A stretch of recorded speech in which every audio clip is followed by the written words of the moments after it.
Well, we're live. Look at that. That's how quick it took. Wow. Wow. And here we are live at the end, the final countdown of the Deathbringer BackerKit. After years of planning, years of writing, God knows how many sleepless nights and lots of praying by Dan, it is finally done. Nearly done. And look at him. We're working and he is relaxing. You're just hanging out, having a margarita or two. What do you have there? You have a beer? I have a Coke Zero. Oh, Coke Zero. All right, not the same. A Coke Zero. Not the same. But look at that. Look at that beautiful background, man. I should do that. I should go outside. I should do that. I'm at least I'm in front of my bookcase. Professor's outside, and Baron looks like he's coming to us from a bunker.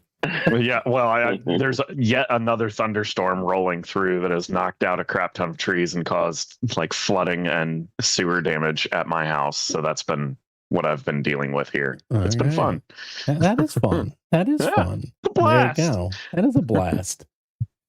So here we are. We're finally at the end. We're almost to 1.3 million. We're very close. We're 1.296. So did you ever think that this little YouTube channel you started, Professor, so many years ago would turn into this? Not at all. No way. No, I wouldn't have believed it. You wouldn't have believed it?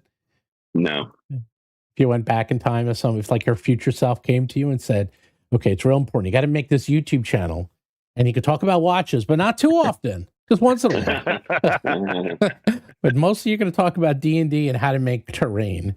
And this will make you rich and famous and popular. And you'd be like, what? Talking about D&D makes me popular? What is this? Bizarro World?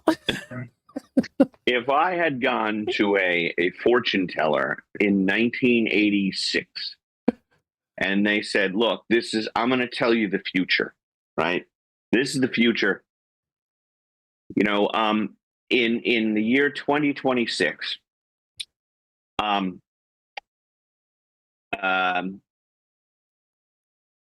George Michael, Prince, Michael Jackson, Michael Hutchins in excess, they're all dead.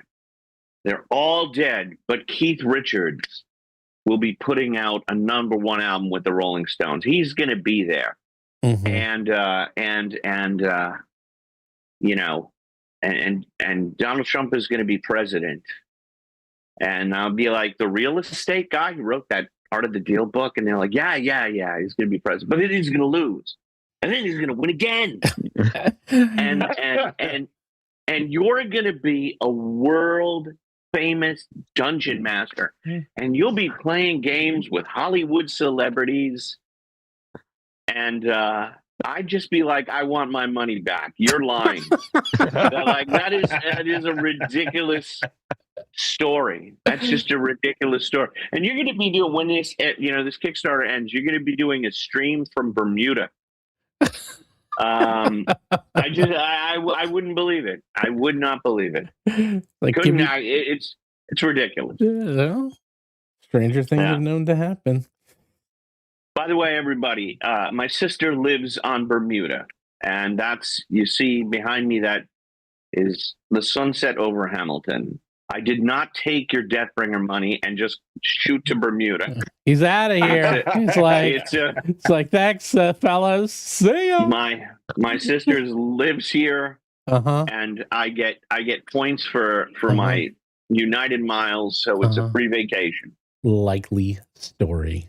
A likely story, I tell you. But yeah, no, it's been a lot of work.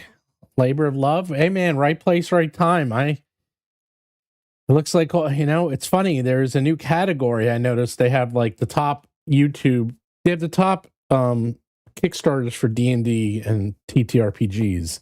And they added a new category, and the category is YouTubers who break $1 million. And there's a lot of them. And I was like, yeah, no kidding. Of course there are, because hey man, that's part of the game, right? It's it's part of the deal. It's if you're famous enough and you do a YouTube, I mean, I don't know. It's interesting because it's like some of the people who do YouTubes do the games, and it's the difference between, but that's why celebrities put their names on stuff. It's like, think about that. I mean, that's Baron's like area of expertise. It's like, that's why you get celebrity endorsements, because it gets your brand up.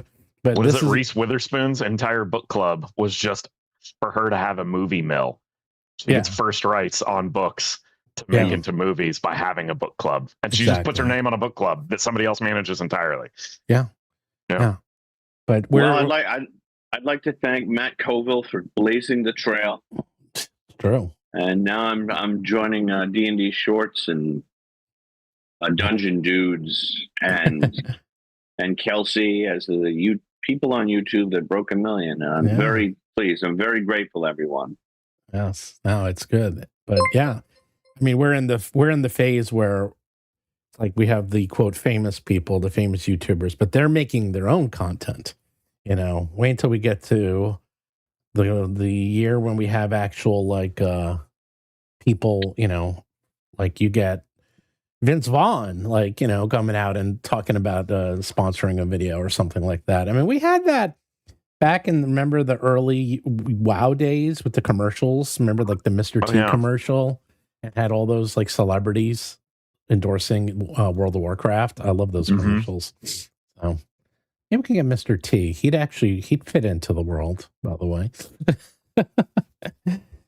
So we have one super chat, Agile Monk, of course, because he is always on, man. He is the most famous commenter on YouTube.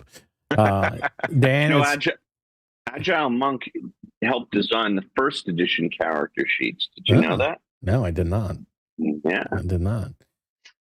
Dan, it's so good for that old-fashioned good sir. So you're gonna have an old-fashioned. Oh, I love an old-fashioned. I don't have the ingredients. Yeah, that's my favorite cocktail. Not really. Actually, I don't really drink cocktails. I'm just a beer dude. So how is everyone's? I barely saw you guys. I really didn't see you that much at Gen Con. Gen Con was weird. Usually we hang out a lot, but I didn't see you guys really at all. I heard Baron had a great game. You had like Evan there, and Stephanie plays games. I heard you had some awesome game. Yeah, so that came about because Stephanie plays games. Shout out to Stephanie at Green Dragon Fest. She was the most, the ratio to people who requested to be in her game to people who requested that she be a returning dungeon master. Like that ratio was the biggest. So I was like, what the heck were you doing with your dungeon mastering that blew everyone's mind, that made them all want you back so bad? So I asked her to run a game just so I could see. And she went and just basically invited everybody because everybody's busy at Gen Con. And she picked like the perfect storm when everybody was available. So it was like a table with 9 people at it. What did you play? She ran a Vaesen adventure for us, the one she did at Green Dragon Fest. Oh, right. I did hear that. Yeah, it was pretty cool. She's good. She's really good. When did this happen? What? Oh my gosh, Gen Con was such a blur. Friday morning. Oh, okay. Is that right? Friday morning, I think. Yeah. Oh, okay. It was either Friday or Saturday morning. It had to be Saturday morning because Evan didn't come in till Friday afternoon. That's right. Yes. Yeah, that's correct. I wasn't even at the game, and I know when it was. Friday, I did a game with Dada and Efficient Master with his Monopoly game, which is always a blast. Yeah. So I played with Dada before that because you were there at the Deathbringer thing in the morning. Then in the afternoon, you played. I played with Dada with Joe Manganello, right, at the Wizards of the Coast Citadel, and then he came and played with you. Yeah, he said he had to use a scooter just to get there in a reasonable amount of time. He was like 15 minutes late, and the only reason he was only 15 minutes late is because he rode a scooter and like completely avoided the crowd and took the street the whole way around, and he was like completely sweaty by the time he got there. It was funny. Really cool guy. He is really cool guy, and really, really cool guy. And also Evan, who wrote Nimble, he was a really cool guy too. And that was the first time we were meeting them. Mm-hmm. But Well- it really did feel like a blur with Gen Con because I had so many events. This Gen Con was more like working than in the past. Like we played so many games privately, and we just didn't have time for that. Yeah, not at all. Yeah. Yeah, Evan I was really impressed with Evan, just how chill he was. He's Yeah. like really even keel guy, and it's like he's not high. He's just high on life, man. He's just having a good time. Yeah. Well, Yeah, I was gonna say I met Evan, believe it or not. So I met him at Gamma, and he was there, and that's the first time I met him, and we were chatting, and that was his first convention he ever went to, ever, was Gamma. So then Gamma is such a weird one to go to for your first one too. I know, I know. Well, he was selling stuff, which makes sense. Okay. So yeah, he went to Gamma, and then we were hanging out at Gamma. So that was fun, and that actually was during his Kickstarter. So he was like, and he was pretty high on life, as you might imagine. Mm-hmm. And then I was texting him, and I was like, "Oh, you going to Gen Con?" He goes, "Yeah, I'm coming in like Friday, leaving Saturday." I was like, oh, "Okay." And then he popped in. Where were we? Oh, when we were demoing Deathbringer. No, we were demoing Deathbringer. Oh, okay. And that's when he popped in and came in, and then he was hanging out. I was showing him around Gen Con. So that's only his second convention, and that was his first gaming convention ever.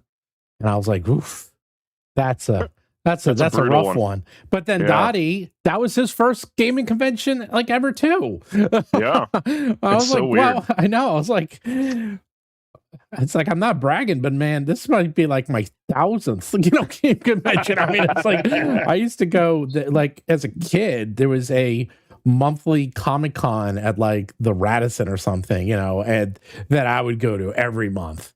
And it would open at like 11 and go till 5. And my parents would literally drop me off. I would go. This is on Long Island.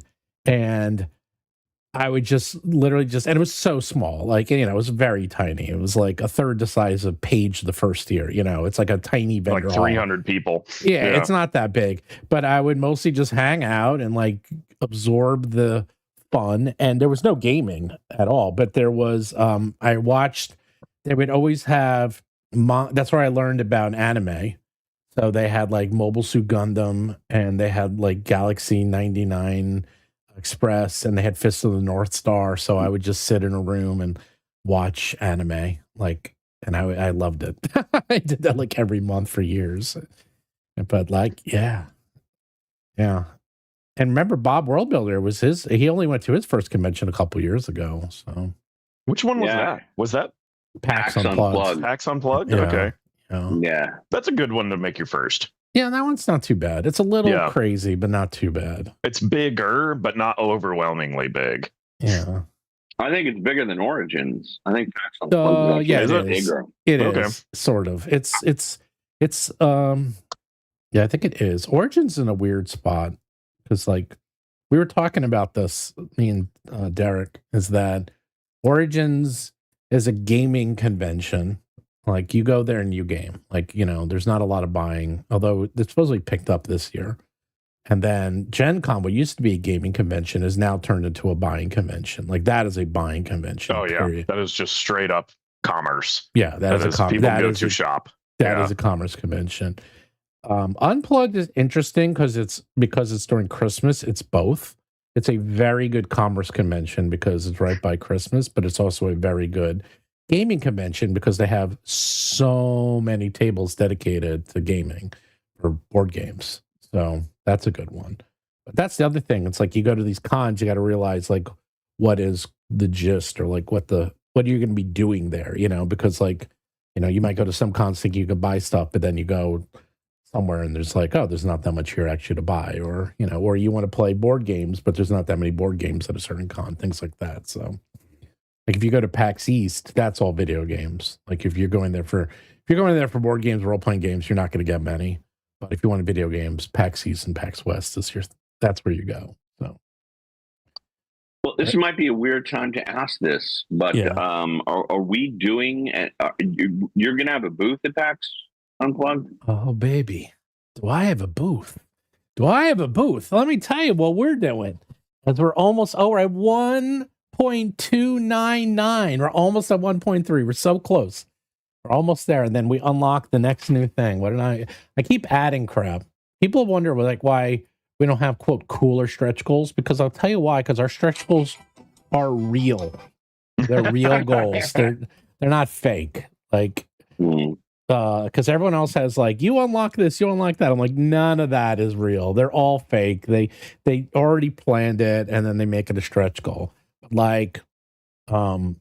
So we're having Double Death, which is we're going to make the album twice the size, because originally it was going to be one side of original songs and then the other side was going to have like alternate versions and stuff. But we'll actually have 48 minutes of original songs because they ain't cheap. Those songs are the guys I'm using are, one is he's a Hollywood professional composer. I mean, he's also one of my best friends that I've known since college. And he's also played 10,000 hours of D&D, so he's good.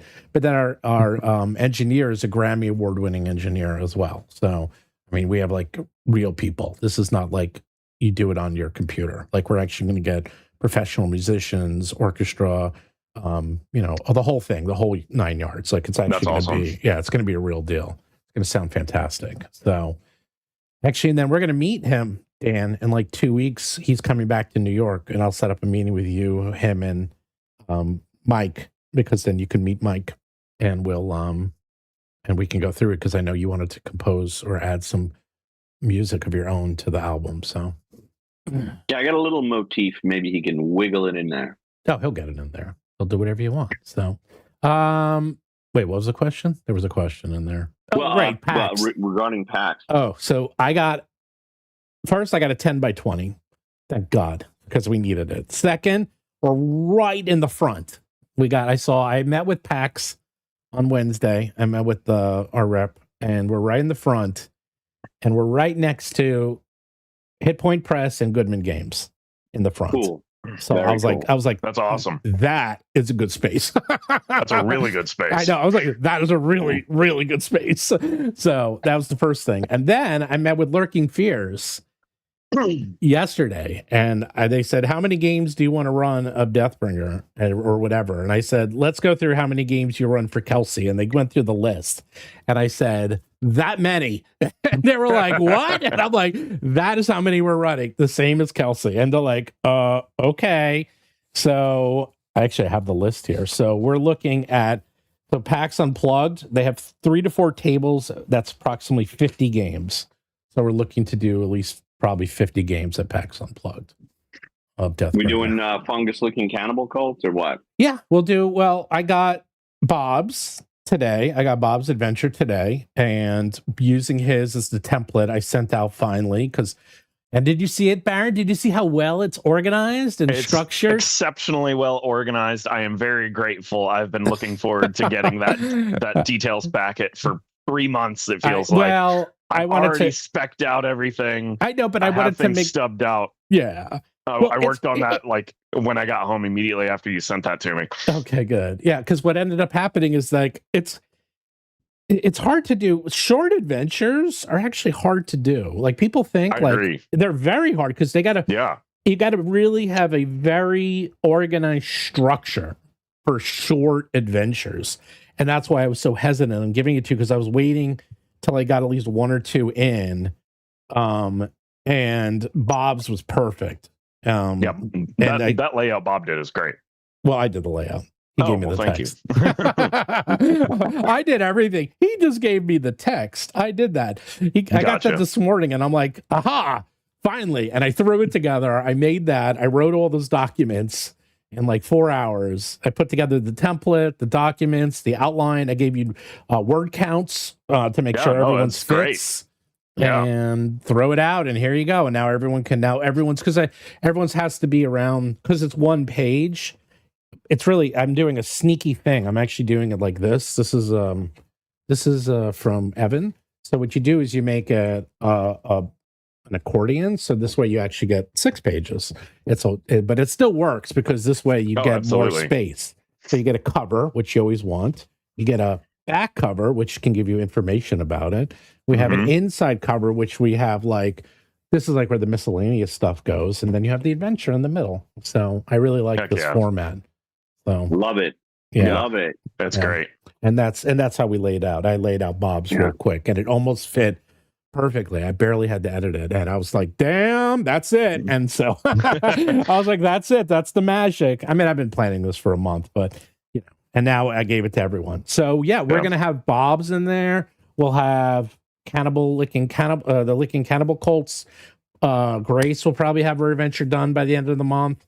As many as we can get in there. We'll get there. I mean, I'm working with Lurking Fears, but we're looking for 50 games at Unplugged, 50 games at Origins, 100 games at Gen Con, 50 to 70 games at Gary Con, 100 games, not at this one, but at Gamehole Con, and then we'll go from there. So, man, how are they going to fit that many games at Gary Con? They're already busting at the seams. Well, at Gary Con, I've been meeting with Luke quite a bit. And we're trying to do something special because first, this will be Professor's first Gary Con, and second, Deathbringer. It won't be ready to sell there, but it'll be more stabilized because the proofreading will be done and the play test will be done. So we kind of want to have like an unofficial launch, of like having like a soft launch there. So I've been working with them pretty closely on that. So, but we just broke $1.3 million. So congratulations, Professor. Excellent. Thank you. I appreciate it, everybody. He appreciates it. I'm very grateful. And now I'm going to unbutton another button on my shirt. Wow. So every stretch goal we hit, we're going to have another button unbuttoned before you know it. It's not strip poker. It's just keep your pants on for us. Yes, Professor. It's strip backing or whatever you call it. Strip backing. Yes. Backing or whatever you Thank you. I'm so grateful. I really appreciate it. Yes. People are going crazy on the stream. So I also have other good news. Is that because we're not just going to do the games at GaryCon and all these cons, so we will be having Mark Seifter, who is busy hacking your rules, by the way, and rebalancing everything, because that's his job, and he's better at that. He's better at than anyone else I know on Earth. So he's a human computer, so he's figuring that out, and he will be running the play test. He's been organizing the play test.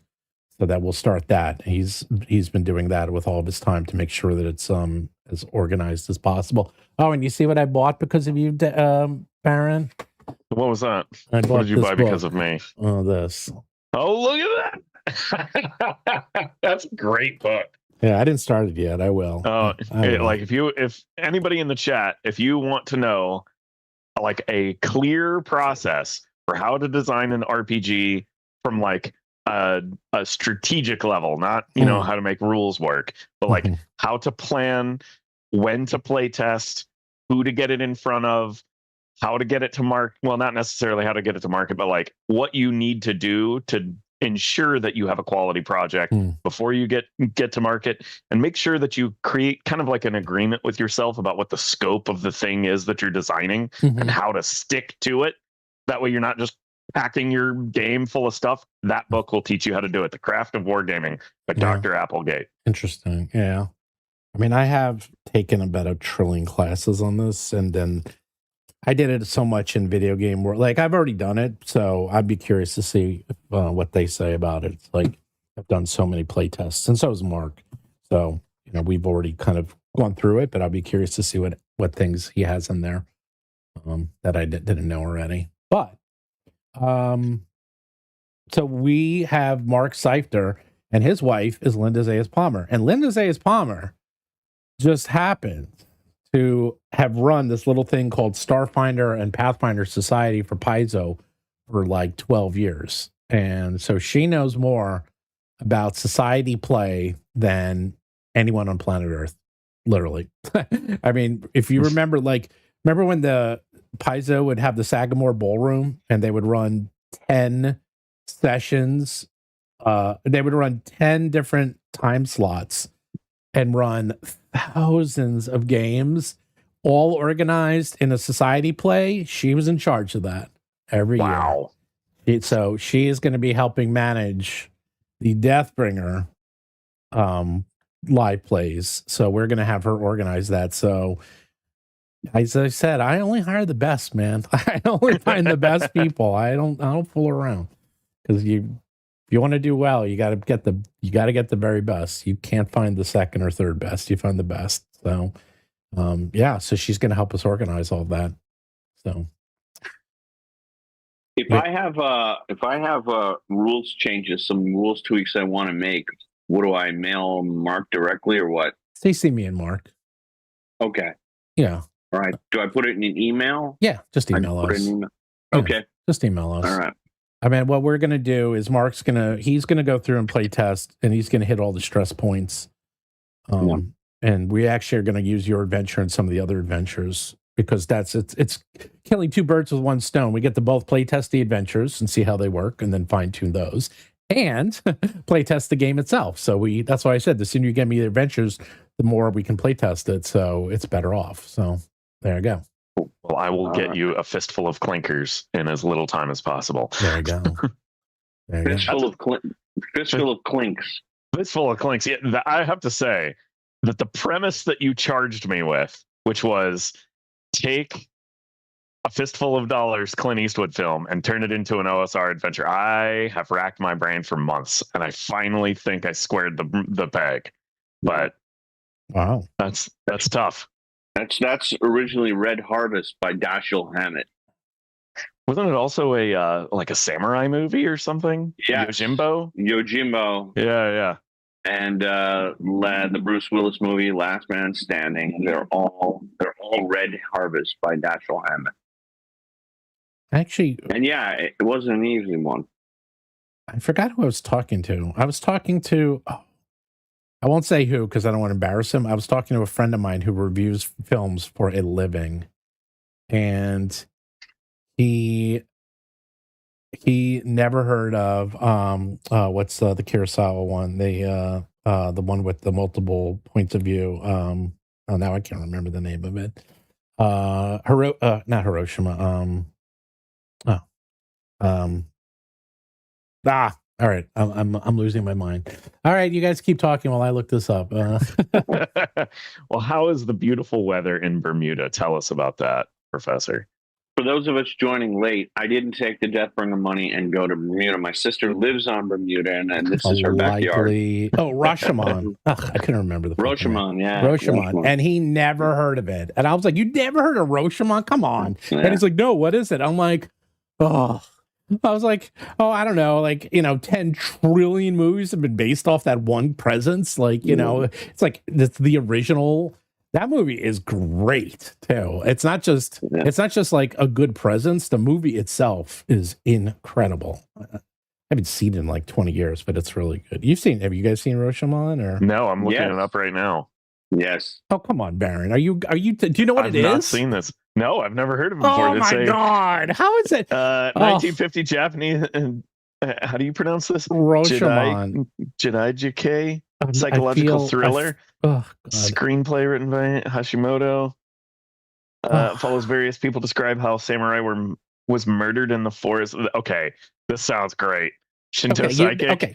This is the those movies. You ever see any movie, TV show, play anything on planet Earth where it's like, this is what happened, but then they have someone else's point of view. It says, no, this is what happened. And they go to someone else's point of view and they say, no, this is what happened. Right. And then they go to everyone's point of view. This is the original. This is where it came from. Okay. I'm going to watch this. This looks awesome. Yeah, no, it's the movie. It's the original one. And everyone ever has copied from it. So, I mean, I'm sure there's a book or something that did this, but someone's murdered and then they interview everyone, but everyone has a different point of view and had a reason to murder them. So it looks like everyone's innocent and everyone's guilty. But that's the whole thing, is like truth in the eye of the beholder. It's great. I mean, it's freaking classic. What do you That's want?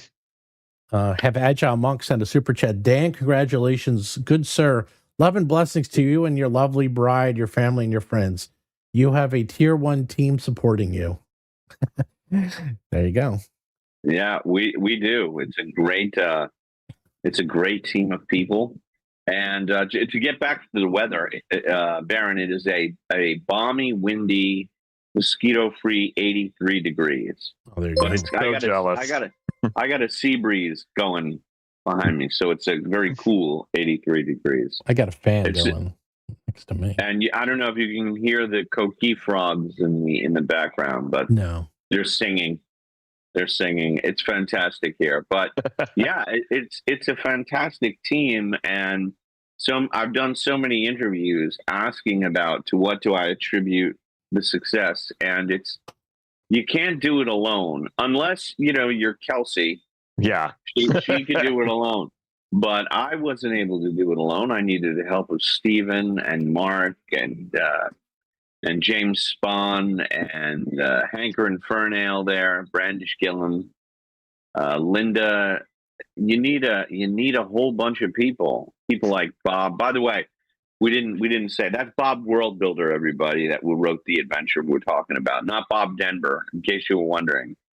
And then, so many people like Kelsey and Baron pitched in, but you really need a team. The Lurking Fears people.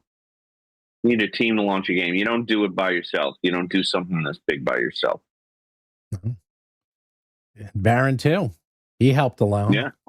He helped out. But that's the whole thing. It's like, you can't, especially writing, you can't do it by, it's very hard to write by yourself. It's very hard to write and edit your own things. So. It's super hard. I remember just like many times driving in the car with Professor talking about Deathbringer, just really trying to slowly chip away at what the idea really was. And it's, those conversations taught me just how brutally difficult game design can be. Because like you have these ideas and you play test and you DM, but frankly, I don't think a lot of people are actually truly self-aware of their own DMing style and how, like in the context of TTRPG design, how that's, your own style and like how you run games and how you interpret the rules of another game system slowly gets morphed into this other game by like stealing ideas from here,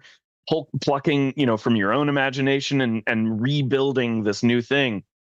It is a really hard, complicated process, so like just having those kinds of like, I call them red team discussions of like just constantly nagging and checking Professor being like, are you sure that's what you want your game to say?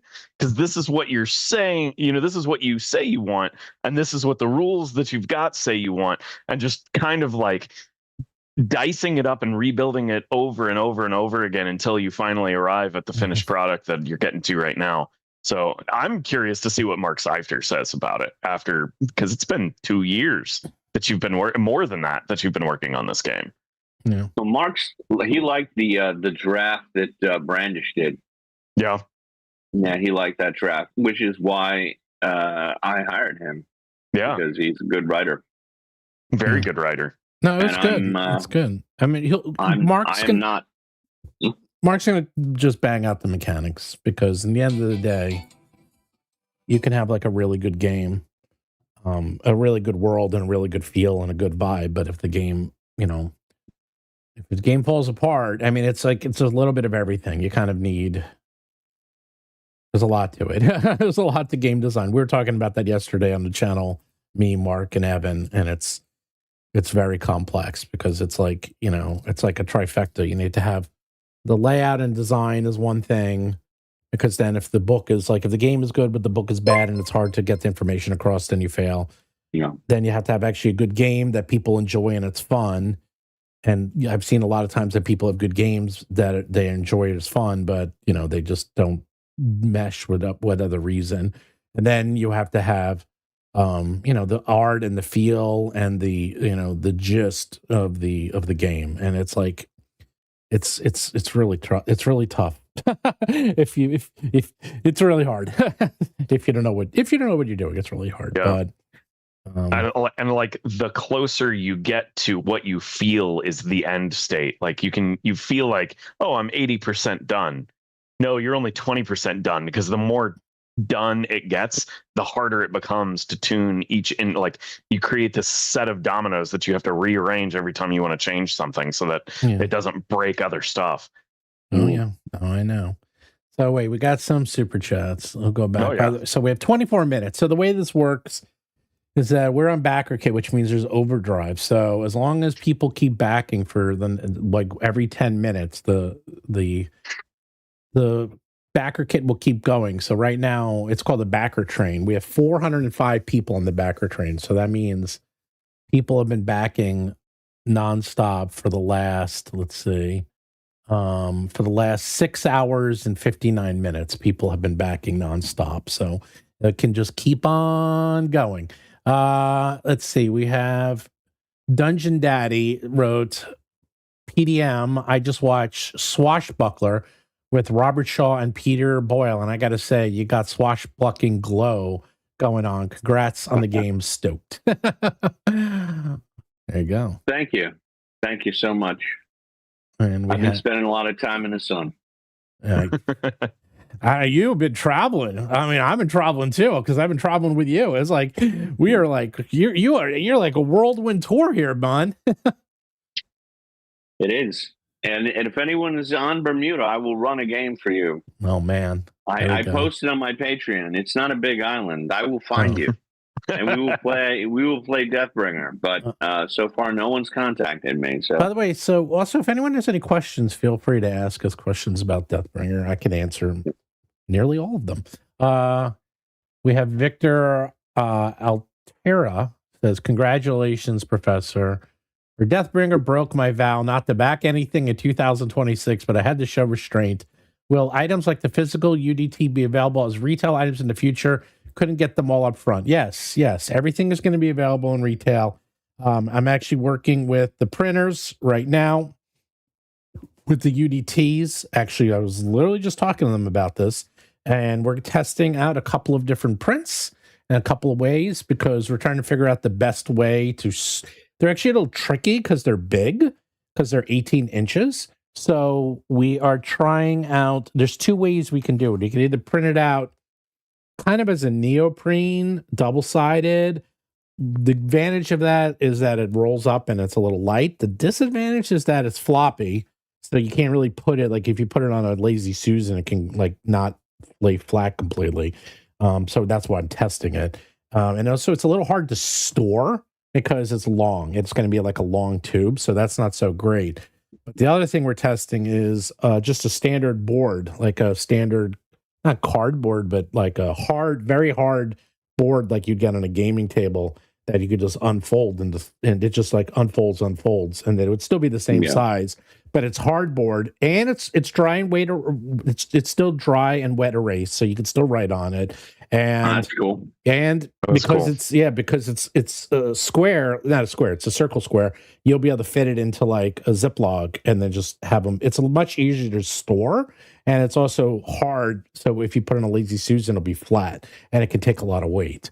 So we're testing both. We'll see what works. I mean, we thought the neoprene at first, but then when we saw it, I actually saw a demo, and being 18 inches, it's a little big. So we're like, let me retry. We're going to try a couple different things, see what works out best. That's what we always do. We're always trying out things. But yes, everything is going to be available in retail. Trust me. That's the thing. That's the good news when you start doing 1 million on a BackerKit, is everyone comes out of the woodwork looking to buy your stuff. So, sorry, I got a text message from my lawyer. So feel free to chat amongst yourselves. Well, Professor, it's getting dark where you're at. I know. It is. I just had them turn on the light. Let's see. Here we go. Here we go. Dungeon Daddy's like, have you thought about future expansions yet? Example, the Curse Scrolls, a la Kelsey. I know you're just trying to survive the BackerKit. Girl, we're already starting on it. And like as soon as Professor's back, that second book is getting started on, baby. I already have it all planned out. Thank you, everybody, for backing, because now you have greenlit a sequel. You're writing another book. At writing least another book. this one's going to be good. I'm actually very excited about this one. And so is Linda. Linda, she's going to be managing it, and she's very excited too. This is going to be very, very cool. This book, it'll be. I'm going to put some ideas in that email. I'll write it tomorrow. Yeah, definitely. Let's see. What about the hard plastic Lazy Susan I used at Page? Just print out the texture of a color theme and circled zones. Yeah, that's actually why. But that's why we get the test prints, because you got to test print things to see how they come out. Here, I'll give you an example. You want to see something? So, we have the jackets, right? We have those jackets. So I have people printing up sample jackets. Here's one. This guy did not quite get he didn't get the memo on like how to do. He's like, here you go. Here's Deathbringer on the back. And I'm like, yeah, you didn't quite do that one right. That's the reject pile. So we take that one. And then I have more coming, by the way. And then I had this one, which actually isn't bad, but it's not terrible. But it's a little dark. Yeah, it's a little dark. It's like a little dark and muddy. Sorry, I'm trying to hold this up and show people. There we go. It's a little dark and muddy, so I didn't like that one that much. But then yesterday, so far, we got the winner. We got that. Oh, yeah, that one's great. Yeah, I know. Look at that. I was like, oh, look at the detail, the quality. Yeah. Look at that. I love it. Sweet. So, yeah, I got the code. But you see, this is why you got to test, man. That's why I test. So it's like I'm getting like new packages every day. I'm like, oh, here's another. By the end I'll have like 10 Deathbringer denim jackets all sitting in my floor. It's crazy. Are you gonna raffle off all of the proof copies? The rejects? You got it. Yeah, that's what Paige gets. Paige gets the rejects. And then we have this too. We have these. Like, you got to print out. You got to test everything, man. That's the thing. We test this. This came out fantastic. That's great. These are incredibly good. Yeah, these came out great. I mean, sometimes you get lucky. Sometimes you get something and right away. It's like good right away. What else? By the way, if you see me looking down, that's because I'm writing stuff in my. I'm writing notes that I got to put in the email. I'm always designing. There we go. Is that a jeans jacket? Yeah, that's at the highest level. You get a jean jacket and you can show the world. You get jean jacket and you get patch kit. So you can show the world that you're cool.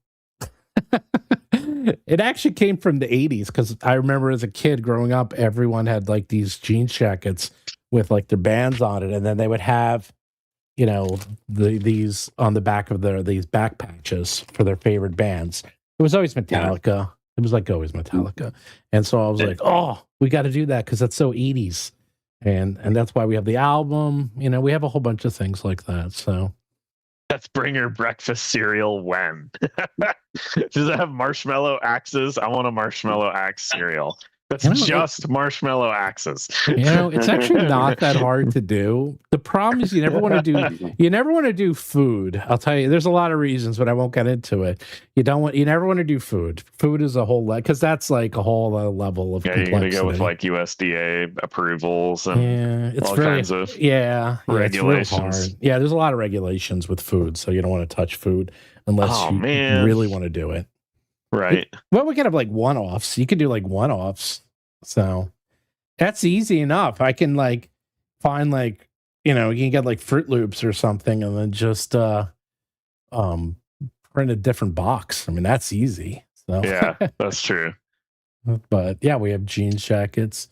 What are you gonna do? Are you gonna dress up as a Deathbringer? If I get you some jean jackets, Baron, you got to like dress up every time you go out to these conventions. I keep wanting to actually get like an EVA foam suit of armor and dress as Deathbringer. We got a voice modulator, so we could do Deathbringer in person. So I'll just walk around and follow Professor everywhere he goes and harass people. You're tempting fate, because that's really not that hard for me to do. You know that, right? Well, please help. Well, my brother is an award-winning, Academy-nominated costume designer. So, well, I'll send him my measurements. I can. I think he'll do them for you. He'll send you to one of his guys, because I can tell. I can have my brother get a costume in no time. That's easy. That would be fantastic. I'll wear that thing everywhere. Really? All right. I was looking for that. I will make at least a 4-hour appearance every con that I go to where y'all are at. All right. 100%. I will happily do that. That'd be incredible. Well, because that's what we're looking at. Because so I had PAX Unplugged. I have right now, I'm making, so our other big project is Eldamon. It's literally the opposite. It's so the opposite. I think this is why Professor wasn't going to necessarily go with me, because he's like, I don't know if they can do Deathbringer, because he does like Eldamon. He does like Pokemon for D&D and Pathfinder. And I'm like, can he do Deathbringer? I'm like, I can do both. Don't worry. I can do Muppets and Death. They're not that far away from each other, believe it or not. They're a lot closer than one would think. But our mascot is the Squirrelash. That's this guy. So we are going to have a 5-foot tall Squirrelash in the booth, made out of fiberglass that people can like take pictures with. Yeah, and it's going to be super cute. This is the test, because then if this works out, then next we'll be making the 7-foot tall Deathbringer statue that we'll put in the booth. That'd be incredible. So I think that will get a lot of people coming up to take pictures with. Absolutely. That's everybody backers. That's what we do with your money. It goes back into redevelopment. Yeah. And that's why, you go to Gen Con. Who just doesn't want to take a picture with Deathbringer? Yeah. And we could have the fake Deathbringer. We could have the statue, and then we could have Baron. I gotta start working. Like, it's funny because I feel like biceps are my weakest muscles. They're my like. I'm always focused on squats. Oh, dude, you can't do it. We'd have to give you the fake suit. We'd have to give you the body suit. Yeah. No, I'll get the foam muscles. The foam muscles. Yeah. It should. Your vision, your eye hole should be the belt buckle. I know. That's the thing. You're not even close to being tall enough. Oh my gosh. For those of you out, that have not met us, Baron is taller than me. So he is taller than me and broader than me. But we're short. Yeah. So I'm super broad but short. But not that much taller than me. No, I'm like the same height as you, but I'm extremely broad. My brother said that my shoulders are 4 inches wider than it should be for someone my height. So that actually is a problem. When I get suits, I have to almost always have them custom made because the shoulders never fit. So actually, Baron, you might have the same problem if you're very broad. Exact same problem. Okay. Yeah. Do you know what that's called? We have what's called. It's called the athletic build in Hollywood. And and traditionally, he goes, yes, Robert Redford. He goes, all Hollywood actors, famous ones, have the athletic build. Oh, really? Yes. Okay. Good to know. Well, the shoulders are, there's a proportion, like we're a triangle like this, where our waist goes in and our shoulders go out, as opposed to most people are straight. So, right. But I feel like most Hollywood people are like that. Kelsey calls them the Dorito shape. Yeah, we're Dorito shape. Yes. Yeah. So if we were a little taller, we'd be able to conquer Hollywood, much taller. Yeah, you'd have to be like 6'2" to just clear the board to qualify. You'd be surprised. About 5'10", right? About 5'10". Who? Unless you're Tom Cruise. Unless you're Tom. Me? Oh yeah, unless you're Tom. No, I think my photo ID says that I'm 5'9.5", whatever that means. So I'm not quite 5'10". I worked in Hollywood, and I'll tell you the secret. The secret is everyone you meet in Hollywood is either really short or really tall. There's like no in there's between. Nobody in between. No, it's very that's funny. like everyone. So I would meet actors constantly that were my height. And I was Danny like, DeVito. no, he's really short. No, I mean, like, I worked with Jon Stewart on The Daily Show, and he was my height. And I'm trying to think who else, like Tom Cruise. I mean, trying to think who else. I just met all these actors. I worked on Hanging with MTV, and I was in charge of the green room, so I was in charge of actors. And so I would meet them all, and they were always my height, which was like, why are you guys all so short? And it was kind of stunning. But then every so often, I would meet the other end. So I met Ray Liotta, and Ray Liotta, who looks like a big guy, he was like Joe Manganiello big. Like, he was that big. I was like, oh my God, you're enormous. And I was like, you are huge. How tall is Joe, by the way? He's 6'5".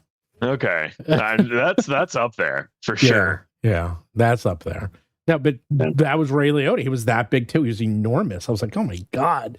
And that was it. It's like you'd see everyone. They're either like they're that big or they're that. Because remember, in Hollywood, they fake everything. Like, you're standing on stuff all the time. Yeah, you're standing on blocks. Yeah, you're wearing standing on stack shoes. Yeah, they always can change things.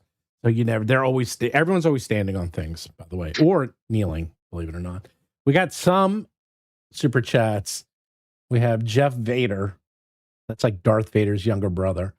Oh, he actually has a picture of Darth Vader, so I was kidding. As his icon. He said, can't wait for that jean jacket to arrive.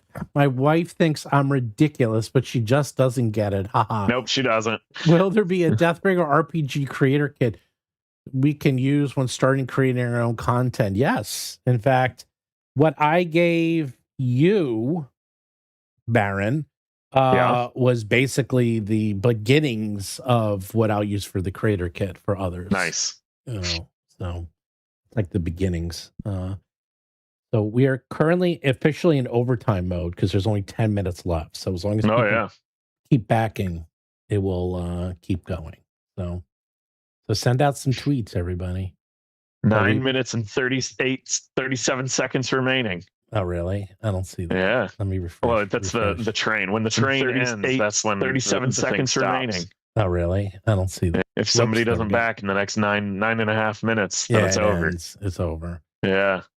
We have Dwarves and Dragons wrote, proud to be the 8,104th Deathbringer on BackerKit by Professor DM. Proud to follow your channel and the Patreon since the beginning. There we go. And everybody on the stream, so much. By the way, if you currently are at one tier and have already backed and you advance to another tier, then that actually counts as a new back and resets the overtime mode. So you can keep the train going so that the whole thing can keep going. All you got to do is, if there's one more thing, maybe you backed a month ago, but you know what? You really do want the new album that's coming out now that it's going to be double-sided.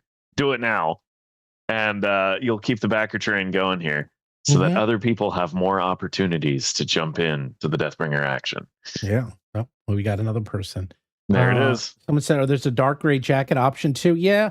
There's probably going to be, we'll definitely have jean and we'll definitely have black, but we'll probably have more depending on what manufacturer I end up with. So I'll give as many options as we can.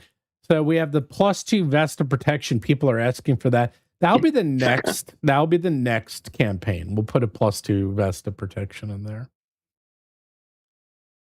We got another one saying Legends of Dungeon Tube and Steven on the same screen. Who's the Legends of Dungeon Tube? Oh, that's you two guys? Yeah. It's more like one legend. And then Baron. You gotta start putting out some more content there, baby. I know. I got really on it there for what, 2 months? A day. No, it wasn't a day. It was like 2 months. And then I took a job that I've now quit specifically so that I can do this. You actually quit? You really quit your job? I really quit. Yeah. No, it was ridiculous. I took a job with the Department of Energy, and oh man, the stories I could share. But that was 4 months of my life that I will not get back. Really? Was it that bad? It was bad. It was bad. I could get into stories, but I don't know. I don't know. Should we share stories on the stream? Is that worthwhile? I don't know. I don't know if I can actually share the stories now that I'm sitting Yeah, thinking about it. you might be in So, trouble. yeah, some of them might be controlled unclassified information, so maybe I shouldn't. No problem. Who else do we got here? We got Death Muppets as the expansion. That actually would be a pretty good expansion for Deathbringer, the Death Muppets. Let's see. Baron, lift more TTRPG books to get strong. Yeah, for real. Okay, if you want to lift one, that will make you strong. Oh my God. I got the what is it, Harn World? Is that what you're gonna pull out? No, Legend of the Mist. This Oh, is yeah. the heaviest box That's set a I've big, ever had in my boy. life. This actually puts Land of Eam to shame. You think Land of Eam is heavy? Land of Eam is a lightweight compared to that box set. I don't know what is in there. It's like lead. I think they made the pages out of lead. It's ridiculously heavy. That's what we're going to do. We're going to make Deathbringer pages. They're not going to be made out of lead, but I'm going to make sure they're really, really sharp on the edges so that you're always cutting yourself and there's blood coming out and soaking into the page. We're going to make them super, super sharp on the edges. See who else we have. Baron Derop is very high quality. He's all right. He's okay. He's okay. What level of GS rating did you make it to, Baron? Agile Q. Monk wants to know that because he's Q. ex-military. What were you? Q. Q as in question. I thought that was a GS rating. I can tell you what kind of clearance I had before I turned it in on last Thursday. I had Q clearance. I don't know. I'm not sure GS rating. I wasn't specifically working on anything like that GS rating. Let's see if that translates to something in the DoD.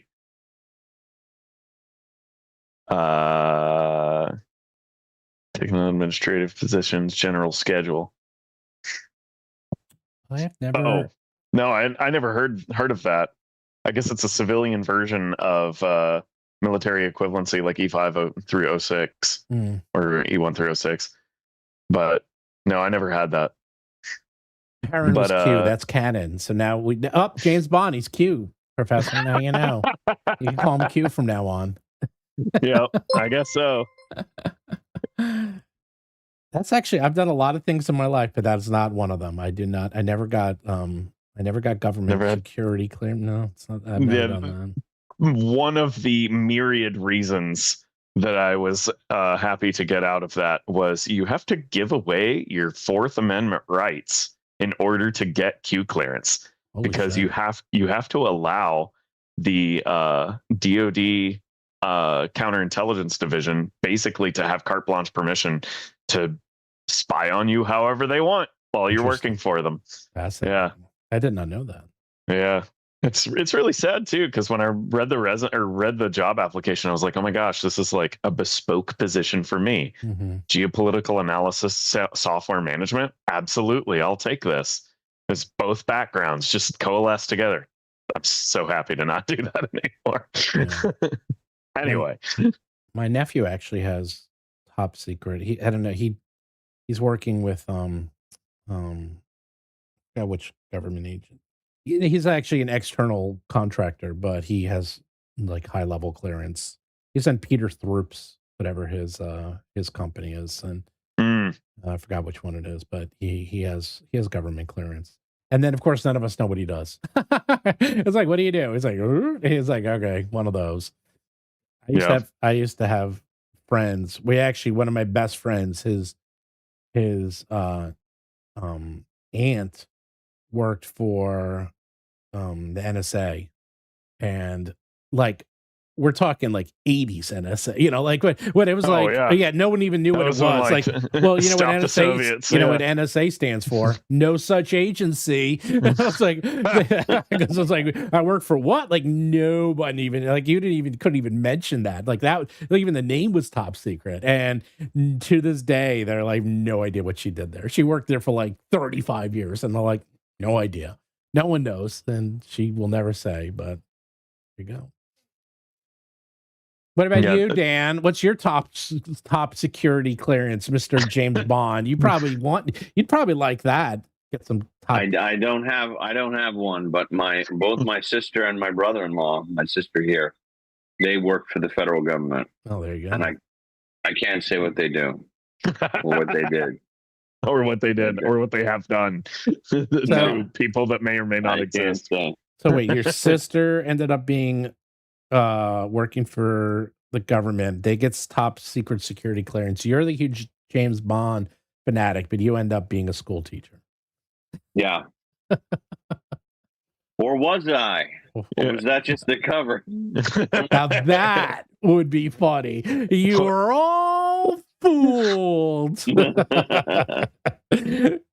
He's actually been a top secret government agent all along. That's why he's in Bermuda. Yeah, exactly. So just to reiterate, the Deathbringer money didn't pay for this trip to Bermuda. The United States taxpayer did. My sister's rent is literally paid by the United States government. Great. In a foreign nation of Bermuda. That's incredible. Yeah. There we go. Which, by the way, if anyone gets to visit Bermuda, it's very nice. I don't think I've ever been. Have I been there? I've been to like Turks and Caicos and the Caymans. There was a time when I would go there. I'd go to all those islands down there. I don't think I've ever been to Bermuda. So we are now officially in overtime mode. So as long as people keep contributing, they'll keep going. Yeah, it keeps on going. We'll see how long the clock is just reset 15 seconds ago. Well, in the beginning, when it started, it was in overtime mode for like over 24 hours. No, it was on overtime mode for like 3 days. It was. Oh, really? Yeah, it was over 5,000 backers until it went to like 5.5, 5.6 until it stopped. And I was like, wow. I'd go to sleep and I wake up. I was like, and it was still going. I was like, damn. I was like, okay, that's a lot of backers. But then it dies in the middle. That's the problem. It always dies in the middle. It always dies in the middle. And then you get the stragglers at the end. Well, I'm one of those. I'm a straggler because if I did it, I would. Whenever I back something, I always back it at the end. I never do it in the beginning. I don't know why. So that's why I don't freak out too much. What's the weather like down there? People are asking. It's 83 and very breezy. Oh. What do you do when you're down there? Do you like go places to eat? Do you go to the beach? Play golf, tennis? That's you, Professor. It's I'm sorry. I'm getting feedback. Oh. Well, I just got here and we walked around Hamilton today and did a little shopping. And we got some gelato, and tomorrow we're going to the beach. But Bermuda has a lot of beaches. It's very beachy. There's not a lot of nightlife, like in, say, Jamaica or Bahamas. Bermuda's very laid back. A lot of beach stuff. Got it. And it's very rocky and hilly. And there's very narrow roads. They're very narrow roads. There's only 3 roads. And the cars are really tiny. But it is, it's very, right now, it's just a beautiful 80 degrees and breezy with a lot of singing frogs in the background. So it's perfect weather. It's perfect weather here. Sounds like Greece. And,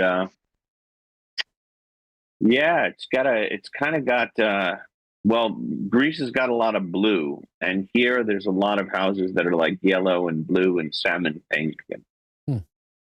Yeah, it looks cute. I'm looking at a map right now. Yeah, very small. Bermuda is half the size of Staten Island, where I taught school. Oh my God, that is small. It's super small. It's super small. You can drive one end of the island in a couple of hours, and that's only because you're not allowed to drive over like 30 miles an hour because the roads are very narrow and curvy. Yeah. Congratulations, Professor. Well-earned retirement reward for your years of teaching. Thank Patrick you. Benjamin.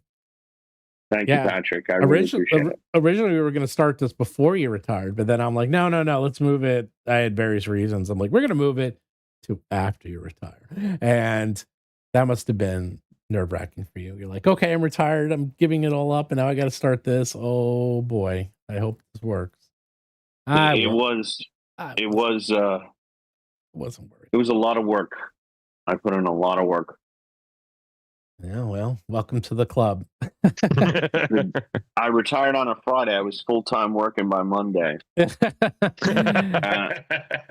but it's fun. Is it really work? Is it really that hard? I mean, you're making games. Oh, yeah, come it on. is. No, it's not. It is. No. It's fun. It is fun and cool. It's cool. It's cool work. It's cool work. I mean, you're making fun games for people. I mean, don't you get the same satisfaction when people come up to you and say how much they enjoy your channel? It's like now they'll come up to you and say, I enjoy your games and your channel. Yes, I do enjoy that.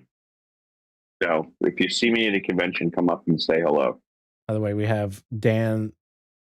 Agile Monk said, Dan, those frogs are NSA listening devices. They're not frogs.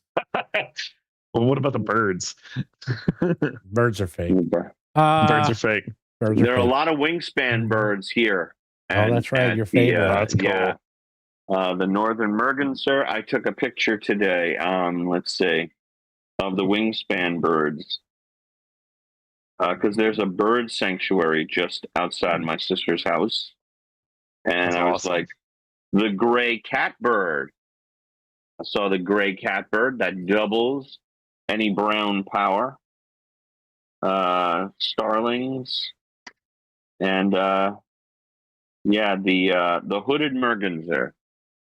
Is it merganser or merganser? I've always heard it merganser. Is it merganser? Maybe it's merganser. I don't know. I don't know anything about birds except playing that game. Oh God, he's I saw a documentary on the woman who designed Wingspan, Elizabeth Hargrave, and she was saying how she designed a game on birds, and every single person he spoke to said no one will buy that game. Nobody. And it's one of the best-selling games ever. Oh, I know, and that was the whole thing. It's it was awesome. It's a great game.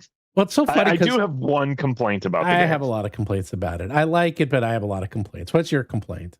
My complaint is that the predator birds cannot mess with the other player's engine that they're building. I feel like my predator birds should be able to steal your eggs or steal your food or move your birds from one spot to another that it's legal for them to be in. Mm-hmm. I should be able to mess with your board to disrupt your plan with predator birds. That's how Arc Nova works. By the way, you can, yeah, it's similar, but it's with marine animals. But you can mess with other people. But in Eurogame tradition, people hate that because that's actually not a Eurogame style. Eurogames, you can't really mess with each other.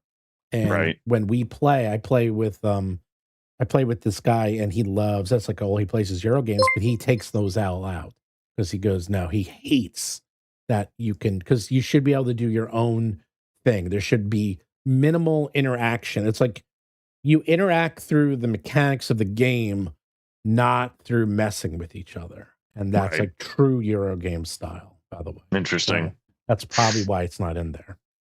See, you're learning about game mechanics. Look at that. Look at that. We got another one from Dungeon Daddy. Apart from Roll for Combat in Westphalia, are there other partners you want to help produce goodies for Deathbringer? Standees or the VTT? Well, I'm doing the VTTs because to me, you can call me Mr. VTT. The VTT is very easy for me. I have a whole team for Foundry. I literally have 8 people full-time working on Foundry stuff. So that was no brainer. Fantasy Grounds reached out to me, and we actually have the same person who does Shadowdark is actually going to be working on the Deathbringer Fantasy Grounds. And then I'm now having meetings with Roll20 actually. And so we're going to get on Roll20 too. And I've been meeting with the president. So right now we're pretty much set for that. So, and as for me, we want to have a generous license so other people can make third-party content. Mm-hmm. And I have when I'll have to I'll text you tomorrow, Stephen, because someone contacted me today, a very big company, about that. Okay. Yeah. I mean, my lawyers will work on that. I mean, I already have. I mean, I literally, after the OGL thing, I'm pretty well, me and my lawyers are very well versed on these licenses, to say the least. We know them really, really well. So, yeah, it'll just be strong enough to protect our brand, but loose enough that people can make their own stuff. It's actually not that hard to do. We want people to make stuff Of for course. Deathbringer. That's the key. Of course. Yeah. Basically, you let people use mechanics and you protect the IP, and that's it. That's pretty much that's the cool way of doing it. That way people can make stuff, but then they can't touch any of our unique names, proper names, nouns, things like that. They're not allowed to touch. That's pretty standard. That's how D&D does it. That's how Pathfinder does it. So pretty much the same. There was another chat from Bark Madley a while ago. Did I miss that? And any maps in Deathbringer for a geopolitical analysis? Yes. I believe that's what. I don't want to spoil anything. I've seen notes over Professor's shoulder. Is that possibly what might be coming out soon? And not this part of is that the part of the next project? Am I spoiling things? Not really. I mean, I've kind of mentioned it here and there. I mean, we're gonna. I'll give the general gist. We're gonna expand the blasted lands quite a bit, right? And you can definitely help with that. I mean, this is up your alley. That's exactly. Yeah, I would be more than happy to do that. Okay. I mean, I have an idea. We have a pretty great idea of how to do it mechanically from a gamification point of view, so that it's fun as a game. It's going to be very similar. Have you guys ever read the Riverworld series? You ever read that? Riverworld? No. No, I did not know. Riverworld. Riverworld. Is it a novel series? Yeah. Philip K. Who's it by? The Riverworld Saga. Yeah. Put that on your chat. Put that on your reading list. Is it on? Philip Jose Farmer. Add to library. Oh, that is a great series. So this is what it is. Everyone who's ever lived and has died wakes up in a world. And everyone. So if you've ever been alive, anyone on planet Earth, you wake up in a world and the world looks like Earth and everyone is next to a river. And that's it. And it starts from there. And that's it. Everyone's like naked and no one knows what's going on. And but what makes it interesting is that there's one river that goes through the whole world. Okay. And the further you get from the river, the crazier it gets. And I'm thinking that will be very similar to the Bone Road. That'd be cool. We'll do something similar. The Bone Road will be sort of the main thoroughfare where things are kind of safe, but then the further you get away, the crazier it gets. And it works really well. So it's a very interesting series because he also has like famous people in it all the time. Right. He finds Homer and he finds Mark Twain. And then that's cool. Book 2, they actually like hang out with Mark Twain and do this cool stuff. And then eventually you find out. And if you die in Riverworld, you just wake up randomly somewhere on the world. And then everyone gets a tube. And then you put the tube in this like mushroom. And then every day or like 3 times a day, lightning strikes it. And then food is in your tube. And the food is always, it's like 90% of the food is designed from your culture. It's from your culture, but then like 10% is random. And so, but then there's all these societies, like there's like slave societies where people steal other people's tubes so they can't. So it ends up being, you'd love this, Baron. It ends up being like this whole, world theory of like how economies and like and cultures come about this because of this. And no one, because it's every culture. And in the history of Earth, there's like everyone speaks different languages and, it's everything. Oh, that's cool. No, I'm definitely going to look into that. Yeah. I have added it to my reading list. That one's very good. It's quick. All right. It's a 70s book. It's easy to read, or 60s, 70s book. It's fast. There was a mini series. It wasn't that great, by the way. And there's one funny thing. There's an alien on the world, and the alien doesn't know why he's there. But it turns out, like far in the future, aliens came to Earth, and he must have died on Earth, so he ends up here. They're like, what Oh are you my doing gosh. here, man? So, and eventually you find out what's going on. Yeah, you find out why there's a river world. So it's pretty cool. Oh yeah, that people are saying the miniseries was terrible. Anyhow, if you want to read something, Professor, get Riverworld, because I am thinking something similar for yours, and it's that we use the Bone Road as the river, and adventures go from there. It's actually a very good methodology for world building. So, there we That go. sounds very cool. Yeah. We got a super chat. Professor DM loves BX and 5e. Why Shadowdark over OSE BX? That's a great question. I can answer that. Sure. You want? Well, because I think that Shadowdark has, when I was writing Deathbringer, it has awesome stat blocks. That's where I started, because I was stuck on a stat block chat, like describing the monsters. Stat blocks, how you're going to present them that's a major decision. And it just fell into place once I started using Deathbringer stats. But Deathbringer is going to be compatible with OSE, BX, and 5e. Because the only real difference is between BX and Shadowdark is mechanically.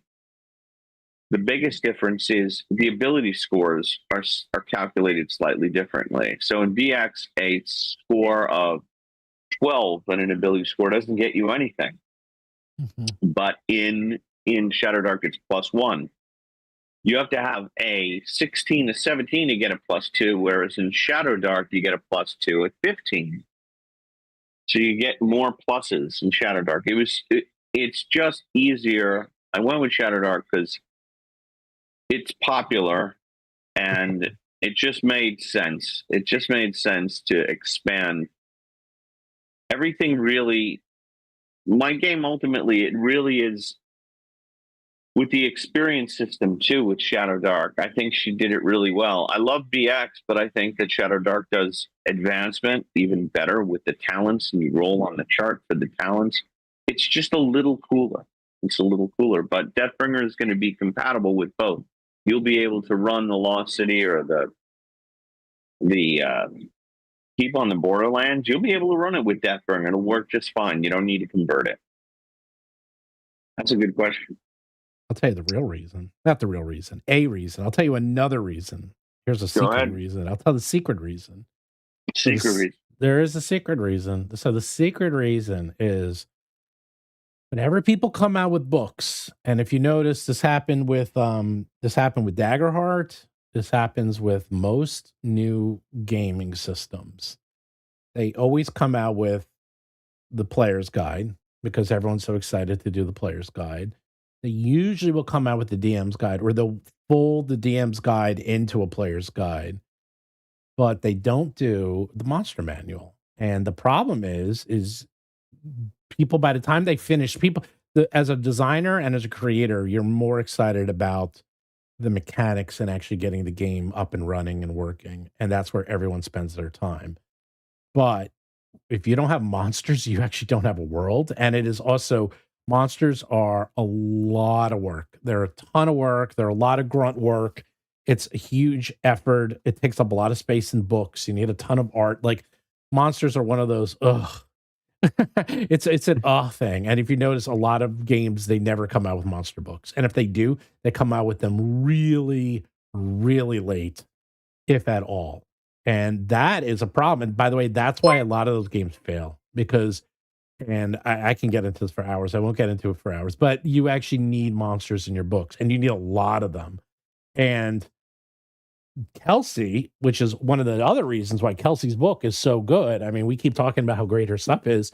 She did a book that's not that big, that has everything as well as a shit ton of monsters. And I'm like, damn, girl, like, you got it all in here. Like, she did everything in this tiny book, including a lot of monsters. And I put out 500 new ones for Shadowdark myself. So it's like, you want monsters? We got tons of monsters. And that's important because it's so much. People like reading monster books. They like reading monsters. They like putting them in. They like just, going through them, and it comes up with ideas, because that is where the world really comes alive. It's through the lore and through the monsters. And that is always the last thing people do. and it's the hardest, and it takes the most amount of work. So it wasn't, I would call it a shortcut, but it kind of was. It's like a shortcut for us to use existing material and monsters, because how many times, like, don't get you wrong, we have a ton of monsters in Deathbringer, but we have cool monsters because, like, look at hers. She has the crocodile. She has a rat. She has demons. She has devils, archdemons. She has dragons. She has dryads. Like, these are the basics. We were going to have to do that. We were going to have to put in 200 basic monsters in Deathbringer. And in my opinion, that's kind of, I wouldn't call it a waste of time, but it's not the best use of our time. How about that?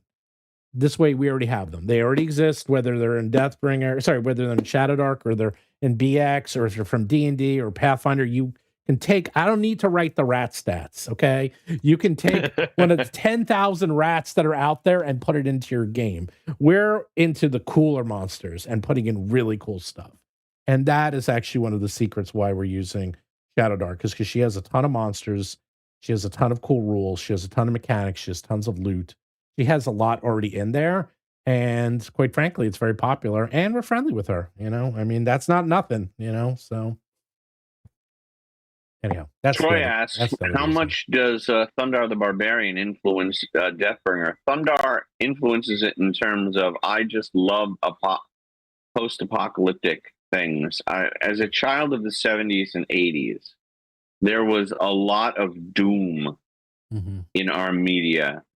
So I remember, I love Thundar. I love Beneath the Planet of the Apes. Beneath is the second one, right, Stephen?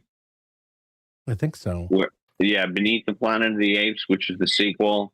Yeah. I need to watch those again. It is the grimmest film, like, of all time. It's the second film series. Escape, Conquest, and then Battle.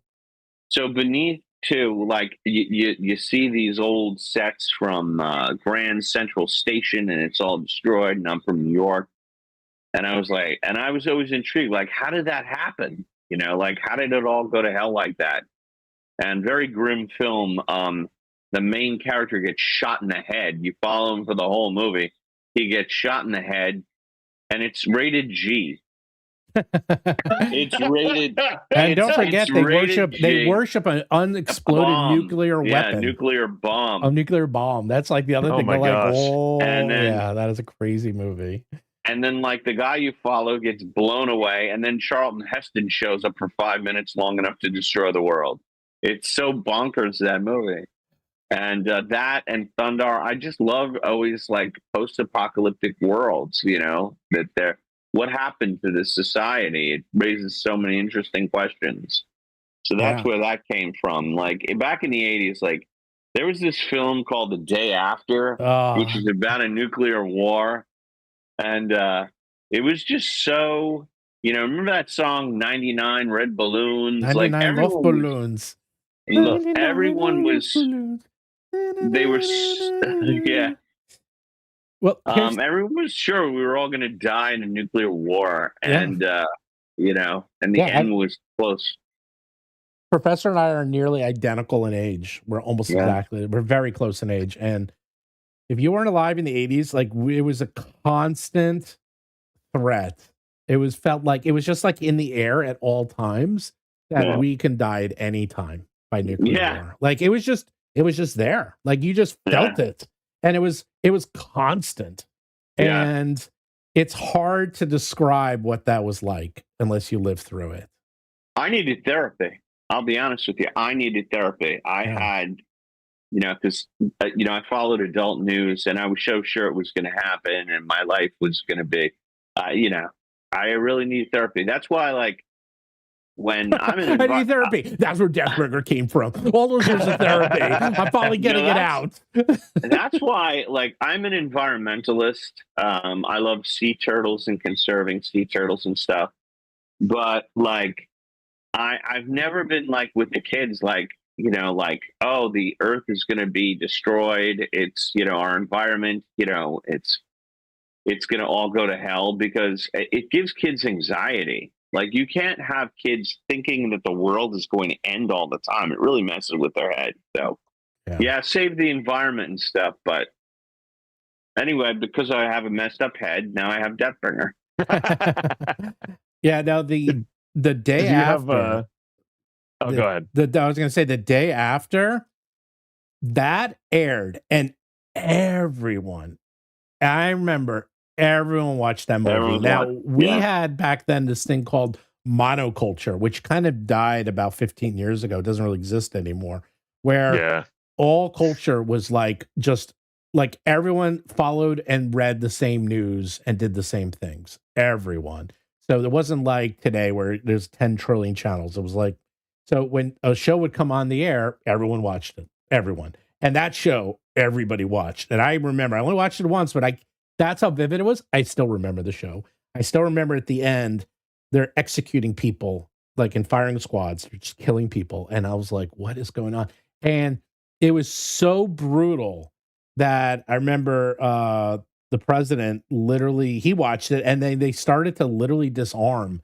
That's how powerful that movie was, because it was so horrible that they actually started to talk to Russia, because they were like, okay, yeah, maybe we got to like tone it down a little. So it's bad. There's actually one worse, believe it or not. There's a British version of that, and that one's way worse. It actually is almost unwatchable. It's so hard. What to movie watch. is this? It's The not day after. The day after is the Day American After? version. You never saw The Day After? No. Have you I'm Well, heard of getting it? now- culturally schooled now. Oh my god! Now it's hilarious. I got to be honest with you. yeah, It is hilarious. I'm sure. You know, 1983 American television film. Yeah. now it's hilarious because it's like there's a scene where so they have about I only saw it 20 once. minutes warning that the nuclear bombs are going to go off, and then it finally does, and people are getting vaporized. But there's one image of a bride and a groom kissing, and they get vaporized, and like everyone at the wedding gets vaporized. And now you look at it, and it's like, if you knew the bombs are going to drop, why are these people still having a wedding? Yeah, man. You know, it's like she's like, listen, I don't care if the world ends, we are getting married. Like it's just so weird. Okay. This What? is the one. I will give you one. I guarantee neither of you ever seen this or even heard of it. It's called Threads. If anyone has seen Threads, someone just wrote Threads. Threads is the British version of The Day After, and it's 1,000 times worse because it's extremely Threads. realistic. And part of it is actually showing people in the government trying to do their jobs, and it starts with them like all chipper and like, you know, doing, and then by the end they are just, you literally see their like shirts are sweated through, they're all gross, and it's just, yeah, that show will give you nightmares now. That movie makes The Day After look like kindergarten. Threads is it's gritty, and it's filmed like a documentary. That's why it's so powerful. Because The Day After was just a movie, but this is like, imagine a documentary being filmed during a nuclear war in Britain. Mm. It is oof. So that is where you get to play in Deathbringer. Yay! Everyone celebrate. Charlie Ogre says, not many games offer both a badass setting and a chance to level up your battle vest. I'm proud to back this game and can't wait to get in my mailbox. Bring back Korgoth. Well, thank you, Charlie. That's a $9.99 super chat, and I really appreciate that. We really appreciate that. And Korgoth, you can't even bring it back because it only lasted one episode, but it should have lasted more. It's such a Korgoth of Barbaria. Oh yeah. Yeah. What is that? It was a pilot for a Conan type show. It was a satire of Conan the Barbarian and Thundar, where it's just super mega violent. I'll send you this. I'll send you the link to it. And the pilot, it was for Adult Swim, and they did a pilot. They aired the pilot, and they never aired any other episode. And it is a lot of fun. It was super bloody, and I cite it as an influence for Deathbringer. And yeah, Charlie, I appreciate that. Korgoth of Barbaria. Yeah. The other one I liked, I was a huge Logan's Run fan. That was my favorite post-apocalyptic. And I actually liked The movie was good. There's actually a book too. I never read the book, but the television show was great. There was a TV show that was really good. I actually liked the TV show quite a lot. Yeah. But yeah, if you want to, but that was like our growing up. It's like everything was the world is going to end, and then this is what the world is like after it even ends. Zardoz was dark, which was like, if you survive, if you somehow manage to not endure a nuclear holocaust, the population is going to explode to the point where you have to do something to what was it, an overpopulation scare? Is that what the movie was about? Yeah. And now here we are on the other direction, and underpopulation scare. No, it's never happened. That really is. That's ever.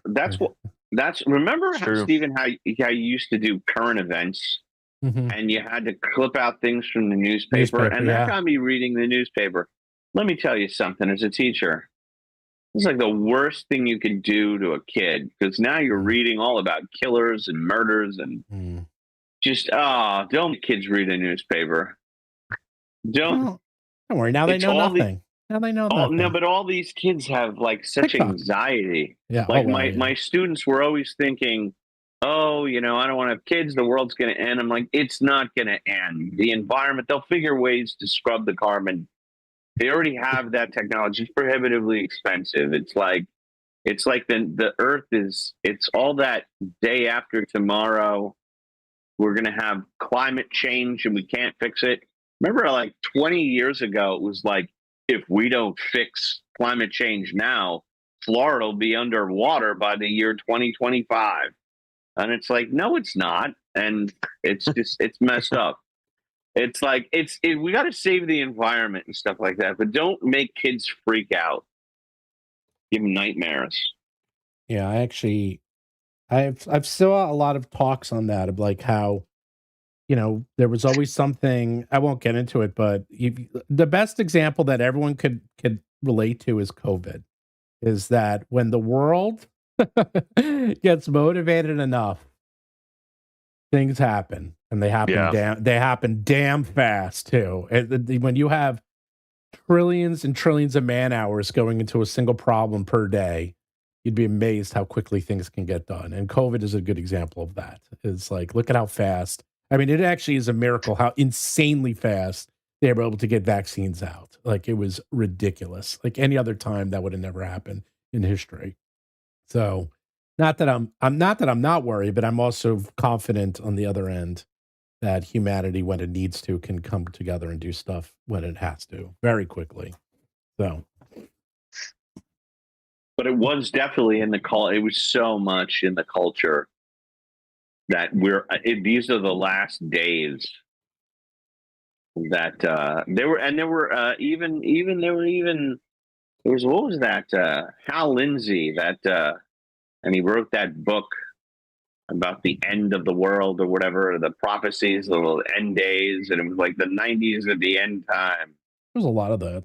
Yeah, it was a great time to be alive. Let me tell you, the 80s, they were so much fun. It was inspiring. It was inspiring, and it was great. The entertainment was great with Conan and the heavy metal movie. And the heavy metal movie is terrible but delightful. Yeah, it's terrible but delightful. There's about 20 minutes in there that's really great. It's the Tarna part. Which was very influential for me for Deathbringer. I don't know. I kind of like the lady riding the bird. Yeah, that is a really good story arc. That and the first one with the taxi driver, that one's fun. And that's what the one with the taxi driver. That's what the was it The Last Element's based off of indirectly. Yeah, that makes sense. Think about it. There's actually a lot of scenes that are one to one. The Fifth Element. I mean, the Fifth Element. Sorry, the Fifth Element. Sorry. Fifth Element. Yeah, it was indirectly taken from that. Very similar. Yeah. So someone asked. Oh, go ahead. We got another question. Someone had asked, like, how influential is Thundar and this is heavy metal too. The answer is, this is the other answer. Not so influential that it's we're stealing anything. No, it's just something we grew up with. It's an homage. It's an homage. Whoops. We have here. Do you all recommend an RPG that is campy, retro, future, sci-fi, post-apocalyptic? Actually, yes. I know one That that's is very campy. Yeah, I mean, got other it. than like paranoia. Paranoia. Ah, there it is. Paranoia. That is the definition. Great of campy. minds. Yeah, that's it. Yeah. Very, very much so. Also, DM Scotty's Easy D6 Wasted World. Mm-hmm. Yeah, that one's fun. That's all. That's also That's super really fun. It's a really fun. Yeah, I love Paranoia. And well, Paranoia, when I was in the 80s, and the kid, when that came out, that was the first big alternative game. Like, there was like, that was a big deal. I remember when that came out and we were all playing it. And it was also fun and goofy. And then you had Ultraviolet, and you had like all the different ranks, and you had the clones. So you could just be totally, and it was like Friend Computer. So that was like when computers were like getting popular, and it was just a lot of fun. It was a really fun game to play. And also the bad guys were the Soviets, the USSR, the Russians were the bad guys. So very 80s. It's incredibly 80s that game. I loved it. So I don't know what it's like now. It's up to like its 6th edition, but the new one just came out, but I don't know. I played it. It was fun. Okay. It's fun. Different system. You use D6s instead of D20s. But it was good. Yeah. I didn't really love that. What, D6 games? D6 dice pool games? Yeah. What do you not like? I understand, like, if it's a fixed one, that's my biggest problem with the GURPS, is that it's just 3D6 all the time, so you're only ever rolling average. Well, that's it. Well, now, right. If it's 2 or 3D6, right?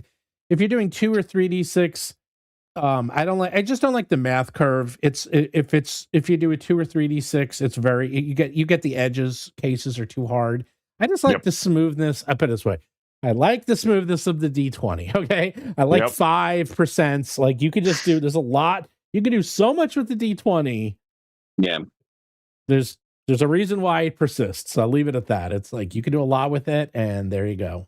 So the West End D6 games, though, man, they fix that problem in a delightful way, where the wild die, like the Star Wars game, where the wild die explodes and can keep exploding. That feels really cool. Yeah, I mean, there are ways, but they're always latched on to the existing game. That's the problem. It's never native, if that makes sense. So, because that just shows you, like, oh well, on its own, it doesn't really work. But yeah, it's fine. It's fine. We all have our favorites. Now it's getting dark out there. Yeah, but we're still going. We'll go for a little longer. It is where I'm going. I'm still going. We're still going. Well, I've been watching the clock over here, and it has only dropped below 9 minutes, like 6. One time. Did you see it go down to 6? Yeah, I did see, but there's nothing you could do. I mean, when it was like in the doldrums in the middle, and Mrs. Professor Dungeon Master was like, "What's going on? Why is no one backing?" I'm like, "Don't worry." I was like, "That's what happens." It's like, there's nothing you can do. We're talking to BackerKit, and they're like, yeah, we've never figured out what to do in the middle. It's like that, and that's they don't the way know. it always is. Yeah, they don't even know. I was like, BackerKit doesn't know. No one knows. I mean, I've talked to people who sell events and like training courses. Yeah. Like at universities, like this is just a normal thing. It's normal. When you launch the tickets, there's a surge in sales, and then the moment before tickets are done, that's when you get another surge in sales, and there's nothing in between. Yeah. And that's just how it works. Nobody wants to buy tickets except for at the very beginning and at the very end. Yep. Yeah. I mean, it's just thank you. Nature. Thank you, Overtime Mode. Thank you, Overtime. Yeah. That's why when I was a teacher, I used to give students 5 extra points for handing in their papers early. That way, which is kind of like early bird with this, because then, they're like, oh, I'll hand in the paper, and that way you're not, because you'd get all these papers at the end.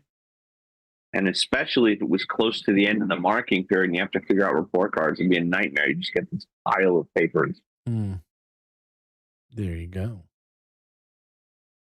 Oh, yeah, interesting. Yeah, you're actually right. Stock market has the majority of trading is in the first and last 5 minutes of the day. Oh, yeah. Oh, really? That's Yeah. hilarious. I didn't know that. Yeah, true. Most things are always at the beginning and the end. It's just it's in our DNA. No, it's nothing you can do about it. There's nothing you can do. So don't worry about it. So what did you do at Gen Con, Professor? Did you play anything? Because I didn't really see you that much. Did you buy anything? I bought a few things, All right. and then people were nice enough to give me copies of things like Legend of the Mist, and I had to buy mine. Oh, I should have been with you. a few of the winners, they were kind enough to give me copies. The any winners were kind enough to give me copies for review. And then some of them, like Spine, which won the Any for Best Solo RPG, I bought. Right, so I'm looking forward to reading Spine. And I played, but I played with Luke Gygax and Baron, and with Sentinels of the Shieldless. Right, so we played that big game on Saturday night, and on Friday I played with my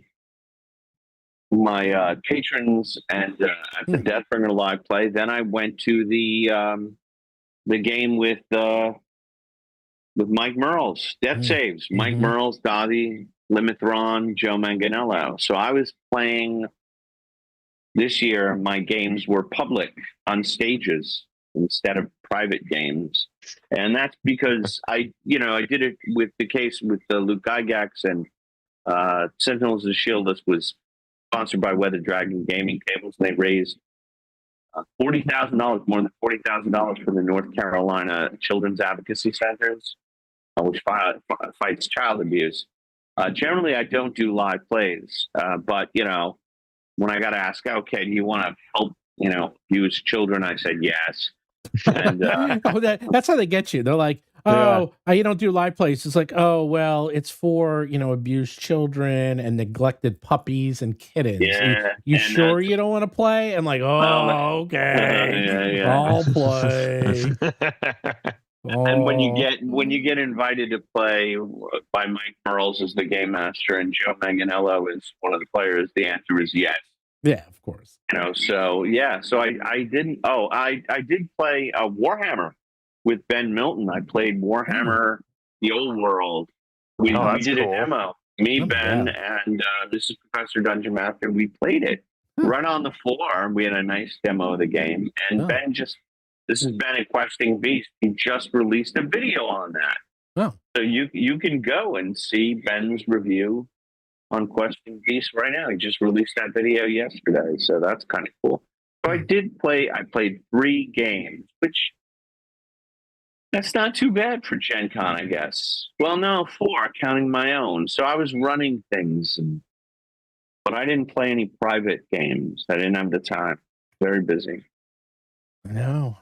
I only played 1 game, and that was it the whole time I was there. And it was a demo game on Sunday. We played. It was a roll and write game for Lord of the Rings, and I love roll and write games. Roll on the what is that? Roll and write. Roll and write. Baron, gotta get you. Is this like a solo game? No, they're very popular. Roll and write games are where you get a board, and usually everyone has the same board, and then you have to do mechanics, and you check off you mark off aspects of the board to get points. And that's kind of how it works. So the roll, and usually you're rolling dice. So it's roll and then write. Get it? Roll and write. So they're called roll and write games. And it's a whole subcategory. There's tons of them out. And in this one, you play like everyone's kind of the same. It's like you're playing a kingdom of Middle Earth, and you have like you're attacking the person to your right. So I'm attacking the person to my right, and then the person is attacking me. And you're doing the forces of good and the forces of evil. You're actually controlling both. So the forces of evil are like attacking to the right, and the forces of good are defending the person who's attacking you. So by rolling, you have to build up your defenses and then you're constantly attacking each other. The problem with roll and write games, and this is one of them, is that you're often just playing almost by yourself because you roll and then you mark off your things. And this game was, most of them are in public. So if someone messes up, you can see they mess up, but this is completely secret. So you could be completely cheating and no one would know. And in our case, we were new to the game. So we were not cheating, but we were cheating without making knowing. mistakes. Yeah, it was just making mistakes. So, and I was like, it was okay. I was like, you know, in terms of I like roll and writes. I play the ball. So I was like, it's okay. And that was it. That was literally the only thing.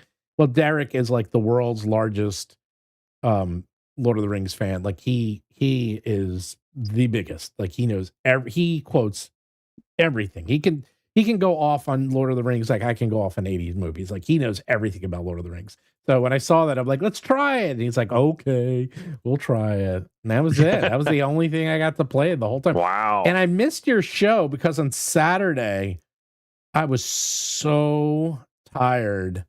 I was like, and then I went back to the room. We had a whole house to ourselves. Actually, I got a house this year, and it was glorious. It was really nice. And me and Derek just went back, and he fell asleep, and I was just sitting on my phone, and I'm like, I'm not going anywhere. Oh, don't forget, there was also that horrific thunderstorm and a tornado. Yeah, there was like a lot an actual on tornado. There was a lot on Saturday. Oh yeah, Yahtzee is a roll and write game. That's like the first one. Think about it. Because Yahtzee, you roll and you write, and then you fill out points. There we go. That's Chubby Funster. No, he's right. That is a roll. Yeah. No, he's 100% right. I never thought of that. But you're 100% right. You're 100% roll and write. Get it? I'm gonna step away for a second and come right back because I have a kidney stone. I don't know if did I tell you this, Stephen, about the kidney stone? Of course you did. I know everything. Okay. I didn't hear about this. Okay, so I drove back from Pittsburgh to New Jersey on Sunday, right. And that night I was awoken by a terrible pain, agonizing pain from my sleep, and I was rushed to the hospital. Turns out I had a kidney stone, and now it's a very tiny kidney stone, and I will pass it naturally, but I have to drink an enormous amount of water. That is true. Constantly. So true. I have to drain the main vein. Yeah, I have to do that, and then get some more water because I have to keep drinking. So supposedly, I'll be right back. Wait, so supposedly we have Halfling Torchbearer said he wrote this book. Did you really write this book? He did write that book. You know I talked to him extensely about that. Really? I just got it. Oh, it's James Spahn. It's James Spahn. I didn't know that's who that was. All right, I believe you. James, you and Derek should go head to head. I hate to say it. My money is on Derek. He is scary. He is scary. Really? Yes. Your money's on my money's on James Spahn. My money's on Derek because he has read these books extensively, and I have a lot of friends that are big Hobbit fans and Tolkien fans. He's like Stephen Colbert level. Like that is the level he's at. Like he is scary how much he knows. Really? I don't know. I've talked to James Spahn on the phone, and he will go on deep ends I didn't know were possible about the Silmaril. So will Derek. Yeah. I don't know. It's a shame that James has a home situation that can sometimes make it difficult for him to stream. But if he could, I would love to see James Spahn and Derek in a Lord of the Rings off. I don't know what that looks like. James, you got to get on. I will get that together. If you hit me on Discord, we will get that together because I know Derek would be up for it because Derek is I can't emphasize how much of a Lord of the Rings nerd he is. He is the king of the Lord of the Rings nerd. So I would pay money to see this Lord off, like this nerd off of between you two, because that was fascinating. I'm actually love to have you on the show because I am curious, like to write a book like this. It's like I can write books, but I would never touch something like this. Because it's like, because you need to know your stuff better than everyone else on planet Earth. And I'm like, come on, man. Like, it's intense. It's so hard. I mean, yeah. By the way, for the people in the chat, we're talking about this guy, James Spahn, Halfling Torchbearer. I just want to shout out to this guy, because if you go and look at his resume, he is probably the most prolific RPG writer that you have never heard of. Oh. If there is an IP that has been written, he's like ghost written and contribute written for at least 200 different RPGs that have been released in the past 15 years. It's incredible the amount of work that this guy has just pumped into the RPG industry. And he just is a machine. Absolute machine. He became a patron of mine, like 4 years ago? And then I didn't know who he was at first. And then he just started like hinting at in conversation like stuff he had worked on. And I was like, who the heck does this guy think he is? That like that's what I just said. I was like, who is this guy? Like, come on. You know, it's kind of like Steven with oh yeah, I know that guy who used to work at Marvel, and I used to, you know, like he says all these things and you actually start talking to him and he's like, oh no, he really did. He really does. It's real. It's like he's not full of it. But yeah, that is James Spahn. He's worked on literally everything. Yeah, no, he is. I know he's done a million things. Actually, him and Mark would be interesting because Mark has written over 250 books. Whoa! Yeah, really? Yeah, Mark's right up there. And he wrote the rules for Pathfinder 2nd Edition. Yeah, and he wrote Eldamon, and he's doing the mechanics and dev testing and balancing for Deathbringer. I mean, they're right up there. See, we don't fool around, man. We got the best of the best. And then Baron gets in there somehow. I don't know how that happened. I think that was a fluke. I think we lost a bet. That's how we got Baron in there. We lost a bet somewhere. Now, James, we got to get you on, man. Yeah, Mark is a machine. James sounds like you're a machine.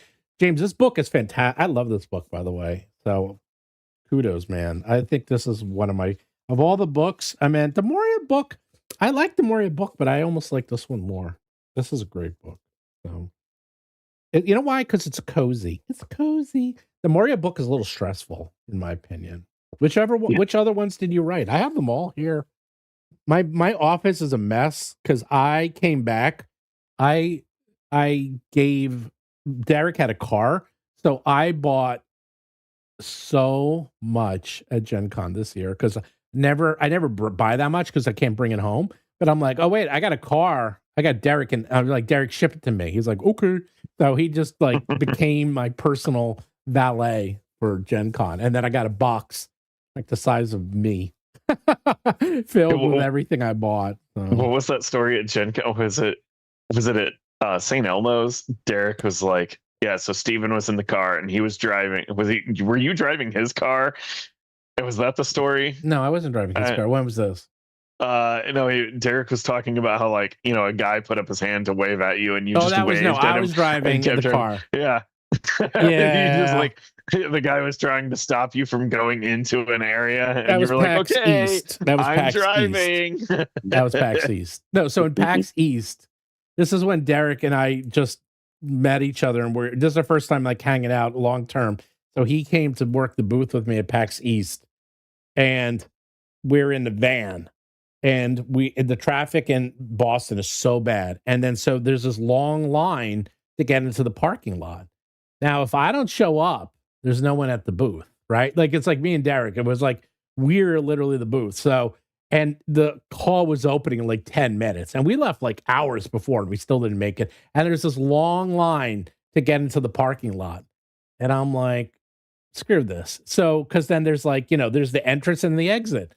So I just drove up the exit to get into the parking lot. And then the guy's like, what are you doing? What are you doing? I'm like, I'm driving through the exit, man. What do you think I'm doing? I'm like, what are you going to do? Stop me? And then Derek's like going white. He's like, what are you doing? I'm like, don't worry about it. Don't worry about it. And then and then he saw me blow through the guy and the guy's like yelling at me. And then we get right in. I park and I'm like, hey man, we made it in time. And then after that, yeah, and now he never stopped. He's like still talks about that one. have you met me? You guys know me. I'm like, do you really think that's gonna stop me? Please. Just go full wrecking ball. Derek calls it the horror. That's his term for it. The Because horror. Have you seen the horror in action? Is what he calls it. Oh my gosh. I was like, probably. So let's see. Normally we hang out a lot at Gen Con, but we didn't play any games together. No. I barely saw Baron. I missed your game, which looked like a lot of fun. It was fun. I did not run Mothership. Usually I run Mothership. Usually run Mothership. It was like, well, the funny thing is I usually go to Gen Con and I usually don't have any meetings, or I have like one or two. I have a few meetings. And I was talking to Luke Stratton from Pyroborg, and he's like, I'm like, what do you do? He's like, oh, dude, I got nothing but meetings. I'm real busy. And I was like, really? I don't have any meetings. I was like, I never have meetings at Gen Con. Boy, I should have not said that out loud, because as soon as I ended up at Gen Con, I had nothing but meetings. Like every minute of my day until Sunday was meetings, and that's it. And night too. Like that's why I had to stop on Saturday. That's never happened. I didn't go to your thing. I didn't go to I always go to the Glass Cannon party. I didn't go to the Glass Cannon party. I didn't do anything, man. No games, nothing. Oh well. I guess that's what happens when you're running a business and when you have $1 million Kickstarter. Yeah. Or excuse me, BackerKit. BackerKit. Yeah. Thing. They're fine with that, I think. As long as we put it on the right platform, I don't think they care what you. I don't think they care what you call it. as long as it's there. $1 million blood pact. Call it that too. No, it's going to be fun. Oh boy! Although I see 7,635 people, that's going to be a lot of fulfillment. Oof. That'll be a lot. Good thing I'm not doing it. Good.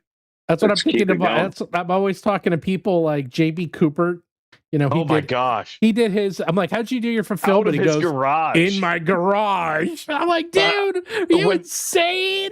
when I found that out, because he lives about 3 hours north of me, I texted him. I was like, dude, do you need help? Like, is your family gonna kill you for taking over the garage for a month? I know. Like, I'll come up there and help one weekend and just Evan did it too. Stuff. Evan did the same thing for Nimble. Crazy. I was like, guys, get a professional. don't do it yourself. Well, my friend John Statz, who did the WoW diaries, the World of Warcraft diaries. I mean, this is like 10 years ago, 15. He did all the fulfillment himself, and he had 7,000 backers, and he did it himself. That's crazy. And that was like 15 years ago, I think. It was like 14, 15 years ago. And I'm like, dude, like why? The big surprise to me is like, you know, on the one hand, you know, you take pride in the work. You want the packages to go out perfect. You want to do it yourself. You know, there's a lot of reasons that you could possibly want to do it yourself. But like, for me, when it's 7,000 back, like how long does it take you to pack every single, like going through, this person got these things, okay, have to assemble them and put it in the thing, maybe sign a note, put it in, and then, you know, every day USPS is coming to pick your stuff up. I'm like, how much time does it take to do that? And like, you could just give it to professionals who have like equipment and tools to do all that, and it's done in a weekend. You know, they got staff and a team, and then not only that, you're back to doing things like with your family and, you know, making more cool stuff for the next project, you know, or, you know, just taking a break. Well, that's what Professor's going to be doing. I didn't tell you, the next stretch goal is Professor is going to pack every single one of these and sign it himself. Every single box will be personally packed and signed by Professor Dungeon Master. You don't mind, do you? Michelle won't mind having a house full of books. Actually, she's already got that. It's like they keep arriving. That's right. I forgot Like you already I have just got Hobbit Tales. I just got Hobbit Tales from Free League. I got a big box of Free League stuff. Yeah. That's so It funny. keeps coming. It keeps coming. The games keep coming. I know. Actually, my office is overflowing. I don't even know what I'm going to do because I'm out of shelving, and it's like, and now everyone has big box sets too. Like everyone's thing is big. No one has small. Yeah. No one's coming out with like a book. Everyone comes out with a box set.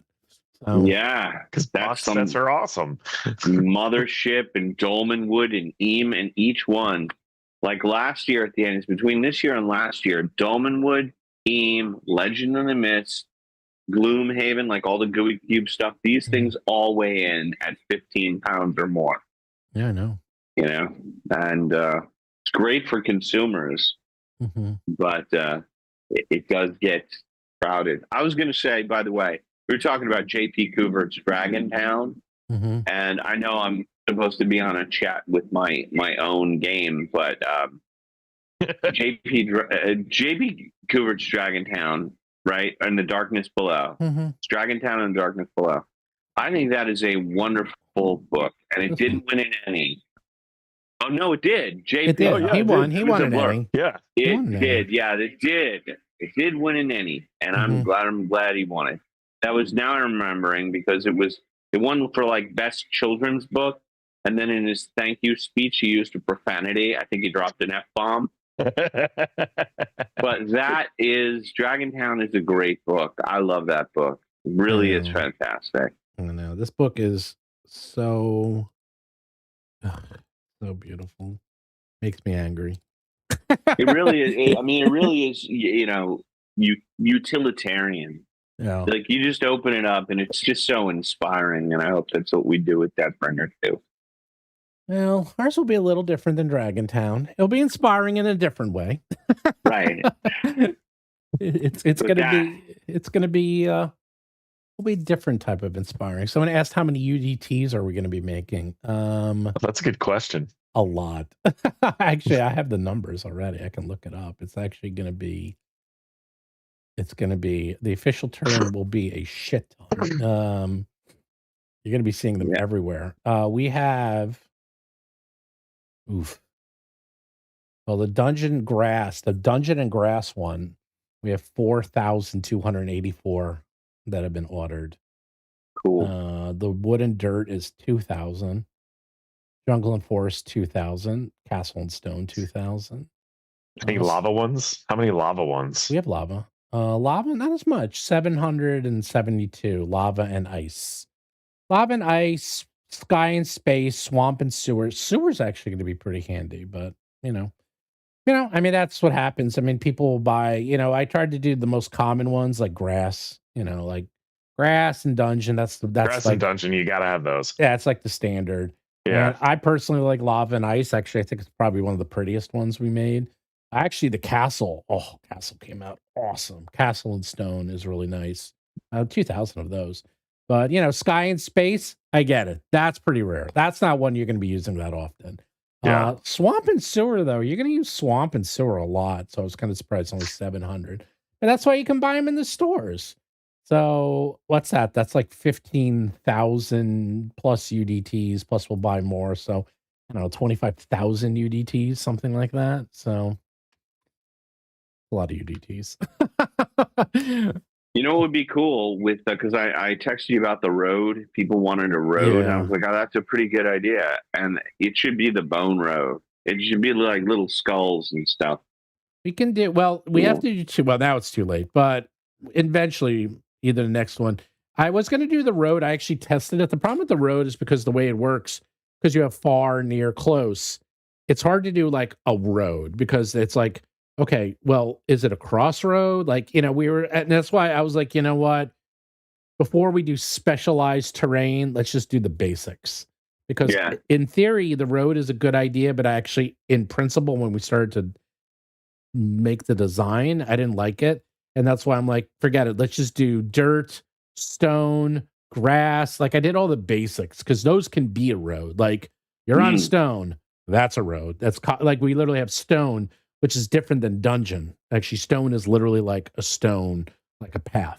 So that can be the road. And I think more people are going to do that, because the problem with the road is, okay, the road is stone, but then what's the outside? Is it grass?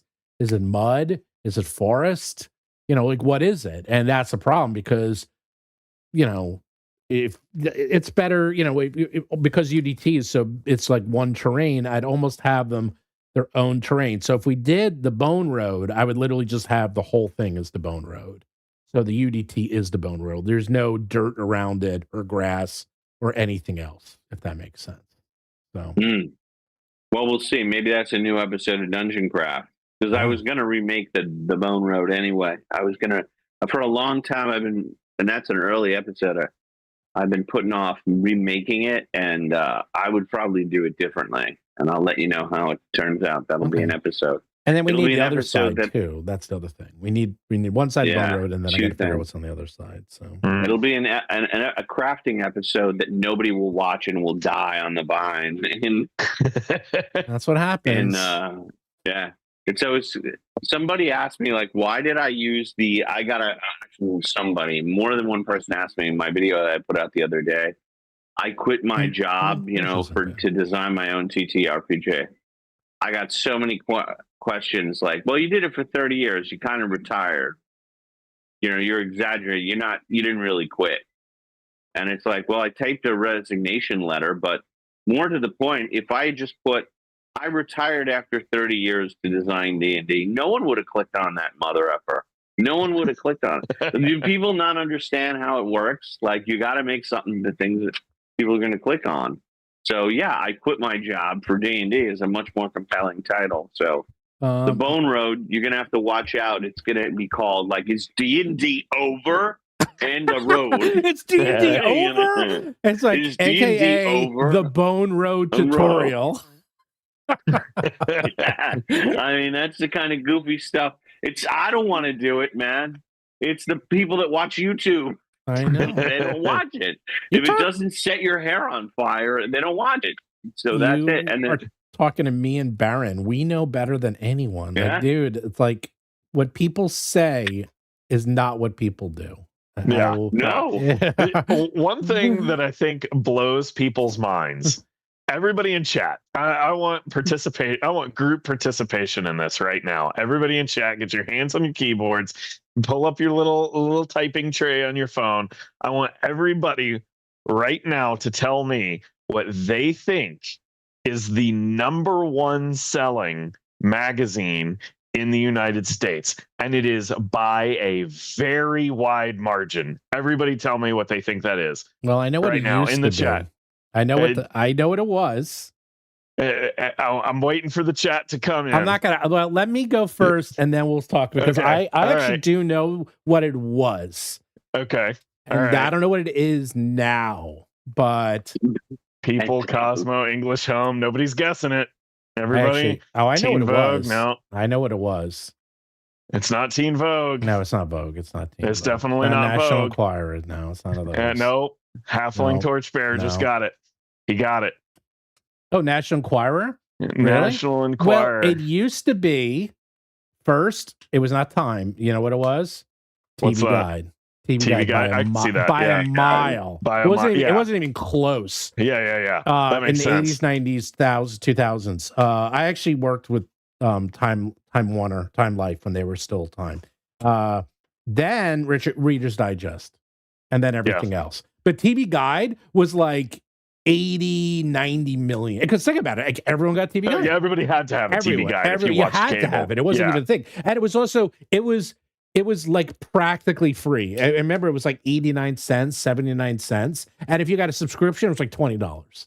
Right. So Right, everyone it was got nothing. it. Yeah, it was nothing. It was like everyone got it. Everyone. The National Enquirer, like, if you ever wanted to learn how to make YouTube thumbnails, just go buy a copy of the National Enquirer. Yeah. Bat Boy Strikes Again.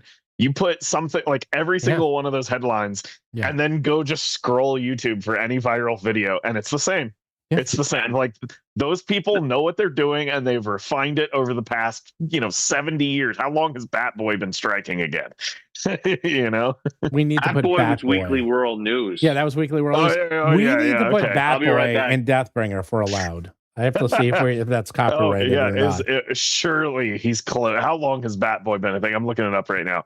Bat Boy. Look up Bat Boy. If Bat Boy is trademarked or copyrighted, we printing. won't touch it. But if it's open Hey, Laura. source, if it's free reign, we'll definitely put Bat Boy in. What is it? Is it 70 years? Is that the 95? Yeah.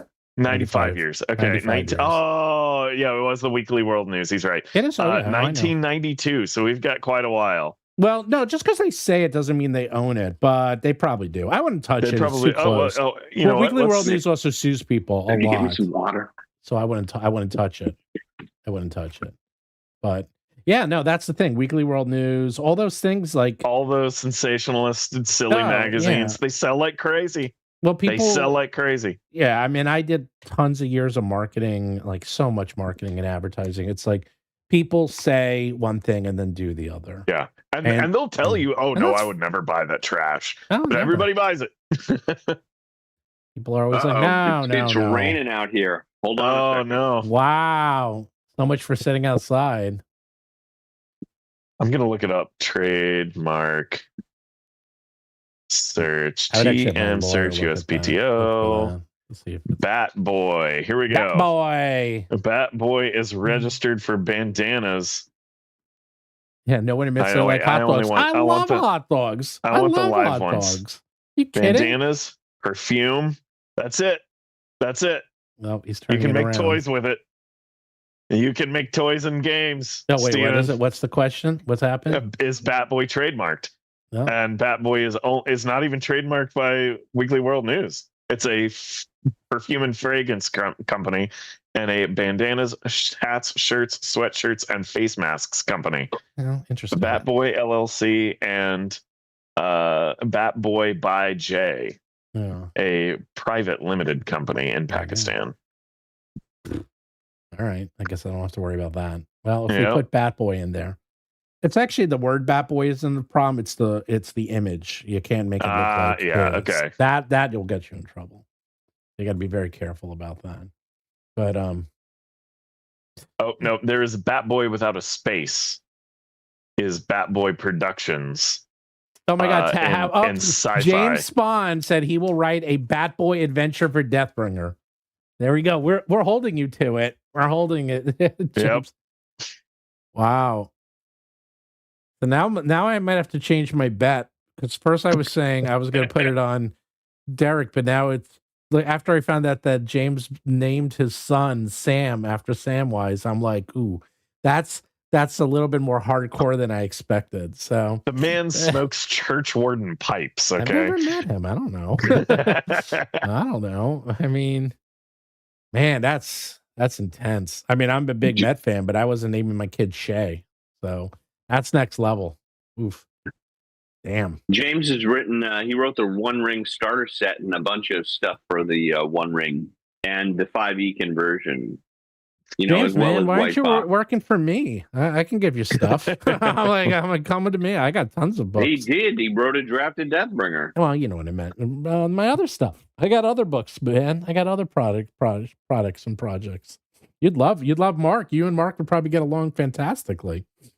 Oh, look at that. He grows his own tobaccos. He keeps bees. He lives in a hobbit hole? Oh my God, he's the biggest fan of all. His wife's like, why do we live underground? It's like, honey, hobbits. That is pretty funny though. If you had do you have a circular door? Like one of those? I wish he had a circular door. That would be cool. Those look like a huge pain in the ass though, because it looks like a tripping hazard. It's a tripping hazard, and well, if you ever serve on an aircraft carrier or submarine or anything in the Navy, they call that the noobs when you're first on a ship, because there's a 4-inch, because of the portholes, so there's a 4-inch clearance, and people are always tripping. And it's common until that's actually, they say it takes you a couple of months. And eventually that's when you go from like a newbie to whatever standard resident, whatever, and where you can just walk through the portholes without thinking about it, because you always have to do the step. Otherwise, you see people tripping constantly. That's how you can tell when someone's new. Anyhow, don't ask why I know that crap, because I watch a lot of documentaries. That's all I'm saying. I watch a lot of weird documentaries. That's like most of my life is documentaries now. Actually, it was always documentaries. That is just easier to find. Yeah, that's very true. When are you coming out with the documentary? Oh, someone asked me to ask you a question, Derek. How about that? What? Someone texted me and said they wanted me to ask you. Me? Yes. This guy texted me. One of my a guy texted you, yes, not in the chat. On Discord, okay. Yes, on August 7th. Do the announcements of D&D fall in line with the prediction from Baron DeRop's latest video about predicting the future? Hope he gets to be a guest soon to talk about that and his new product. Thank you for all the Gen Con coverage and being great as usual. And this is your D&D warning signs video, which I did not watch, actually. Ooh, you would really like that. I interviewed like 25 people and compiled a synthesis of all of their claims. Yeah. And also did my own market and geopolitical research, like demography and cultural development research of how D&D was going to navigate the next 5 to 10 years. And like that was probably one of my more ambitious videos that I've ever done. And it got inspired because Page 2 years ago, people were freaking out about changes due to tariffs. Oh, I thought Ben Milton, because he did that video too. Yeah. And so it took quite a while to do the research and put that video together. And I came up with 4 different possible scenarios of like the trajectory of how D&D would go.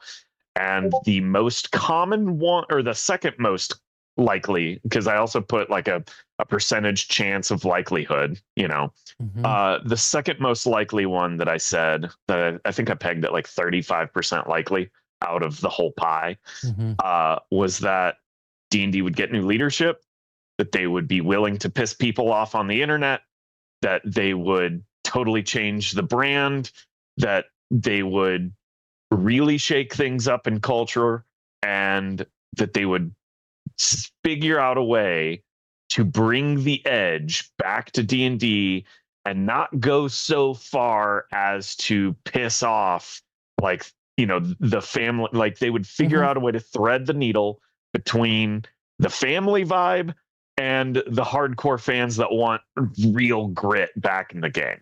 They would figure out a way to stick that landing. I'm still dubious. I'm not. I'm still dubious. I'm not. I'll tell you why I'm not. If they can't stick the landing on Dark Sun, like they're moving in the right direction for that scenario to become true.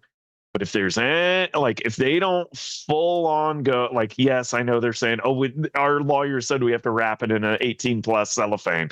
Okay. That's just marketing right now. That's marketing. That's marketing. That's fake, but it's going to work. Yeah, but it'll work. Yeah, but it's fake. If they don't nail every single aspect of it in the way that the old heads would fully respect, it's not going to go well. It's not going to go well. People will eat it alive. Yeah, and people are wanting the real deal. They got to get the real deal. I'm still dubious. And I say that, the only reason I say that is because Halo 4 was fine, but it wasn't Bungie Halo. And there was a difference there when Dan Ayub took over 343 Studios, and now he's over Wizards of the Coast, or excuse me, D&D. And I'm sure it's clear he's going in the right direction to bring the brand back into the fold. But we'll see. I'm still cautious. Trust but verify. But no, the text message you got was definitely citing that specifically.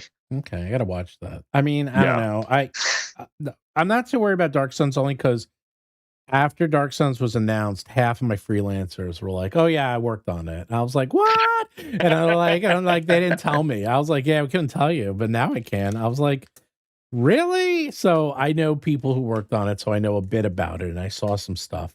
And I talked to Dan Ayub. Hell, I talked to him today. I talked to Dan a lot. Yeah. Yeah. I've never met him, so I am very friendly with Dan. He and I get along very well. He is one of us. Plus, I mean, as much I always say that you think I know a lot about TTRPGs, I actually know more about video games. Like video games, that's my first love is actually video games. Now it's kind of the same, but for longest time it was video games, and then TTRPGs were like a far second. And he's a video game guy, so he and I can talk video games to the end of time. And quite frankly, he gets it. I mean, if you watch the interviews I did with Dan, he apologized. I mean, he actually apologized. And that would have been unthinkable 3 years ago. And he said they made a mistake. And I was like, I mean, you can watch it. It's public. It's on my channel. And I'm like, yeah. And he was honest. And he was honest but it's also very easy for him. And I'll tell you why. He wasn't there. He wasn't there when any of this happened. So he's like, oh, we're sorry. It has nothing to do with me and my team and my leadership. That was all those guys. Everyone, they're all gone. Like, we are now in charge. So we're going to change things. We're going to right the ship. You're right. They never would have, because they would have never taken the responsibility. And we're changing this into a very different conversation to tell you about Deathbringer. This is more of a Roll for Combat show. We'll talk like on a Wednesday. But yeah, so we can talk about this quite a bit. But I think they're going to nail it. Also, I also interviewed, it's not up yet, but I'll post the interview, I did the interview with James Wyatt on the World of Warcraft. And he's like the biggest World of Warcraft fan, period. Like, he knows everything. And I'm a huge World of Warcraft fan. And my best friend, John Statz, was the lead developer of World of Warcraft and did all the he was the first 3D designer ever hired and did all of Vanilla WoW's dungeons, everything. And John came to Gen Con. Me, John, and Dan talked. And we talked all about World of Warcraft. Actually, that video is up now. And they knew what they were doing, man. I mean, they seemed like they knew. They put every race in, they put every class in, they put in the most famous raid of all time, Icewind Dale. They put in really good dungeons. The dungeons they selected were excellent dungeons for D&D. Like, me and John were talking about that. He's like, yeah, these are really good dungeons. Those are the best dungeons for D&D. Like, they got a lot of the magic in there. I'm like, I'll put it this way, they're doing their best. And that's something else. Like, it's a combination of, like, as you said, it's like, as long as they really try and maybe they fail, if they try, that will even go a huge way for the community. Like, because they'll like, well, look, at least they worked really hard. Maybe not everything worked out, but at least they gave it their all. That will go a long way.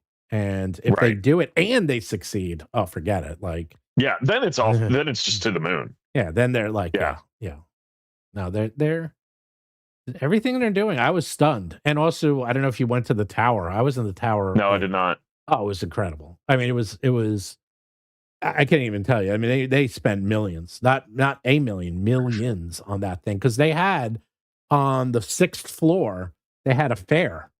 And the fair was insane. They converted the entire floor into a fair where you would wait on lines and you would have the strength of test, the test of strength, the test of wisdom, the test of dexterity. Like, you did one test. And and they had actors going around and people dressed up as beholders and dragons. Cool. And I'm like, and they had, I was like, yeah, they really, well, that's Dan's video game background. Cause in video games, when we go to E3, they spent tens of millions. They didn't spend millions. They spent tens of millions on these booths. Man, I have stories in E3, and that's his video game site showing. Because when I saw this, I was like, dude, that's all video game like background, that you were using all those tools, because people don't do that at Gen Con. No, they don't. And he did. And I was like, and he knew. I was talking to him. He's like, yeah. He's like, wait till next year. I'm like, I believe it. I'm like, I believe it. You were going all out, and they didn't have any time. That was in less than a year they had to plan that. Like, wait till next year when they have a whole year to plan. I was like, yeah, they're gonna go. Yeah, Gen Con's changing. It's becoming a very serious A-level convention. I used to call it was like a C-level convention for the longest time, and now it's been a B-level convention for a long time. I think it's going to be, after this year, I think next year and on, it's going to be like at the same tier as San Diego Comic-Con. It's just going to be like an A-level. Well, think about it, because when Dungeon Crawl Carl comes out, You're gonna get all the Hollywood people Renegade's show gonna up. go gangbusters on that. That's They gonna be already a wild. did. They already did. Yeah. I mean, they had thousands of people were there. And the games. Yeah. This is it. They had thousands of people. They sold out stadiums for people. They did the local field, and they sold that out. And the game's not even out yet. It's not even out. It's not even out. Not even out. And that's how. And people were going crazy. I was like, oh, yeah, it's kind of unbelievable. Anyhow, Deathbringer is still going strong. We have $1.315 million. Yeah. 7,648 Deathbringers. It's nearly in 20,000 more since we started the stream. Yeah. Well, it's strong and steady. It's like, we're not. That's all you need. You just need a little bit every 10 minutes. Someone said they were thinking of going to their $9.99 tier. I tell you, you go to the $9.99 tier and you get. And the good thing, because people wanted to know how big these jackets are. Oh, this is the bad one. These jackets, I got an extra large. I cannot fit into this extra large. So I think I needed a medium. These jackets are gigantic. So if you are big, I mean, look at this thing. This is an extra large. Look at the size of this jacket compared to me. It's like, this thing is enormous. I'd be swimming in this thing. So these jackets are very big because it goes up to 3X. I think the 3X is closer to a 4 or even 5X of a t-shirt. So it'll be very good. Yeah, people don't want Gen Con to become SDCC. Yeah, it's not going to become San Diego Comic-Con in that sense, because San Diego Comic-Con has become Hollywood took it over, and I agree, but I think it's more like it's going to become a bigger cultural impact. They are adding 5,000 more people. So they had Turnstile last year was 72,000. This year was 74,000. Next year it's going up to 79,000 per day. And they added next year, they're adding 145,000 square feet. That's basically half of the booths. It's like the size of all the booths. They're adding that. That's what they're adding because of the new hotel. New hotel, yeah, the new hotels. And there's going to be so many people there now. Well, how many more booths are they adding? A lot, because they're going to take over that whole side area. They should have done a long time ago. They should have done that. Yeah, they should have done that years ago. I think they're going to do is they're going to take over that, move all those people to the hotel, and then just make basically that whole area is just going to be vendors. It's going to be all vendors. It's going to take 3 days. It's going to take the whole convention to walk the vendor hall, Professor. I know. It's like, you think it's bad now? You just wait. It already does. I know. Yeah. We actually did have some questions, by the way. Did we? Oh, wow. Someone said he's like, I wanted the $9.99 tier just for the jacket, but I promised me if I did it, the jacket would become with the divorce papers. Well, maybe we'll do it as an add-on later, and you can sneak it in. So let's see. They wanted. There was another announcements. Paizo's 13 Omens. Oh, I have that here. I got that too. I got everything at Gen Con. I got 13 Omens. It's a fun little game. That's their horror game they're coming out with, right? Yeah, it's actually really interesting. You actually play it. Actually, Professor, you'd be very interested in this. This plays like you play it in one night, in one session. So you get a pre-made adventure, you get pre-made characters, and then they either live or they die, and then that's it. So it's almost like, remember those murder mysteries we used to play in the 80s? Yeah, it's kind of like that, but in a role-playing game. And then there's 3 acts, and you go through and you play it, and it's designed to play in one day. So this is the game. Like, you don't have a character that keeps going. You basically choose from a character list. Like, here's the characters. You choose which one you want to play. And they can die because it's horror, and because it's not like a legacy game. You could just, they say here, literally, conclusion. If the characters fail to make it to the end, they just say, this is what happens when you die. And then they have triumph. The characters manage to sever the faceless, and then they tell you what happens when you win. So that's an interesting concept. I have not seen that in a long time. They want to know, Eddie plans on doing monster compendiums in the future for Deathbringer. Yes and no. I just did 3 monster compendiums for Shadowdark and that have like almost 600 monsters. So you could just get this because that will work. So maybe there's other things we need to concentrate on, like the world, and the world's more important right now than the monsters, and the monsters will come with the world. So don't worry. But an actual dedicated monster book, no, not yet. Not for a little while. So. I'll be right back, guys. I have to put my chickens up in the coop. I'll be right back. Chickens. That's not chickens. He does. That's not a euphemism for anything, folks. He really has chickens. Why? Well, he lives in Tennessee, man. They make eggs and stuff. Fresh eggs. I guess. Someone had a super chat question. How many more expansion or future books have you ideas that will come for Deathbringer? I think the correct answer is infinite. Is that correct? I think that's the correct answer. Right now in my head, there's at least 1 or 2, and the answer is infinite. I mean, it's like as long as people keep supporting it. Oh, here's we'll keep making them. We'll keep making them. It's all based on the amount of support that we get. So how can you run a Deathbringer game at GaryCon or Gen Con? I think Deathbringer worked perfectly with the 4-hour one night Ravenloft session. Well, if you run them officially, contact Lurking Fears. So go to Lurking Fears website, and they recruit GMs constantly, and they're the ones that are going to be finding GMs to run games at GaryCon and Gen Con. If you want to run your own, you can do that on your own. I'm not that you can do by yourself. I don't need to do that. But if you want to run official games, that's who you contact. I mean, eventually I'll put up a section on the site where you can right now we're getting through the backer kit. Then we'll put together a more organized site and information where you can find out everything you're asking.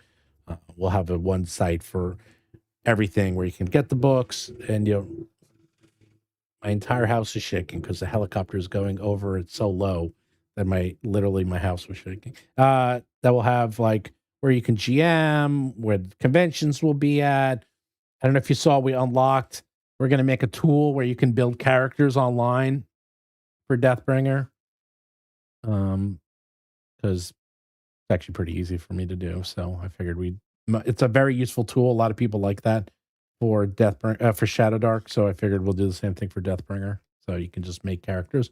Also, this way, if you die a lot, you can just pump out a new character in 5 seconds. So not too hard. I think what's interesting, and I said this on a lot of the interview shows that I was on, there's so many different facets to making a game, because we're trying to make a game that people are actually going to play. Mm-hmm. Right? This is not meant to be a quick cash grab. I disappear. We want to make a game that people are going to play. So there are stages of things, right? You got the writing and the development. You got the play testing stage. You got layout. Then it goes to then we have fulfillment, and then there's the direct sales. Then there's the retail, and then there's also a big part of this is rolling it out so people can actually play the game, and that you'll go to conventions and be able to find a Deathbringer game. That, and of course an OGL. I mean. Or something like it, and the digital so that people aspect. can create, because you know all these things are what makes a game popular and make it stay. And if you look at games that blow up and they may raise $1 million and then you don't hear about them anymore, that's because they didn't have that infrastructure. And one of the reasons that I went with Roll for Combat is because Steven knows how to create that infrastructure and actually get this game played. And that's really important. So I hope people see that this is for real. We're really trying to make something that's going to be substantive and is going to last. And I'm committed to making sure it works with Shadowdark. Because we're talking about the monsters now, it's compatible. I really want it to be compatible with all OSR games, so that you have all these old modules and the old OSR modules, newer OSR modules that are come out, for old school essentials that I love, like things like Diogo Nogueira's Halls of the Blood King. That's a great one. I mean, there's just so many great modules out by third-party creators. I want them to all be compatible with Deathbringer, so you can enjoy them and play them. Mention Ravenloft. I want it to be compatible with the old Ravenloft as well. Well, there's Evan. He wrote, "Congratulations, guys. Hope to get a game in at PAX U or Green Dragon Fest with all of you." And then Dungeon Masterpiece wrote, "Heck yeah." Heck yeah. Evan, it was so great meeting you. It really was. And I think Nimble is great. It really is an inspiration. Yeah. And he sold out. That's how good it is. You can't even buy it if you want. If you I'm want having a hot flash here. Oh, hot flash. Man, he's got kidney stones. He's got hot flashes. He's got it coming out from every end. Yeah. For those of you that, I don't know if you've been living under a rock, I got part of my cancer treatment is I got to get these shots that raise my estrogen, so I get hot flashes. So I'm being hit with a hot flash right now. That was crazy. Yeah. It's water feels good on my neck. Wow. So that's I'm putting water on my neck. Oof. So Baron, what do you do with your chickens? You have chickens. What do you do with them? So my wife is an extremely avid gardener, and she wanted two things. She wanted farm fresh eggs, and she wanted manure so that she could make compost. What? That's weird. It's like, honey, I want farm fresh eggs. Yeah. And I want lots of shit. I'm like, oh, okay. Yep. You put them on a bed of wood chips, and then you scoop the wood chips up and stack them, and it composts. Yeah. And it makes the best compost ever. So anyway, she had this idea, and we looked on the internet to see what the city ordinance was, and the city said that you're allowed to have 6 birds. And my wife said, well, we need more than that. So we're just not going to get a permit. We're not going to tell anybody that that's what we're doing. I'm reporting you. I know. We're right on the right. We're like, our property is literally like right on the edge of the county where you're allowed to have as many chickens as you want. Man, nobody cares. Yeah. She's got a large piece of property. So anyway, she ordered 12 chickens, and you always try to order a little more. Where do because you order a chicken from too? So there's a Amazon. Yeah, they just show up. She got them from a company called Murray McMurray Hatchery that works with. It was started as like a graduate thesis program for an agricultural school, but it's a network that connects you with organic chicken farmers in your area. So she ordered 12 chickens, thinking that, okay, I want 9. So, and chickens are very fragile when they're a day old, and that's how old they are when they ship them to you. So she was like, it's unfortunate, but 3 of them will probably die. That's normally what people expect. I'll just order that many. And then Murray McMurray said, well, you ordered 12, so we're going to send you some extra. So we got what we thought was 18. All of them lived. Now they're nearly adults. They're nearly ready to start laying eggs. And my wife texts me while I'm at Gen Con. She texts me and she's like, so we have 20 chickens. I'm like, what are you talking about? We have 20 chickens. We've counted them many times. There are 18 chickens. And she sends me a picture with like all of them counted, with all of them in the one frame. I'm like, we have 20 chickens. Why do we have 20 chickens? New ones are showing up. It was like chicken math. They just manifested out of nowhere. So I don't know how in the world we're going to eat this many eggs. But the original goal was to get, maybe 9 chickens so that we could have like half a dozen eggs a day, maybe 3 eggs a day. We're going to be like around 12.5 eggs every single day. I have no idea what to do with this many eggs. Like, I love eggs. That's a lot of eggs. We're going to have a new tier where you can get Baron DeRopp chicken eggs, month of Was it I will pickle them Egg and of the ship Month them to you. Club? That's it. Yeah. Egg of the Month Club. Well, use them for Green Dragon Fest. Oh my, yeah, we could. I could just With the breakfast, storm and lower ash. lower the cost. Is it the breakfast of champions? The breakfast is fantastic. The bacon is amazing. Ask Josiah. Ask Josiah Dungeon Dad about the quality of the breakfast. I gotta get the door. I'll be right back. Yeah, Durop's farm fresh eggs is right. All right, what do we have here? So you could freeze them. Can I get the egg tier? Yeah, we need an egg tier. Let's see. Maybe if you're lucky. Why are we talking about chickens when we should be talking about Deathbringer? I don't know. The pledges went up, man. It just went back to 10 minutes. People like talking about chicken. People like chicken dark, exactly. They are. That's right, James. They are. They can get nasty. Chickens can be like really kind of mean. Oh yeah, no, they eat their own eggs. Oh, 100%. Yeah. We have one chicken that is so mean. Like, some of them are standoffish. A couple of them will let you pet them. There's one that's nice. I've nicknamed this one Sweetie because it's sweet. It'll actually let you pet it. But then there's one that is just impossible. My wife says that we have an understanding with this bird, but I have named it Shit Stain because it looks like one and it is so mean. It will claw you the moment it looks at you, tries to peck you if you walk by. It's such an annoying bird. But yeah, if a hawk gets that one, I'm not going to be upset. Do you have a rooster? No, we would not. We're not allowed to have roosters, and that would get the city called on you real quick. Oh yeah, because they crow. They crow at 4 a.m. So someone asked.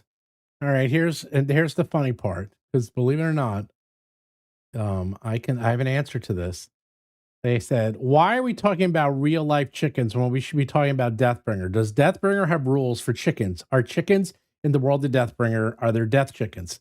What about the God Skycoast? The answer is yes. So in The Strange and Unusual, which is it's already out and it comes in the Shadowdark book or in the 5e or Pathfinder, we have the Crypt Fowl Swarm. Did you see that? Those are the chickens. Those are literally death chickens, and those are they're in the book.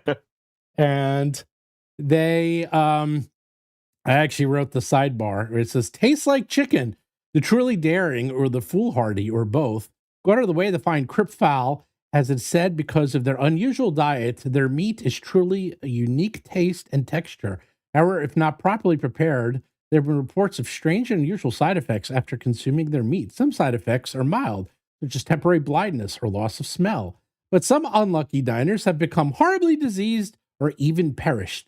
Still, consuming crypt fowl is considered a rare delicacy, and there are always those who are willing to literally risk their lives for a new and unique experience. So these are chickens that eat the undead. So they hang around that's weird. Graveyards. And that's creepy. And they're swarms. So they're crypt fowl swarms. So you thought you were joking, and you're like, and what their attacks are, they have digestive spittle, so they can shoot poison at you. They have foul play, which is they will swarm you, and they attack you with a relentless swarms of beaks, claws, and feathers.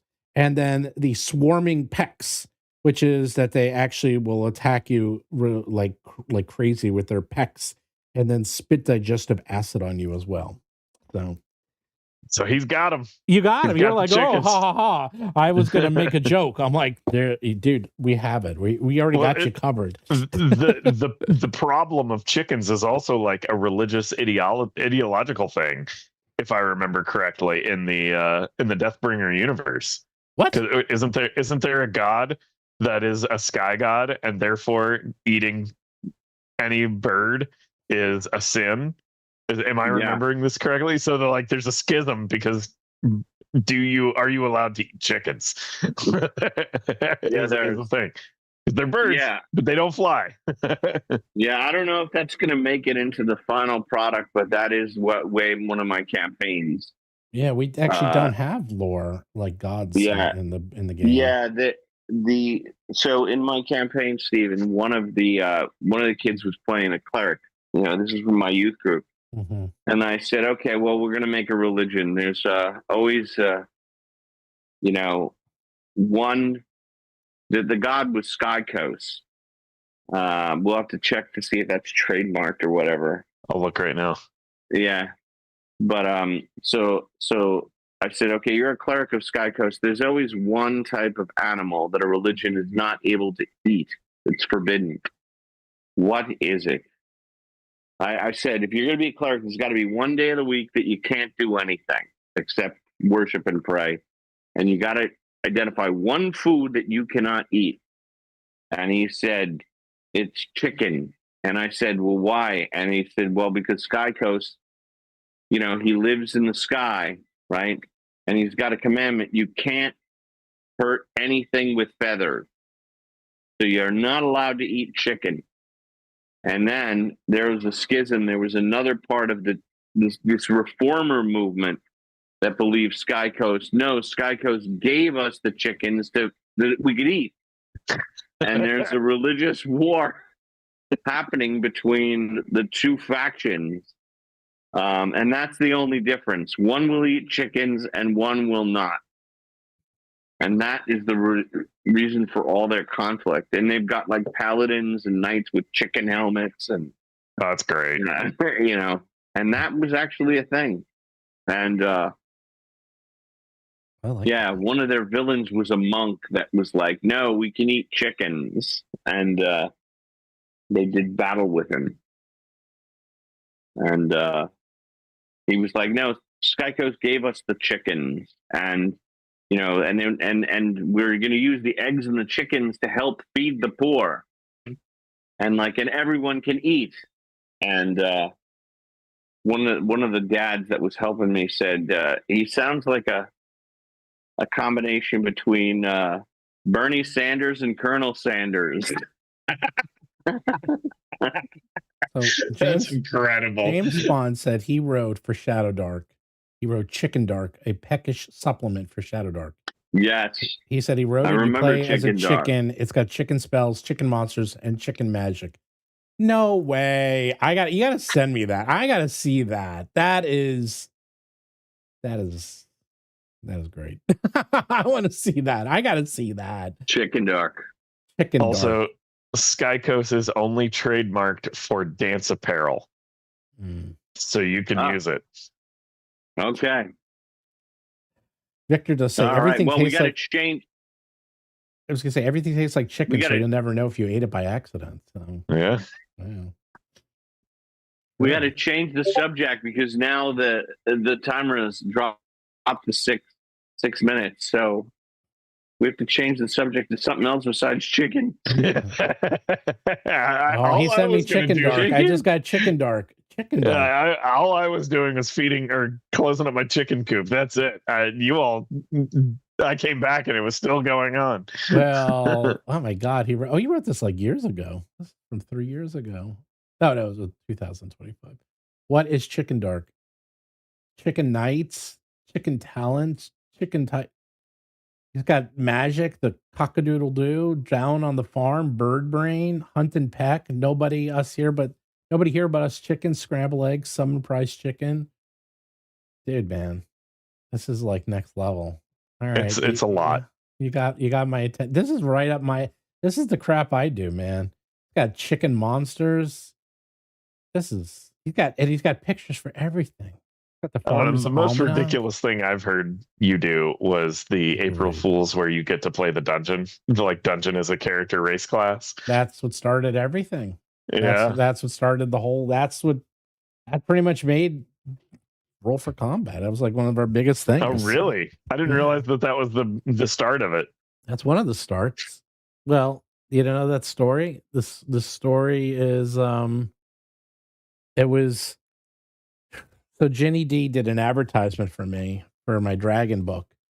And the book was, at the beginning, she's like, "Oh, I want to play." She played all the parts, and she's like, her talking about a dungeon master, and she's like, "Oh, I want to play a dragon." It's like, you can't play dragon. It's like, well, actually, you can with Battlezoo dragons. You can play dragon. And then at the very end, as a kicker, she's like, "Well, let me tell you about my next character. It's a dungeon," and that's it. So it ends.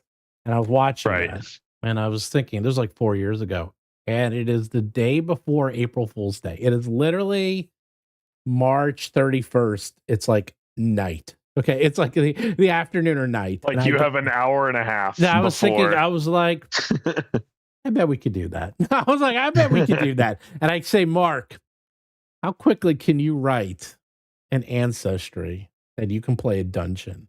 Can you do it in 6 hours? He's like, no problem. And he wrote a 7,000 word ancestry of playing 7,000 words. And this thing is, of course, fantastic.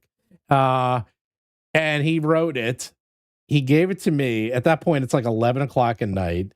And he put in all the TTRPG, he put in all the lit RPG tropes, because he wasn't so familiar with lit RPG. I mean, now everyone knows because Dungeon Crawl Card, but I've been reading lit RPG since it came out. I love lit RPG, and there's a couple of very famous lit RPG books where you play a dungeon or there's dungeons. Anyhow, he put it all in. He gave it to me. I laid it out immediately. I was like, okay, it takes me it's like an hour, not even. I could do the whole layout very quick. So I do the layout. I add the art, and then it's done. And it's midnight. So it's now April 1st. And I'm like, but I wasn't going to release it just yet. I wanted to wait till the next day because, I don't want to release it at midnight. And so I literally was so excited I couldn't sleep. I was like, oh, it's going to be so good. It's going to be so good.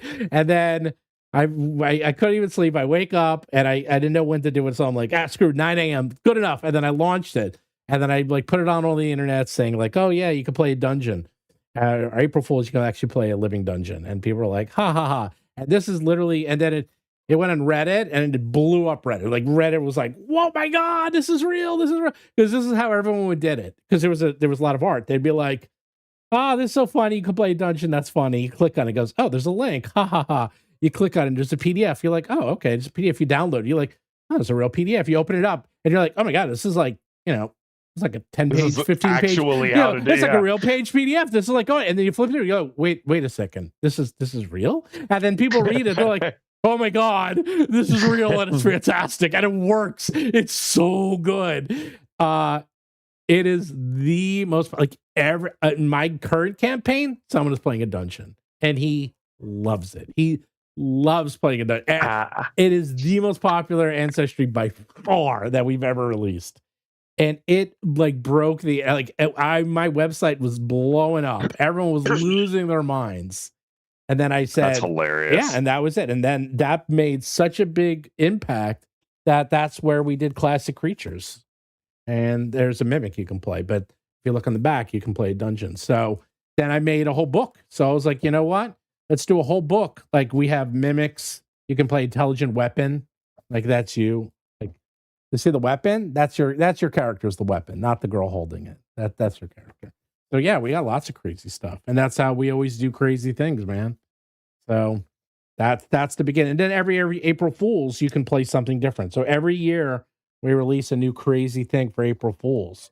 The one our second most popular is Demigods, where you can play a demigod. So that one people really liked. Actually, because Mark wrote a very advanced system for worship, and it's they're like, the ancestry is cool, but the worship section is fantastic. Like people love this section he came up with, like how to become a demigod, because you can use it in your own campaign in a lot of ways. And then last year I came out with the one I want to do was Immortals. Actually, we've done 5. We did Dungeons, and then we did Isekai, where you play yourself, Otherworlders, where you play you. It's like you play you in the world of D&D or Pathfinder, whatever you want. That's cool. We did Fusions, which is the one I really like, where you can play Voltron. So either 2, 3, 4, or 5 people, or 6 can play one character. So you're actually one character. So you can play Two-Headed Ogre, and you're literally 2 people playing one character. Or you can play like a Hydra. So you can have 5 people play one character. and of course it works. And then we did Immortals. Oh, we did Demigods and then Immortals this year. And Immortals, you literally don't die. You are immortal, but you eventually will die. Like you get like 7 lives or 9 lives. You get 9 lives, and then you ascend, and then you do eventually die. You don't die, you just ascend, but then you're out of the game. So anyhow, there we go. I got to come up with one this year. I don't know. That death chicken is going to be pretty hard to beat. I was looking at that. I was like, oh, I should just take this and turn it into my thing. Turn it into a character class. Yes. Or an ancestry. Yes. So actually, you can play a dragon, you can play a dungeon, and then you can play a magic weapon, and then we actually have a whole section there like don't play Dungeons and Dragons in the same campaign, otherwise you might have some trouble with the lawyers. So we have this whole thing in there. Anyhow. Yeah. Bamboozled Great Crowd 8982 said but the dungeon is a ginormous mimic. Yes. And that reminds me of a particular adventure that I played back in 3rd edition days, where we walked into town and everybody in the town was an NPC that we knew from another town, like on the other side of the continent. And we were like, how in the world are you all here? And they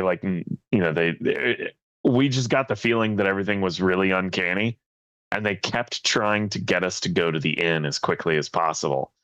And to cut to the chase, it was basically a adventure, or like a whole setup scenario where a troop of doppelgangers had been following us and trained a mimic to become an inn, and were trying to kill us with the inn.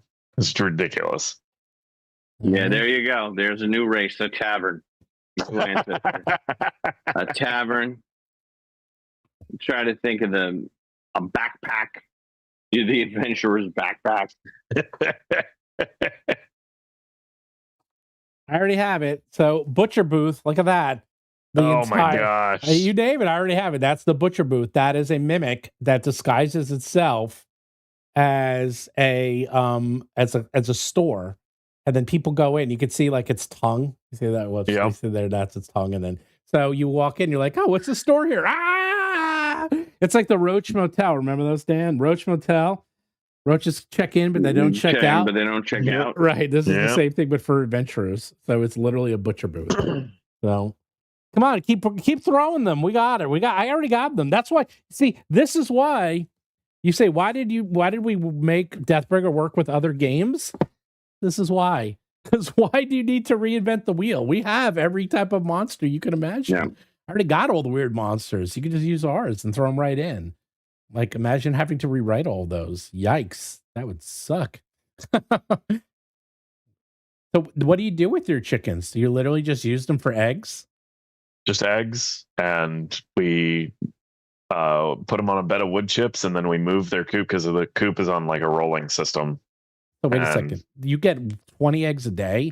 Because it's like 25 hours it takes for a chicken. They're not quite old enough to start laying. Yeah, it's going to be a nightmare, man. We anticipate that we will be getting somewhere around 12.5 a day when they start laying, and that's in like 2 weeks. Yeah. Well, they're nearly hours. old enough. Yeah, 25 hours to bake an egg. So, dude, that is crazy. Yeah, we are literally going to have Egg of the Month Club. Baron's Egg of the Month Club. I'm gonna have to get real creative with like what I do with eggs as recipes. So if anybody has any recipes in the chat, email them to me. I have a feeling we're gonna be seeing. If I ever see Baron, he's gonna be like, "Here you go. Here's some eggs." I was like, "I don't need eggs. I don't care. Take them, please." You know what? Have your wife be one of those people. Have the stands by the side of the road. Yeah, and like selling. She's already talking about that. Oh, you see? She's putting She's like, we could put up a webcam. It doesn't have to work. You just say that there's a webcam there and they're watching you. Put up a QR code so they can scan to PayPal you. You know, I'm like, why would we charge them? Just give them away. There's plenty of people who need eggs. I'm sure affordably. You'll find somebody in your town the one's farm fresh eggs, and then there you go. That's like, you just need to find Yeah. one like, restaurant in your area, and that's it. And then you can give them away or sell them. Yeah, there's a Thai restaurant right down the street that they do like fried eggs on all of their dishes. Oh, there we go. We'll just give them to them. There you go. Oh man, next thing we're gonna know, it's like what happened to Baron? Egg poisoning. Is that a thing? No. Well, anything if you eat enough of it will kill you. Anything. I mean, cholesterol. Yeah. Yeah. Well, we're gonna see Baron. He's gonna be all buff. It's like, well, how'd you get so strong? He's gonna be like Deathbringer. It's like, protein, eggs. That's all I'm eating Eggs. now. That's it. That's it. Just all eggs. Is working out and eating eggs. That's how Deathbringer gets so big. What is it? My favorite Disney character, Gaston from Beauty and the Beast. Yes. Yeah. Really? That's your favorite? That's my favorite Disney character. Why? I don't know why. I don't know why. I just like how much of a douchebag he is for some reason.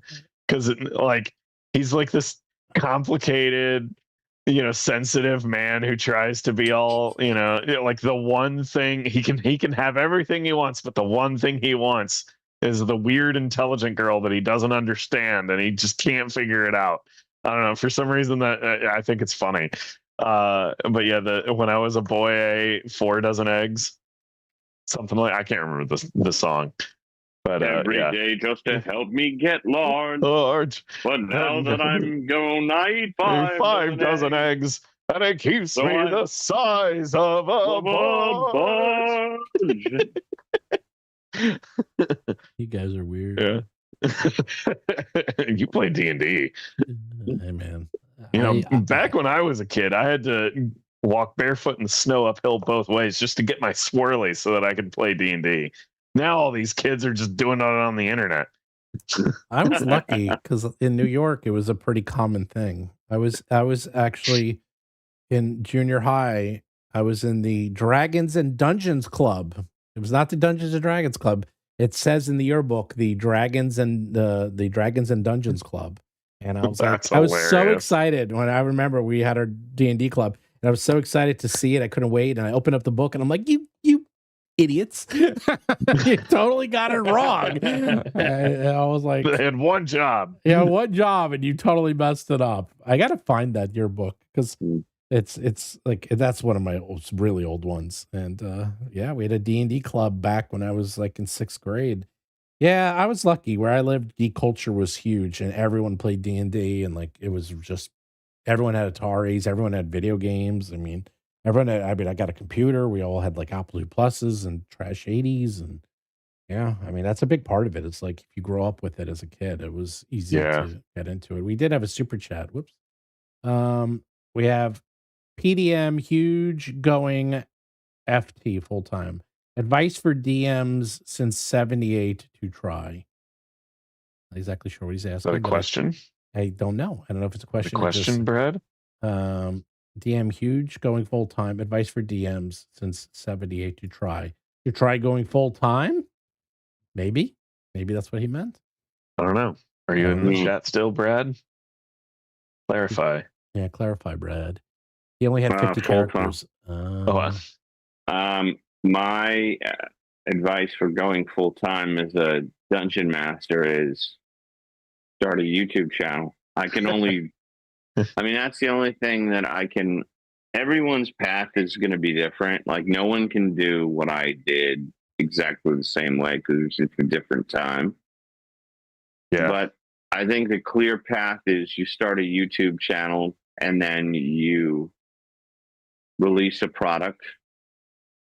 And then you continue, you build your channel, build your Patreon, and build up good faith with people who support you. And then eventually you turn it into something bigger. That's the only way I can, along the way, I was nice to people and I never stopped making stuff. And that's what happened. But I mean, I think that Dungeon Dudes did the same thing, right? Yeah. And D&D Shorts did the same thing with Yokai Warones.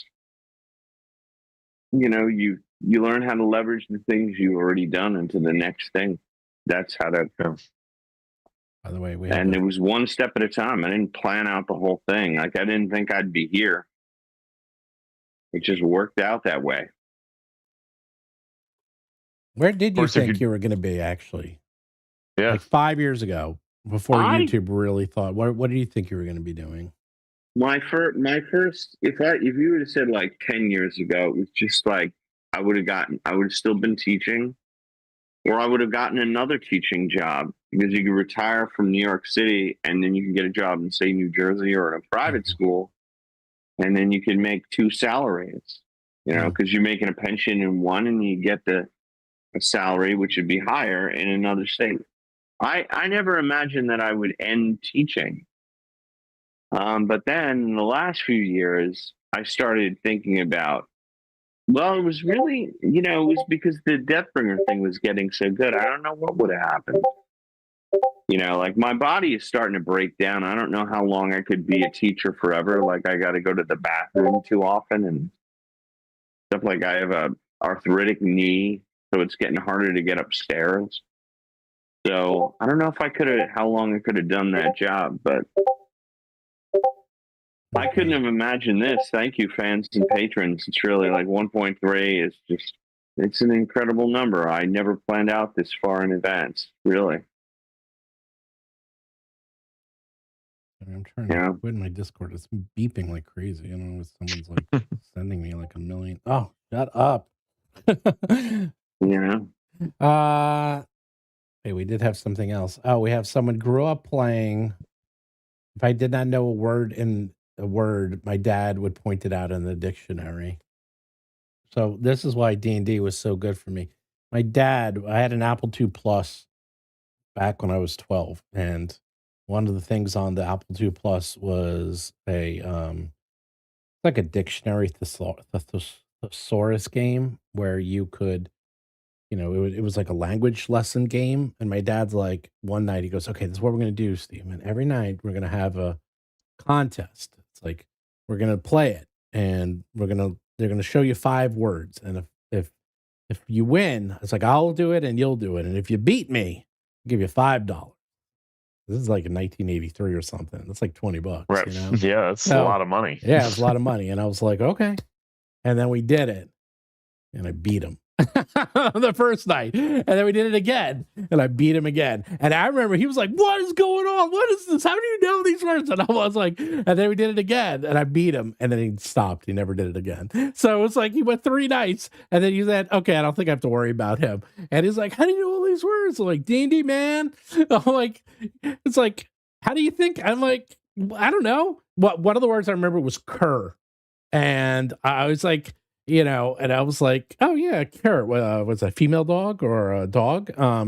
Yeah. And I got it right. He's like, how did you know that? I'm like, that's like standard in a D&D book. What are you talking about? Like, you hear that one all the time.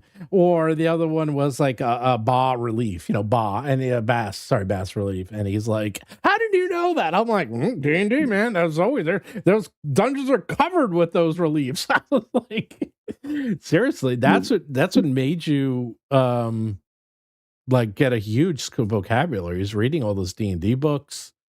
And I mean, plus I read a huge amount. I mean, that didn't hurt either. But yeah, I mean, if you want to grow your vocabulary. Yeah. Slovenly troll, that chart. Haughty courtesan. Oh yeah. That chart from the Dungeon Master's Guide. Mm-hmm. I mean, you're right. That's the thing. You learn a lot of words you probably shouldn't have known when you were like 10, 11. But hey, man, gotta learn them sometime. I'm going to be right back. I got to get new headphones because these are out of juice. Oh, man. Look at that. We're going so far. Well, we're still going. We'll go until everyone falls asleep. Baron's already sleepy. Yeah. I got to get up early tomorrow anyway, but I'm still going to truck it out. TSR 80 Model 1 was my first computer in middle school. I wrote a D&D campaign program in BASIC for Holmes BASIC. Wow. And then discovered Zork. That's why I'm a software engineer 35 years later. Oh, yeah. I played Zork. I had all the Infocom games. Infocom? Yeah, Infocom games. Yeah, it was Infocom. And I had like the big boxes. I we played Hitchhiker's Guide to the Galaxy. Me and my friend David Cho, and God, we loved that game. I remember playing that. When did I read Lord of the Rings? Well, here's the thing. How early did I read? I read Lord of the Rings. I didn't really like it. I didn't either. Yeah, as a kid, it's like a little too advanced for you to read as a kid. I really never. I reread it later, like college age. But when I was a kid, I was so excited to get it. But I just like, I remember reading it. I remember The Hobbit, but I just didn't really get it. You know, I was like, it was okay. I hate to say it. Back then, you know what I used to read? Ugh. What? I'm almost embarrassed to say it. Piers Why are you Anthony. Piers Anthony. I read like the Xanth series. Oh God, I love those books. He's still Xanth writing them, by the way, series? and they're terrible. Xanth? You never read Xanth? Xanth? Is that with an X? Xanth. Piers Anthony. Xanth is his Xanth This series. looks like your standard issue fantasy novel from the mid 80s. Yeah. It actually, the first up to Man from Mundania, up to about book 10 or 11, it actually was good, and then it turned into total garbage. But Xanth, yeah, everyone's going crazy. They're like, oh my God, I read Xanth. Everyone read Xanth. Xanth was so popular. I love Xanth. Xanth was really good, but his Split Infinity series, that holds up. That, oh my God, I've read that a couple times. That is still really, really good series. Just the ideas. The sequel series, not so much. I didn't love the sequel series, but the actual core series, that's a very good series. The other one I would strongly recommend, Bio of a Space Tyrant. Holy shit. That series by him, that is the saddest book I ever read. That first book is brutal. If you want to read a brutal book. Somebody just asked if I am a Elric guy. Eric I am now. Yeah, I have Elric of Melbourne. I've never heard of this. Oh my God! Wait, before. You've never heard? Wait, guys, are you ready? Have you never heard of Elric? I have. Do you see what I have? You've got a sword. Is it a galaxy sword, a star sword, a void sword? What is it? What is this thing? I'm uneducated. You are uneducated. Yeah, I'm sorry. What are we talking about, Elric? Yeah, look, I have Stormhaven. I have the actual sword. I can suck your soul into this thing. Stormbringer. Stormbringer. This is a soul. This is like the most popular. It's a sentient sword, and you kill people with it. It sucks their soul and eats it. And if you don't do it after like 2 weeks, it starts to like, it'll eat you. So you gotta be real careful, man. This thing it always wants blood. It always wants to eat and to feed. Yes, I told you, my place is a nerd paradise. I have all this shit. I love this sword. I ordered this. This is long. I ordered this like 15 years ago on Etsy, and I ordered it from someone like overseas. And I never remembered ordering it. And then one day something showed up. I was like, what is this? And then I was like, I pulled it out. I'm like, oh, this is awesome. I was like, who got this for me? Oh, wait, I got it for me. Who knew? I was like, thank you, Past Steve. This is the greatest present ever. Oh my gosh, that's incredible. And it's so well made, too. It's so well made. It's like strong and, oh, I love this thing. Stormbringer, dude. You need to up your, unless it's Conan, you don't seem to know anything, buddy. No, my Pulp, like I've read, and even with Conan, it's not great. Like I've only read a smattering of them. The most recent one I've reread is Red Nails, because Kelsey got onto me about not being fully versed in it. Yeah, what is wrong with you? Yeah. You gotta up your game, man. I know. Okay, so chat, everybody in the chat, tell me what are the who's who of the pulp fantasy books that I should read? What is best in life? You definitely got two snakes. Two snakes facing each other. This is my dice bag. Yep. You got to read Elric. All right, I'm gonna read Elric. There's Let's see two if it's on. TTRPGs Al- coming out for Elric. Oh, really? You All don't- right. Yeah. You don't have to read them all. I think that you could skip the second book. There are 6 books in the main Oh, sorry, saga. that's Black Razor. Sorry. That's Black Razor, not Stormbringer. I'm like tired. I've been running. Today was actually a very long day. But yeah, sorry, Black Razor. That's Black Razor, but Stormbringer is from Stormbringer. Well, okay, let's back up. Black Razor is based on Stormbringer. Stormbringer is Elric, but the swords are basically the same. They're very similar to one another. So Okay. they're both sentient swords that eat souls. That's all. And There's a lot of Elric here yeah, there's a on lot. Amazon. Yep. Where do I start? Elric of Melnibone. Yes. A Melbourne, Melnibone. I can never pronounce Melnibone. The that. Melniboneans. Okay. Yeah, read. They're very slim. Whoa. I think- Very slim. The audiobook is 24 hours and 12 minutes. Are Oh, we Well, then sure? that's the whole saga. That's probably That's the it's like whole a saga. yeah. That's probably the whole thing because they're very small books. They're Okay. very Gotcha. thin. Read It's it 6 like of a them. daddy. There Yeah, are there's 6 6. books, and then Okay. this is when a book was 125 pages. Yeah. The only Gotcha. full length novel, one. It's clocking in at just 180 to 200 pages is the final one, Stormbringer. But Elric of Melnibone is the first. Sailor on the Seas of Fate is the second. I didn't really like that one. Third is Weird of the White Wolf, Bane of the Black Sword. And then I can't remember. I'm missing one. Fifth is Bane of the Black Sword. I'm missing one, and then it's Stormbringer. But Elric of Melnibone is great. I love that book. The Yeah. first one is great. Yep. Cool. All And, right. I've it had- ordered it. It had a huge impact on D&D. The whole idea of law and chaos, law versus chaos, Right. the idea of a sentient sword, like a lot of AD&D ideas, the multiple alignment system, the different planes of existence, and sentient swords all come from the Elric saga. Mm-hmm. That's cool. And it's really well written. A lot of it is a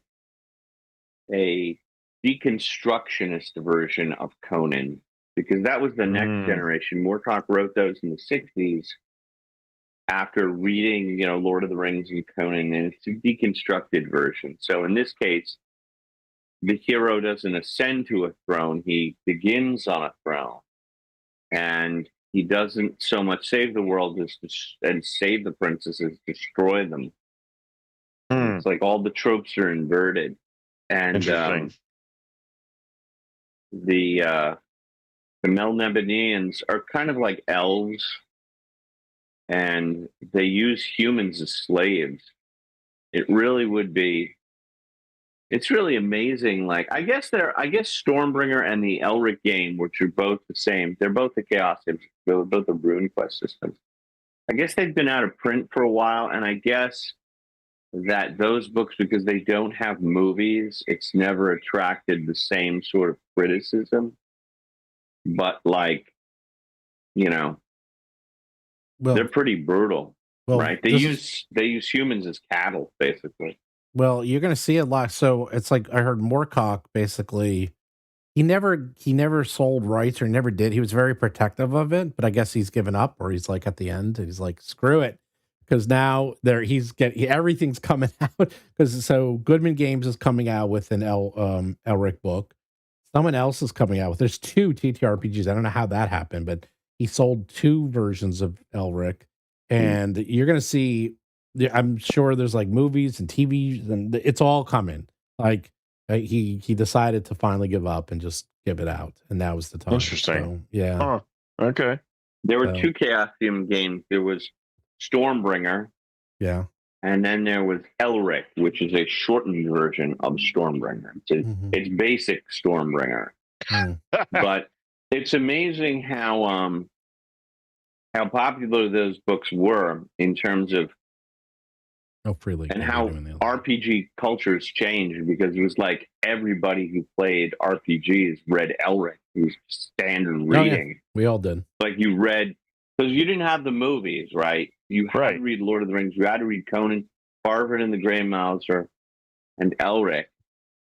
And I remember reading those books and sharing those books, and it's just really interesting because for whatever, better or worse, those are the books that inform Dungeons and Dragons, but we've reached a point where Dungeons and Dragons informs other games. Yeah. So, for example, the cleric, the healer, is a trope in other games. Hit points are a trope in other games, and you know I don't think that modern players have necessarily read Elric or Fafhrd and the Grey Mouser. No, a lot of people haven't.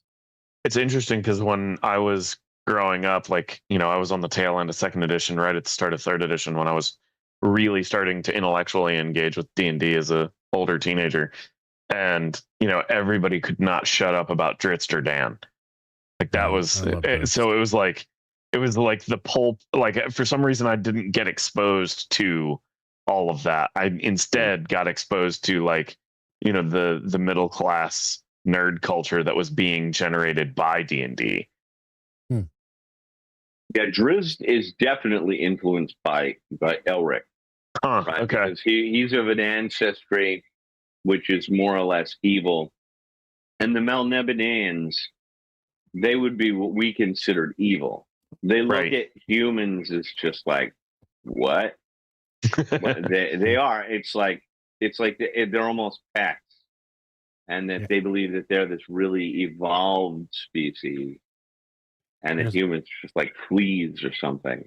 And they are amoral. It's just like a bacchanalia where they pretty much just live. They've evolved to the point where they just live for pleasure, and they live on their own island, and it's protected by reefs and dragons, so you really can't get to it. And the humans are over there, and they avoid them. So that is a lot of Drizzt, Elric, and Drizzt. But yeah, more people would probably be familiar, and your generation would be probably familiar with Drizzt, because TSR did a really good job of selling novels and books. I mean, they really, and that's really interesting how they don't have those books anymore, because I don't think at one point it was they were selling, I think, more novels than they were game books. Yeah, and it's not like the books were like, you know, they were just your standard pulp fantasy. It's not like they were, you know, Pulitzer winning or anything like that. Like there was nothing absolutely killer about the writing outside of, you know, a few standouts. But like, it's interesting to me that they were able to commercialize that so much into like a way to earnestly engage with the brand of D&D without also at the same time making the game or making the product like, you know, some sort of like trashy you know, like, oh, we're just gonna like I'm trying to think of something like, you know, bobbleheads, for example. You know, like, oh, I'm just gonna create bobbleheads of literally every single character in the Forgotten Realms or something like that. If you know what I mean. Like they did it in a way that it allowed fans to really engage and understand what the lore. I think that's like Games Workshop did a good job of that as well. Steven, do you know who started the novel trend first? Was that GW or was that TSR? Definitely TSR. Definitely TSR. Okay. It started with Dragonlance, where where Tracy Hickman was and Laura Hickman wrote the novels, and Tracy Hickman was the head of what they call Project Overlord, which was the Dragonlance series, because they wanted a series that had more dragons, because Dungeons and Dragons had a lot of dungeons, but not a lot of dragons. Right. So that was, and the idea was, we're going to make this novel series, this module series, which featuring dragons, and we're going to have a novel series to go along with it and kind of advertise the module. And he had hired Margaret Weiss as the editor, would be the editor of a series of books that would follow these modules. and they had another writer write the first book, but it wasn't very good. They had problems with it, so they just started rewriting it in a weekend, and so that's how they started writing together. They wrote the book over the way they wanted it written. And once the Dragonlance novels came out and they were very popular, they started doing spin-offs. Weiss and Hickman left TSR because they were only paid something like $15,000 for the first 3 books. Oh my gosh. It was some absurdly low number. So they went off and became best-selling authors for themselves, like with the Deathgate cycle. So then they hired more writers to flesh out the Dragonlance world and then do Forgotten Realms, and the novels were perennially popular. And as a matter of fact, they would audition writers. They got a lot of writers got their first start by auditioning for it. I think that's how R.A. Salvatore got that job. You auditioned for it, and they would send you an outline, and then you would write the book. But they would send you the cool. outline. That's really cool. And so then Games Workshop, they started getting into it. They published in the late 80s a novel called Drachenfels by Kim Newman. And he wrote another one called Beast in Velvet. And that was the initial Warhammer novels. And the original Warhammer novels were very different. They were really very literal. Drachenfels was very, very meta. It was not about a quest to kill an evil, Dark Lord. It was about a writer who's like William Shakespeare putting on a play about these heroes who defeated a Dark Lord 25 years ago. That's wild. And that's a very strange choice. Yeah, and he pulls it off, and it's a great book. I mean, it's a great book, really surprising, great novel. And then that was the first of the Warhammer novels. And then they went very much with the Warhammer books. They leaned heavy into just combat and the Gotrek and Felix characters, and then the Warhammer 40,000 and their big door-stopper book. Right. And I think that I don't know how the Warhammer novels are doing now. I know that Dan Abnett was a big bestseller, his books. But I think that it's one of the things that's changed is that, and it's changed all across America. I don't know what it is with Europe, but males in America, young males, do not read. They don't read books. There's a problem. Poll I saw: most men in America, the average American man, has not read a single book in the last year. So, yeah, and one of the reasons is because we have these, and we have video games that are so immersive. It was like back in the day, in Stephen and I, our time, there was one Ralph Bakshi animated Lord of the Rings film, and it was only half the story, and it wasn't very good. And you had to read. There was one Conan movie, and if you wanted more, it wasn't like there were 3 Star Wars movies. You had to go to a movie theater to see them. Mm-hmm. And so Star Wars novels were very popular too. We had Hawk the Slayer. I love Hawk. Hawk the Slayer. Yeah, that's what we have. So you had to read. Like if you wanted fantasy adventure, you had to read them.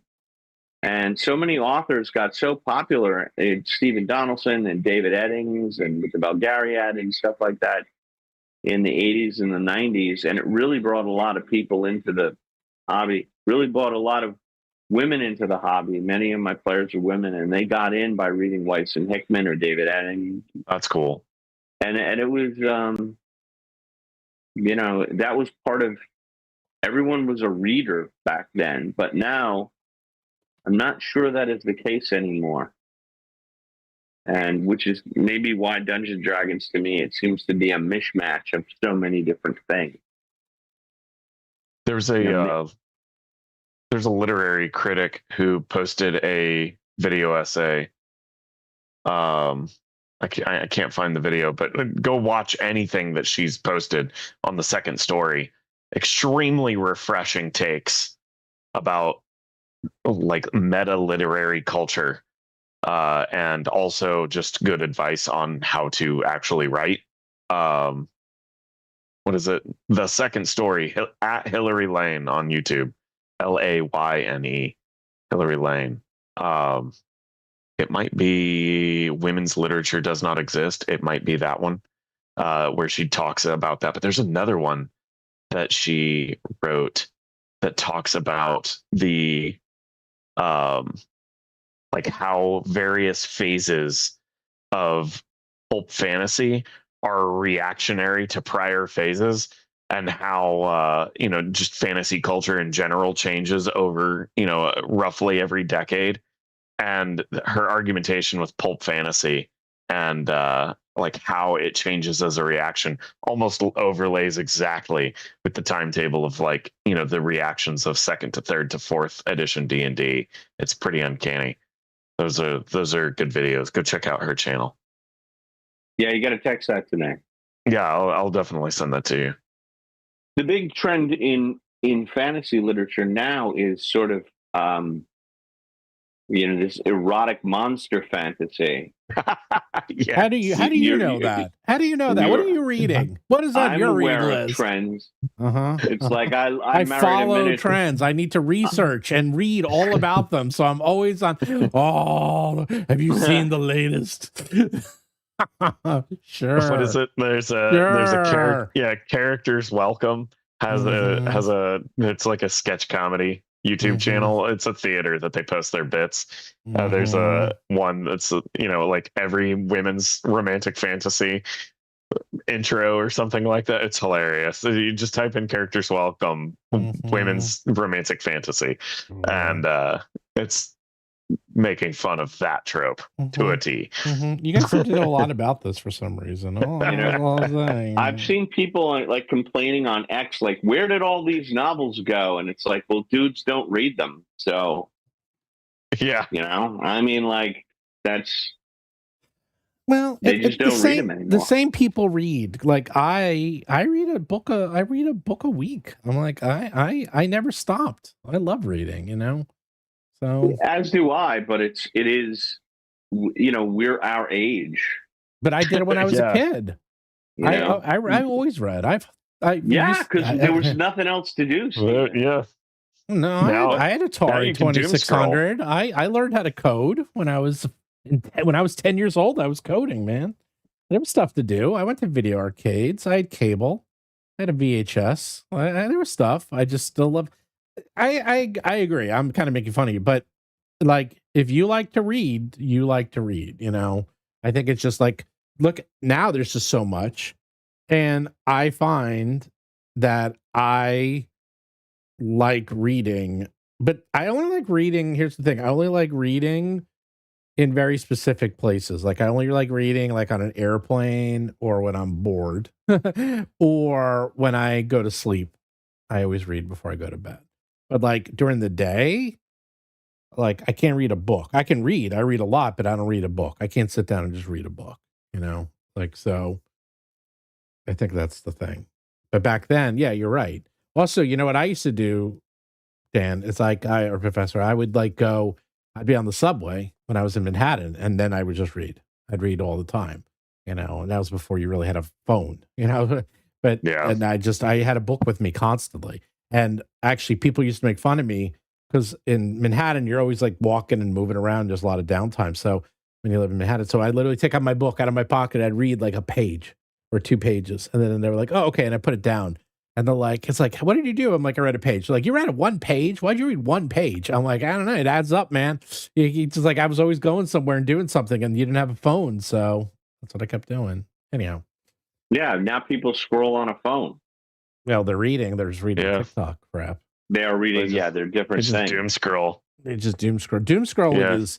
I am off Facebook. I've been off Facebook for years.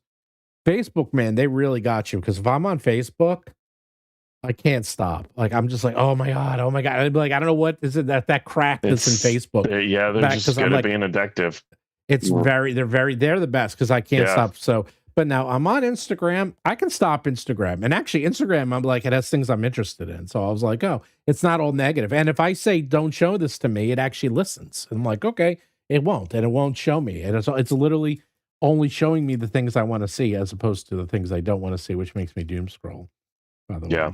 So I've been using an app to get me to stop doom scrolling, and I've nearly even stopped the compulsion to try because it's so damn addictive, called Minimalist. I don't know if you can see it. Yeah, I've heard of that. That's what it does to your phone. It just turns it into a list of apps on a black screen with white text. And my favorite feature is you can set up blocking schedules so that it just turns it knows what apps are addictive, it just stops you. So I can only use YouTube for like 3 hours a day right now, and that's it. Well, and I can't doom scroll. I will tell you a secret, and we have a super chat. And I think this is actually why we're successful. Like I can tell myself, okay, I will not do this until I finish writing this, and I won't. Like I'm like, I will not watch this or do this, and I won't do it. As opposed to all my roommates in college, every roommate I had failed out of college, every single one, because they were you know why? Because they were my roommates.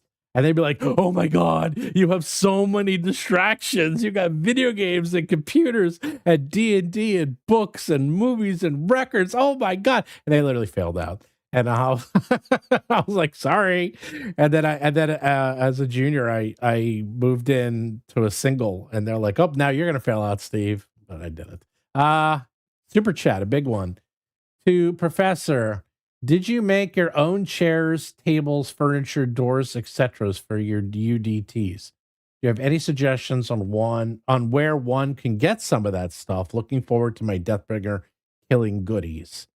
So he wants to know about, did you make all the little knickknacks, and if not, where did you get them?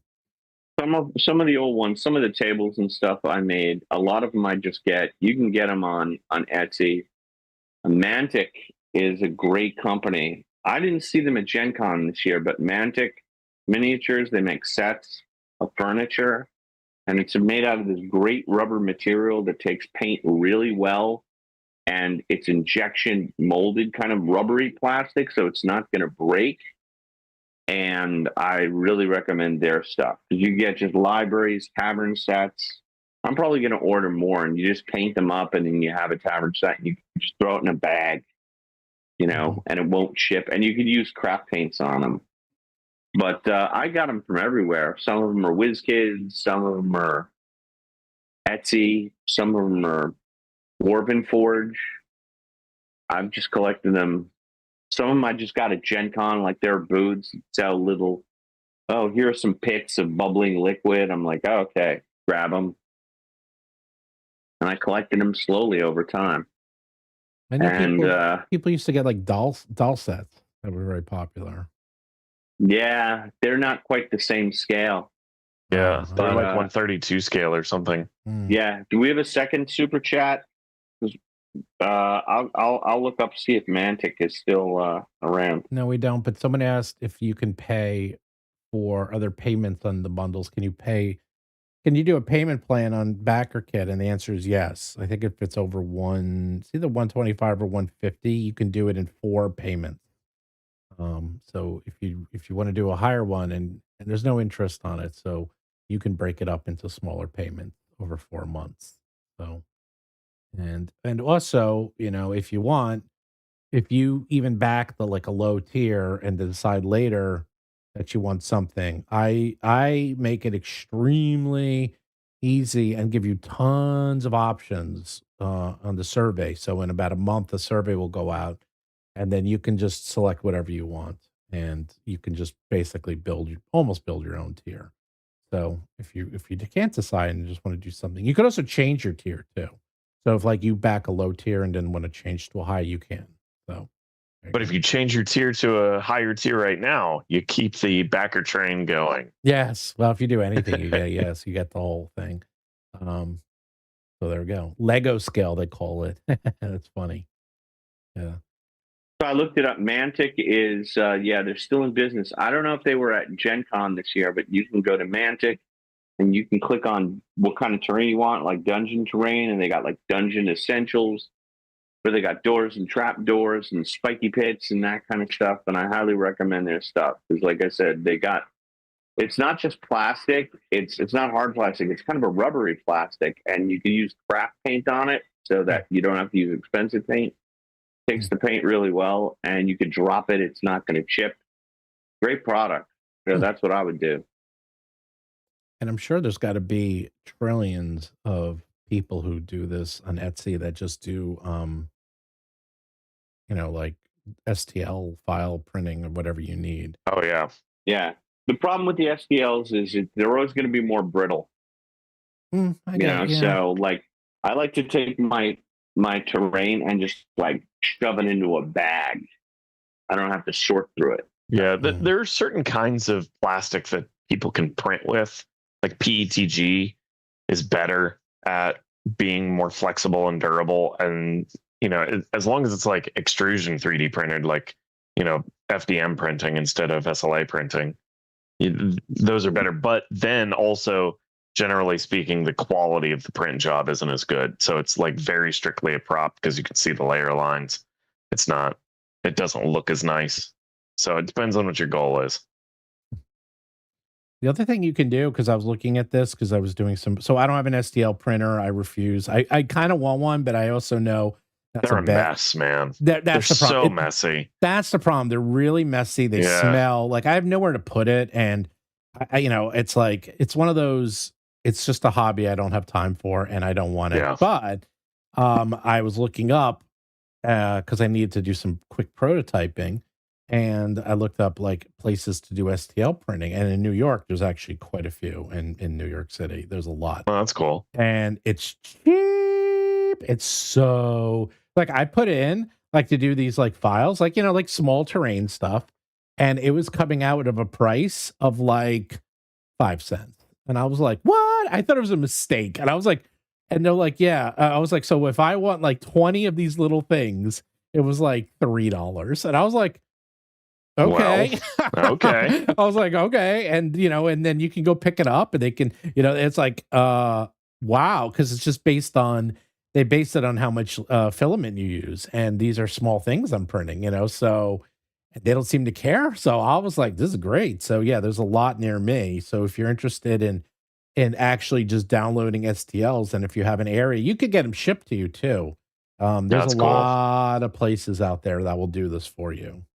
So, and the quality was very good. They had different types, they had from, like the quick to like, quote, the more expensive, which was like, instead of 5 cents, it was 10 cents. And I was like, ooh, okay. I was like, it was ridiculous, the price difference, but you can get it really smooth. So yeah, I mean, I don't know where people live, but at least in this area, there was a lot of them. We got another super chat. Dad on YouTube. That's a dad on YouTube. And he's got the original Garfield, not the new one, the old one, the one where he's like sort of weird and fat before he figured out how to make Garfield cool. Looking forward to Deathbringer. What miniature scale is the project UDT created for? How does 15 millimeter 15 millimeters small miniature fare? So the UDT is 18 inches, which is, I think, the same size as what you already have. Is that correct, Professor? You gave me the dimensions to make it. Yeah, I remember. I don't remember if it was 16 or 18 inches. Well, ours is 18, and you told me 18. Okay. So it's 18. Right. It's 7 inches in the middle, 1.5 on the ring, and then the middle. The middle is so the center is 7 inches across. The outside is 1.5 inches on the ring, and so the middle is whatever that is. So, well, we set it to work with standard miniatures for standard D&D miniatures scale. So 1/60th scale, 28 millimeter. Mm-hmm. Yeah. So 1 inch is 5 feet. Right. So that's how we decided. So that should work. I mean, now it's up to you because there's no grid. You can do anything. I mean, as long as all your miniatures are the same scale, it doesn't really matter because there is no grid. It doesn't work that way. It's just zones, because it's zones, whatever you want. So it's up to you. I got a lot of comments. This is a good time to answer this question, because I got a lot of comments about this, questions with my UDT demonstration. Apparently, the one thing I didn't do that people wanted to know was area effect. And usually, if it's a fireball or dragon breath, it's the entire inner circle just gets affected. But the other answer is it's the GM's call. And I'm probably going to do a whole video about this. It's the reason why you have a game master, because no game can ever cover every situation. And it goes all the way back to Free Kriegspiel in 1870. That was the first game that introduced the idea of a referee. You just got to work it out for yourself. You know, you can't be looking to the people that created it, because no game can cover every single situation. Mm-hmm. You know, it's just not possible. Yeah, that's just something. I mean, we'll probably put something in the book about that, because I like putting things. I like putting these edge case rules and like how to do them in the book. I'm very big into that. So one thing is, it's up to you. Like if your GM is like, okay, the whole ring is AoE, like, okay, everyone gets hit. But the way you were playing, when I play with you, it's like you're like in a little area, like that area is the group. So I didn't have an AoE with you, but if I was playing, I would probably have, okay, that if one person's on this side of the map and the other people on the other side, and you do an AoE, well, it hits that side. It hits like I'd probably do like quarters myself, like almost cut the map into 4 quarters and say, here's the quarters, and like that quarter, and that's it. If you're in the center, though, everyone gets it. So the center, it's everyone. If it's the middle, it's quarters. For me, that's how I would do it. So some people have cut the UDT up into quarters, but then you're halfway to grids. And my feeling is just you have the game master decide. That is the whole. It's really funny to me that people ask that after this many years, because it just seems so obvious to me that the reason you have a game master is for edge cases. Mm-hmm. Because otherwise you can play Hero Quest, or you could play Gloomhaven, or you could play Kingdom Death, and you don't need a game master, and every situation is covered. Mm-hmm. Yeah. But the reason you have a game master, because the game master is a human, and humans are moist computers, and the whole purpose, going back to Free Kriegspiel was this military war game simulation game that the Prussians used to train their officers. And the rules were so complex that they ditched all the rules, and they just put an experienced commander in as a referee. And the commander would decide what happened based on your moves, based on their actual war experience. And it worked pretty well. Then all of a sudden the game played better. And that's that a game master does. That's the only reason really the game master needs to be there, because you could play a game like Gloomhaven or Descent, or you can play a dungeon crawler game without a game master. So that game master exists for edge cases. That's why the referee evolved into the role of the game master. So you got to make a decision. It's not wrong. And if you and your friends are different game masters and you reach different decisions, you're both right. We talk about that a lot, Mark and I, on the channel. It's like whatever your group decides, you just come up with the rules together, and then that's it. And that's, there's no wrong or right way. It's whatever you guys want to do. I mean, that's basically it. I was talking to Kelsey about how Gary Gygax would take phone calls and receive mail from players asking for clarifications on the rules. Yep. And, invariably he would be quite likely to say, well, I can't remember. How did you do it? Oh, yeah. That's right. That's how you do it. And then he would go and write it down. And like a lot of those notes of like just fielding what the other people who were playing the game were, a lot of those notes would eventually find their way into Advanced Dungeons and Dragons. So I was said this before. So Mark and I are very big into variants. Like Mark's really into variants, and so am I. So we do a thing, and we'll do this with Deathbringer a lot, is that I like to put in we'll put in quote the rules, but then we actually put in a lot of variants. The variants are actually there to act as permission. They're literally permission slips, because there's a weird thing with humans that if I'm the game master or you're the player and you want to use a specific way to play, unless it's in the rules, they're not going to do it because, whoa, it's not in the rules, therefore we can't use it and we can't do it. It's like, well, then we have a whole section called variants where it's not in the rules. It's in the rules, but it's a variant, so you don't have to use it.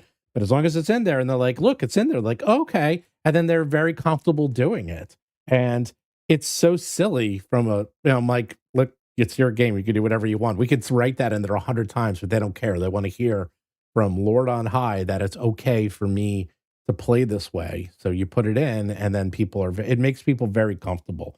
And also it makes it feel like it's quote their game, because everyone's playing it a little differently, but they feel like they're all playing it correctly because it's in quote the rules. When in reality, whatever you want to do is the correct way to do it. But that's at least Mark and I have that. We've been doing that a lot in our books, and we did that so much in our books that Paizo and WotC stole kind of what we were doing, because they actually told me, because I kept putting in I put in this thing in our adventure paths of like what to do if the characters lose, because adventure paths they're paths. I call them adventure railroads. Like you have to go linear. They're very linear. And I know Professor hates them, but I like them. And because they're very linear, if you go off the path, it actually can mess things up. So we have entire sections like throughout the rules, like what happens if they stop? What happens if the characters die? How do you keep it going? And Ron Lundeen loved it so much that suddenly I saw it in all the Paizo products, and then he went to WotC, and then I started seeing the WotC projects. I'm like, you bastard, you literally took that from me. It's like, yep. It's like, it's a good idea. I'm like, thanks, good job. We did have a super chat. He said, okay, serious for a second. How do you see small creators surviving in this world of AI, money, tech lords affecting knowledge distribution? Be well, PDM. I can do hours on this, but I will not. I'm sure Baron can do hours on this too, and I bet he and I are pretty close on our ideas, which is probably not what you're going to want to hear, because my feeling on AI is very different than most. But everyone get 2 minutes. Let's go around. Do a round robin. Okay. Who goes first? You want to start, Steven? I'll go first. You're 2 minutes. Okay, 2 minutes, real quick. This is not new. The very first piece of technology that everyone was freaking out that was going to kill innovation and kill creativity and kill people, and artists were going to lose their jobs, and the world was going to come to the end, was the player piano. That's right. The player piano from the 1800s was the first killer app, because back in the day, every single bar, every single saloon, every single restaurant had someone playing the piano. There was no radio. There was nothing else. So everyone had a piano. The player piano came out, and it was the end of the world. The lawsuits for the player piano went to the Supreme Court, to give you an idea of how serious this was. And Printing Press did, but that's 1500s. That's a little different. I won't get into that. So what if you look at the things that people are saying today, and look at what people said in the 1800s about the player piano, and if I gave you them side by side, you probably couldn't tell which was from which. It is that similar. Now, I'm not saying that there isn't issues, but humanity always prevails. And if AI is nothing more than a tool that can be used in a million different ways. Auto-tune has been around forever. Photoshop has a million automation tools that, quote, professional artists use all the time. I hate to break it to you. If you use a spell checker, well, that's AI. Use a grammar checker, That's AI. Use GPS navigation. Not that that's it. Well, that's AI. Oh, that didn't take anyone's job. Oh, yeah, really? You never heard of Trick Ticks from AAA? There used to be people who used to do nothing except make maps, drawing how to get places. Well, their jobs are gone now. And you know what? We're fine. We're fine. We're going to be fine. Okay. A lot of people are freaking out. It's not, the world is not ending. There you go. All right, Durop, 2 minutes. 2 minutes. I think I mostly agree. There's some caveats there. I had 2 minutes. Yeah, you had 2 minutes. Just to kind of fill in the caveats that I think you would probably agree with. This definitely is a technology that is going to reshape many industries much faster at once than, for example, the player piano or the both the film camera and the digital camera, but replacing artists. Like there were a lot of different technologies that revolutionized, verticals of the thing. I think a large thing that is going to slow down how much that AI actually has an impact is just people's understanding of what they can actually do with it. There is going to still be a lot of there definitely will be a lot of tumultuousness in the economy. That's not to say that that's a thing. I think the best allegory that is similar to what Stephen is talking about that he actually didn't bring up is if you go, and you only had 2 minutes, is looking at the rollout of the personal computer. In the early 80s. And there are certain skills that were not pedestrian then that are required to be pedestrian to operate in the economy today. And I think a lot of for example, typing. Like if you were... I did that, the typing pools. I actually did. I mentioned that already. Typing pools, yes. But like if you were, a lady with, who had took typing or took keyboarding as it was called in, the 70s, you could get a job doing that, and from the 40s to the 70s, just transcribing. All of those jobs are gone now. And so many jobs were created that were just basically impossible before. I think the way that humans have to think about jobs, these things are going to be much more creative and architectural in order to survive. And ironically, because so much more of the kind of work that we have always been doing as we increase technology has been to slowly eat away at the most repetitive, drudgerous parts of the labor that we do, those will radically change. All of that said, there's still going to be a lot of tumultuousness in the economy over the next 20 years as this stuff ramps up. I keep saying that we're at the sigmoid curve, and I keep getting surprised because investors keep on dumping money into this. I don't know how they're ever going to pay the bill, but it will. Maybe. The Chinese will. I was about to say you beat me by a split second. I was about to say China. I was about to say it. Those Chinese models are wild and cheap. But all that being said, I think the most measured perspective that I've seen has come from the CEO of Zynga, who is makes all of the leading mobile app games. Like what is it? Not like everything that it isn't Angry Birds that you have heard about on a app is nothing was stopping anybody from making a video game for your phone. Yet Zynga understands that they dominate the creative market of making games. And there's a massive swath of stuff that you could make, and they still can't beat Zynga. Are they going to be able to do it with AI powered stuff? You're way over 2 minutes. I'm way over 2 minutes. I'm going to do a 30-second Go ahead. Go ahead. My 30-second PS. You missed the one thing that beat all technology. You thought the personal computer was actually something that killed more jobs than anything in history. Cell phone.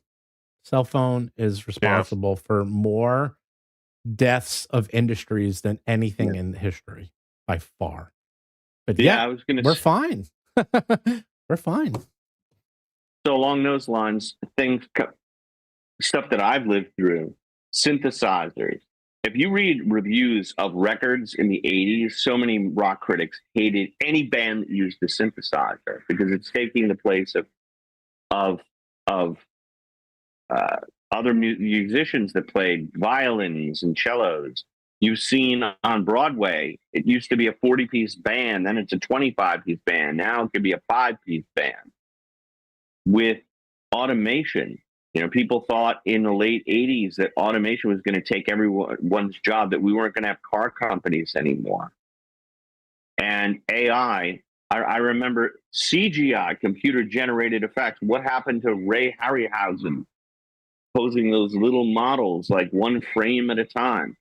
I saw how, I got hit with people commenting because I had I used digital tools for one of my recent videos with the Jenga tower, and people were freaking out about that. And I said, well, I remember when animated films were painted cell by cell. Then people were upset because Pixar came along and it wasn't real. It was computer generated. And now nobody gives a shit about Toy Story 5. Like, they just don't care. So people are using these AI tools. And if you want to call it AI, I call it, it's digital, it's another digital tool is what it is. Mm-hmm. And now it's in everybody's hands. Like, this allows people, I remember Star Wars, those, in Star Wars, those spaceships, they were kit bashed from like the model section and now they're fully animated. Nobody cares. Spider-Man just opened. Does anyone care? I have news for everybody. That's not really Tom Holland hopping around. That is an entirely animated picture. You're watching AI, CGI, whatever you want to call it. You're not watching real people at all, and they're acting in front of green screens. The sets aren't even real anymore. And if you want to, if you want to see what it looks like, go see that video with who's the guy, Christian Bale, with his meltdown. That meltdown, where he is literally acting on a green screen with a bunch of boxes. That's what it looks like to make a movie today. So that's what it is. It's here to stay. It'll just be absorbed into the matrix. The cell phone is another good example, as Stephen pointed out. Kodak was a huge company. It was one of the world's biggest companies, and now it's just dead. Gone. It's gone. Yeah. It's gone because of the cell phone. Yeah. And there you go. That's what's going to happen. As far as tech lords affecting knowledge distribution, they've always affected knowledge distribution, right? The only reason we in America, we call that incident that started the revolutionary world the Boston Massacre. And the reason it's called that is because Paul Revere... One guy died. Paul Revere, he wrote the newspaper. Right? He was a newspaper publisher. He called it a Boston Massacre. And Benjamin Franklin, who was the other big publisher, picked it up.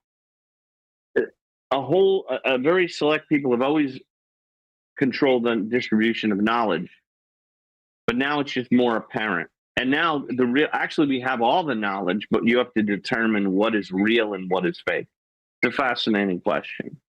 Yeah. So, how do I see this small creator is surviving by buying stock in Amazon, and Google, which are in the best positions to benefit from AI. And I disagree with Barron.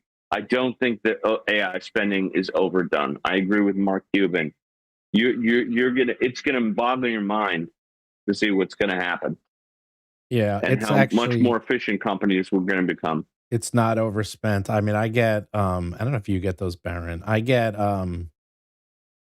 private Market Watch newsletters from Citi, and they go into that, and they were actually going into detail that they were comparing it to 2008, where it was something I can pull it up, but it was basically like the overall spending versus they were using a leveraged average, and it was like 6%, and then as opposed to like 2008, where it was like 25%.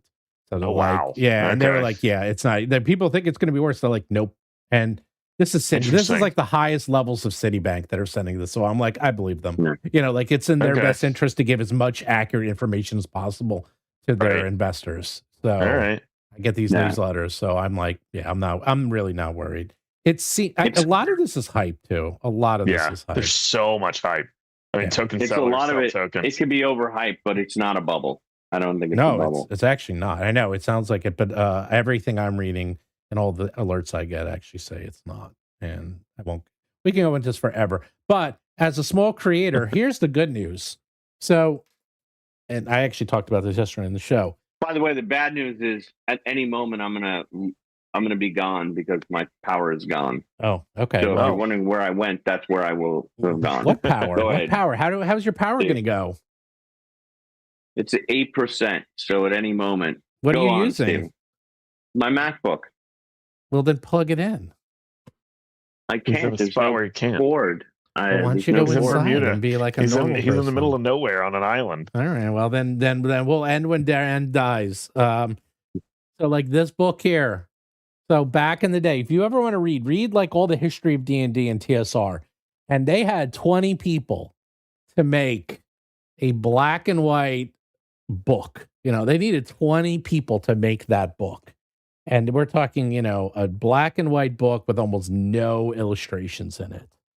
Nowadays, you know, it's like I could make this entire book by myself, and I do. You know, I mean, it's like me and Mark make all this. You know, you don't need a lot of people, and that's the advantage. Like people don't realize like how powerful it is now, and the TTRPGs are like in a golden age because look at we were saying earlier, if you missed it, we're talking about Legends of the Mist and like all these and okay, Daggerheart. Do you know how big the Daggerheart team was? Okay, look how gorgeous these books are. How big is the Daggerheart team before this year? This year they hired some more people. How many people do you think Baron was on Daggerheart full time? Full time? Yep. What, like 4? Okay, you win. Yes, it's 4 people. That was it. It was 4 people. I only know that because they went on the stage at the Annie Awards. Oh, there you go. That's why. Okay, it is 4 people. It's now 8, but 4 people made this. Okay, that's it. It's like you don't need that many people. And that's the advantage of technology, by the way. And that's the advantage of being a small publisher is that you can put out a book that looks almost as good as this. Pretty damn close, though. Yep. Like, and these cost millions. So that is the big advantage as a small time publisher. Now, the downside is, you can't use AI art, you know, that you're going to have to use real art. And I'm going to tell you, that's not going to, for now, that's true. Not that I want to use AI art, but I'm going to tell you, if you go on YouTube and you watch any other type of channel, they all use AI art left and right, and no one cares. I mean, TTRPGs, they still care, and God bless us. And that's fine. I have no problem with that. But like I watch a lot of sports radio. I listen to sports radio, and then they take the radio and they put it on the web, and all the thumbnails is all AI. You know, and not only that, I guarantee no one knows. Not only is it all AI, but no one knows and no one cares. You know, they're still getting millions of views. They're not like, oh, I'm not going to watch this. You know, take on the New York Mets. This because it uses AI art. No one cares. And I guarantee if I showed 100 people, I guarantee 3 people would know it was AI art. You know, if that. So, and more importantly, it almost doesn't matter. Do you know how many people like I go through? Every single person, not every single person. A lot of people were like commenting on the Deathbringer, like that AI art is terrible. This is AI this, AI this, AI that. I'm like, it's all real artists. Okay. It's all real artists. And they just say it. They just say it because they want to say it. I got accused of using AI writing Deathbringer with AI. Mm-hmm. And if that was true, my previous draft wouldn't have been so terrible. And like, why did I spend money hiring James Spahn and Brandish Gillum and Mark Seifter to rewrite the work? Like, why would we have done that? So yeah, people can't tell my writing is not AI. I'll tell you a funnier one is I had people on the Deathbringer campaign, people said, "That's AI and you misspelled these words." And I'm like, well, let me tell you, not only is it not AI, because if it was AI, I wouldn't have spelling mistakes. So I was like, that shows you it's not AI, because that was me writing it in the on the actual page, screwing up the spelling. So there you go. That's how you can tell if it's not AI, if you got spelling mistakes. But digital tools, they can help. They actually help smaller creators, because you're seeing this huge, like, Legend in the Mist. How great does that book look? Yeah, and ridiculous. Right, and now 2 people can make a book. Yeah. Or in the case of a Kelsey, 1 person can make a book. And her wife helps. That's 2 people. Yeah, well, I mean, she's expanding, but yeah, I know. Yeah, it used to take a huge staff to make these things, as you pointed out, and it no longer does. So that means that more indie gamers, creators can make games, which is good. But we shouldn't, I'm opposed to using AI art in the game itself, because I never will. I want the artist to make money, and I think it looks better. Well, so I have like 20 plus good artists. Like constantly. I have a huge army of artists, so it's not a problem. Yeah. I mean, that's the other thing.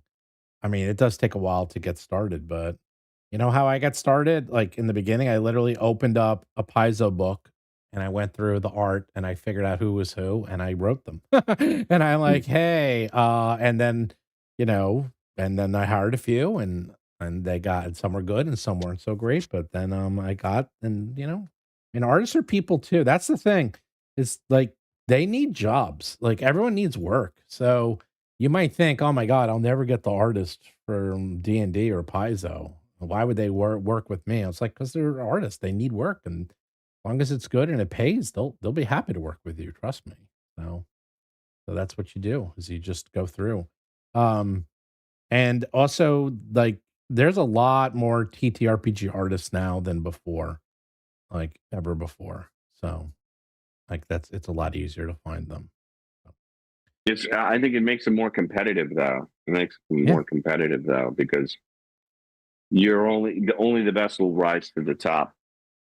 Yeah, actually, it's really good because I mean, I won't name names, but I had like one artist, and he's pretty good. He's a pretty good artist, but then he literally, I kind of have set rates for everything, and he raised his prices, and I was like, all right, sorry, I'm like, I have 20 artists, and these are our rates, and I know you need more, and that's fine, and God bless you, but I can't afford it, because I get, I order 500-600 pieces of art a year. So, it adds up, like even small amounts, it adds up quickly. So, and you know what? A few months later, he came back and said, okay, you can go back to your old rates. And I was like, it's okay. And I'm like, but actually I was like, are you sure? Cause I don't want you to half-ass it. I don't want you to feel bad. But he was like, yeah, well, everyone was paying what you're paying, and that's the problem. It's hard.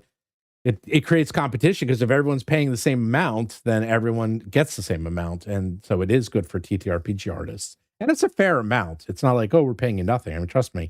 Not only is that, I'm like, okay, I'm going to give you art. I'm going to give you 20 pieces, and they want to hear that, because they're like, great. They work for like the next couple of months, Yeah. And they don't want to hear that they're like one piece at a time. Then you might have trouble hiring them if you're just doing one piece at a time.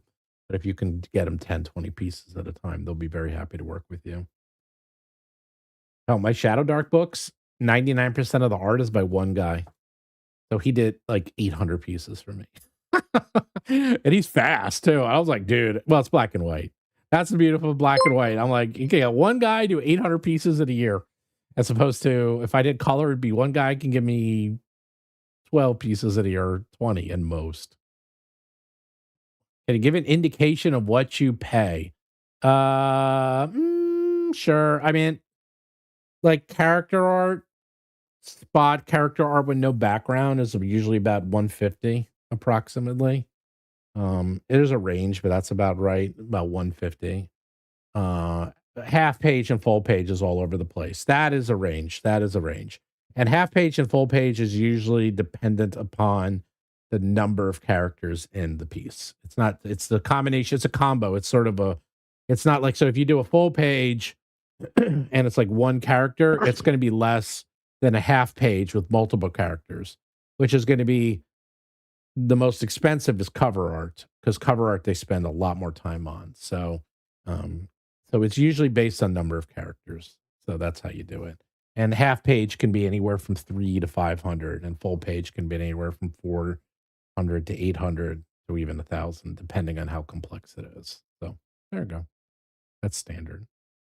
And then spot art, like a helmet or a sword, might be like 75. Where is it? That's so cool. It's a little behind the curtain. Ike of Pike says the bad news is Pumpkin Spice has spelled Deathbringer, but we got another 2 lives in Death Dice. What was that? What happened? What did it say? Pumpkin Spice has spelled Deathbringer. It doesn't look like It looks like Pumpkin Spice is going to raise more money than Deathbringer did. Oh no! Not yet. We're still going. But we are still going. But my feeling is that. Well, we'll see. We'll see which game is played in 2 years. Wait. Well, Pumpkin Spice, the cozy RPG, they spent a lot of money on meta ads. I know how much they spent, and let me tell you, they spent a lot of money on meta ads. So a lot of money on that. While they might have raised more, they spent. They are not putting that much in their pocket. No, we are $1,000 away from beating them. Oh yeah, you'll hit no. Oh no, that's your. Oh, sorry, that's right. That's in pounds. That's in pounds. Sorry. Oh, yeah. All right. Well, we probably won't beat them, but let me tell you, we did beat them because their budget. Oh yeah, they did 1.5 million. Okay, we're not going to beat them, but their advertising budget was like triple ours, so we beat them. I'll leave it at that. I literally know their advertising budget. It was monumental how much they spent. We really didn't spend that much. I mean, not that we did. We spent a lot, but comparatively, because we had so many backers and we had Patreons and we had a lot of. I do a very long pre-advertisement. It's very rare. Most people don't do it the way I do it. Like most people will advertise just a few weeks before the Kickstarter and then do it.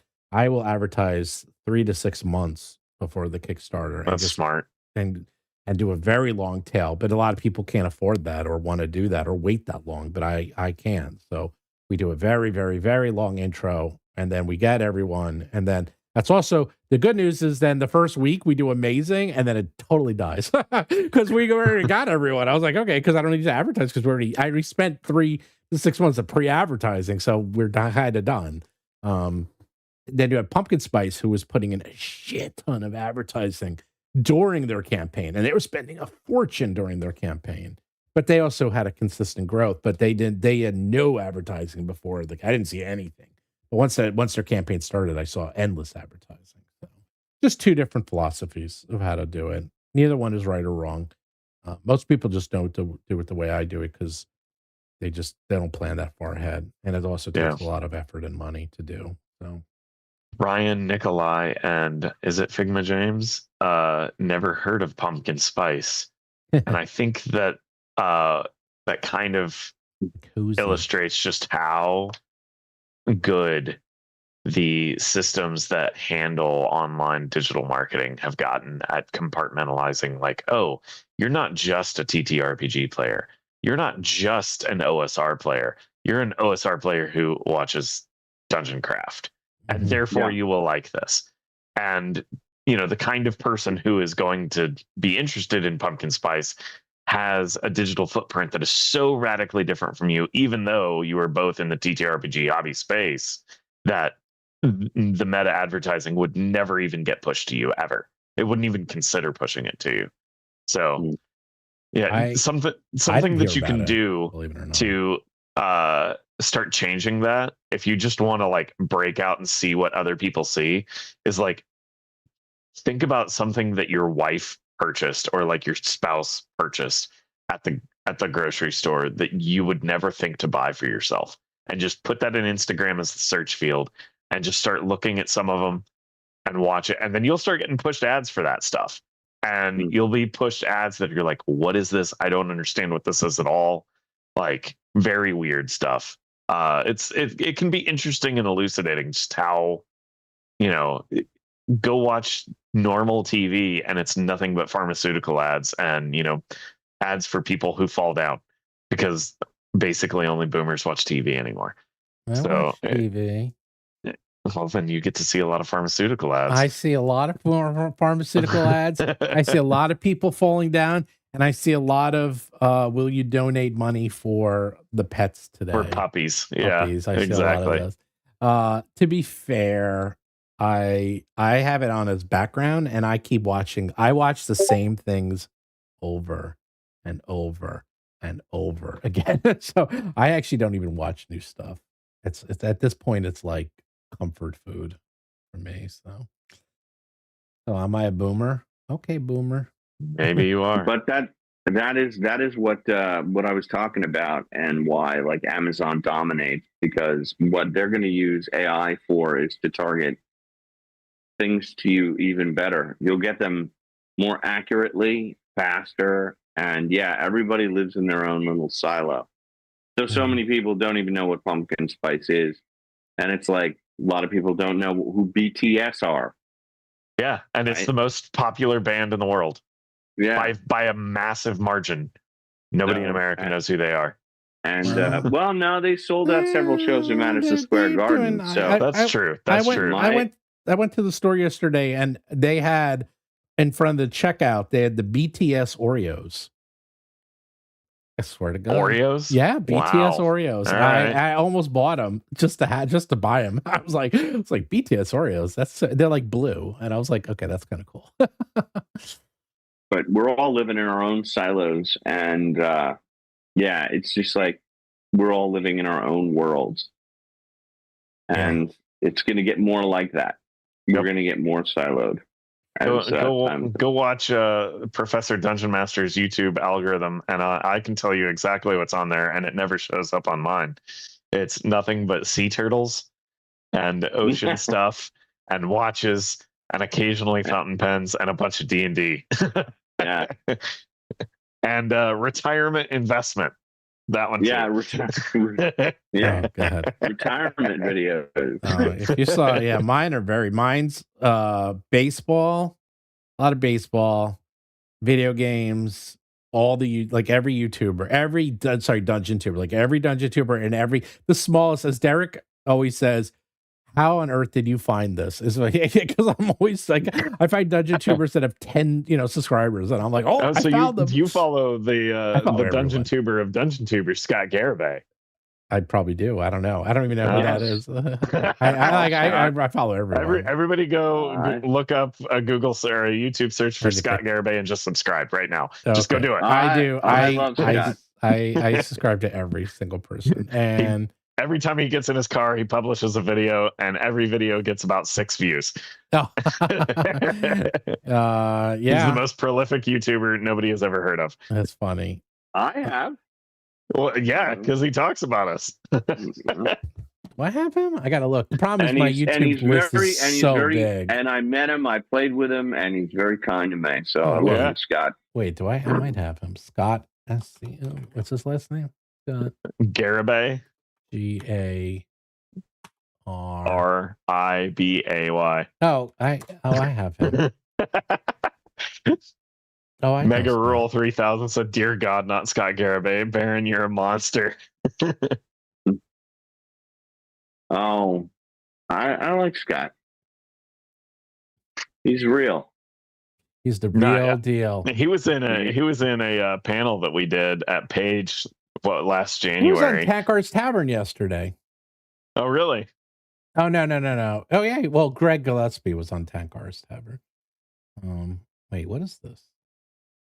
Be on Tankars too?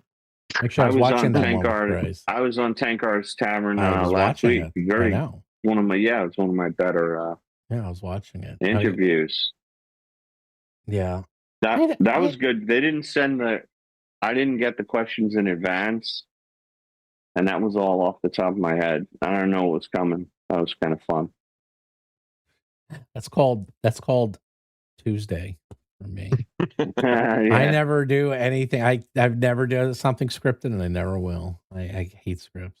I can only do. I will say when I met Mystic Arts, he was funny because the funny part was I was like, "Oh, I'm so happy to meet you." He's like, "Oh, I'm so happy to meet you," and then he was like more interested in talking to me. That's always weird. It's like, wow, I like your channel. He's like, "Well, I like your channel." I was like, okay, that's always a little odd when that happens. But he was very into the OGL stuff at the time. So yeah, he has an OGL soul in his body. He just doesn't know it yet. He'll eventually stop playing 5e. Yeah, well, he does. Well, He plays other games. He plays a lot of other games. He's very knowledgeable. Nothing wrong with 5e. You know what? Everyone, you need a leader. You need someone to bring people into the hobby.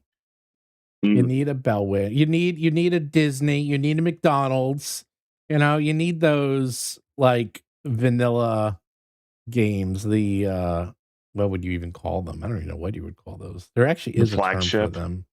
Now there is, but there's actually I forgot. I can't remember the term. There's a term for them where the arena rock of role playing games. The journey of role playing games. The journey of role playing games. I love Journey. Are you kidding? Yeah, I know a lot of people do. Who doesn't love Journey? And same thing with D&D. What's wrong with Journey? Yeah, nothing. Nothing's wrong with. Nothing's wrong. Nothing's wrong. You know, it's just got mass appeal. It's not the cure. You know. There you go. I mean, they got mass appeal too, but you know what I'm saying. It's.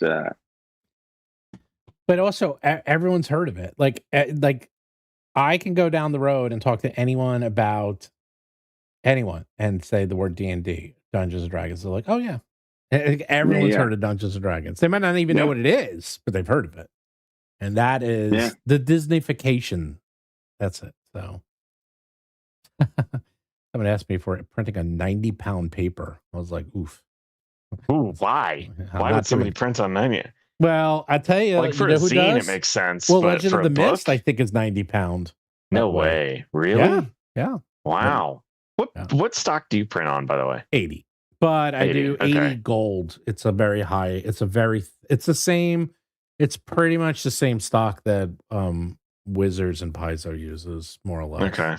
It's like a very, very top quality, very bright 80-pound stock. Right. So, and What do you get? Do you get like a clay? Do you get a varnish? What kind of paper do you have in? Do you know? It's not clay. God, you know, I'm asking crazy it's like a varnish, but now. it's like a subtle varnish. You can see it's like a subtle. Again, it's exactly because I do D&D and 3.5. Yeah, I do D&D Pathfinder books. I have to make my books match theirs. The aesthetic. Yes, exactly. That totally makes sense. Yeah. That's on purpose. So I make my books look just like theirs. So whatever they use, I use. If they use matte, I'd use matte. If they use whatever they use. The one thing I do is because I use this, it's called gold, and it's a very bright, because I do such bright books. It picks up the inks extremely well, and that's a big secret, is that people sometimes cheap out on the paper, but I never do. But that's also why, these books, especially the WotC books, look so freaking good, because of the paper they use is like allows this like rich color, and it really pops. Having good, solid, bright paper is definitely it. Honestly, that is like the thing that I wish print on demand would solve. If they just used better paper stock, like is that part of the limitation to do print on demand? I'm not terribly familiar with the technology. They can do it. Like why is it always such crap paper stock in a print on demand setup? So like these battle binders, and this stuff, like this paper is fantastic. This is all print on demand. It's fantastic. He does it in his house. This is Brian. He does all this stuff. Oh, well, yeah, that's Brian. So he's buying his own paper though. Yeah, but he has a print on demand. He does all this in his house on print on demand. He has. He bought. He actually rented a print on demand printer, and he makes these himself in his house.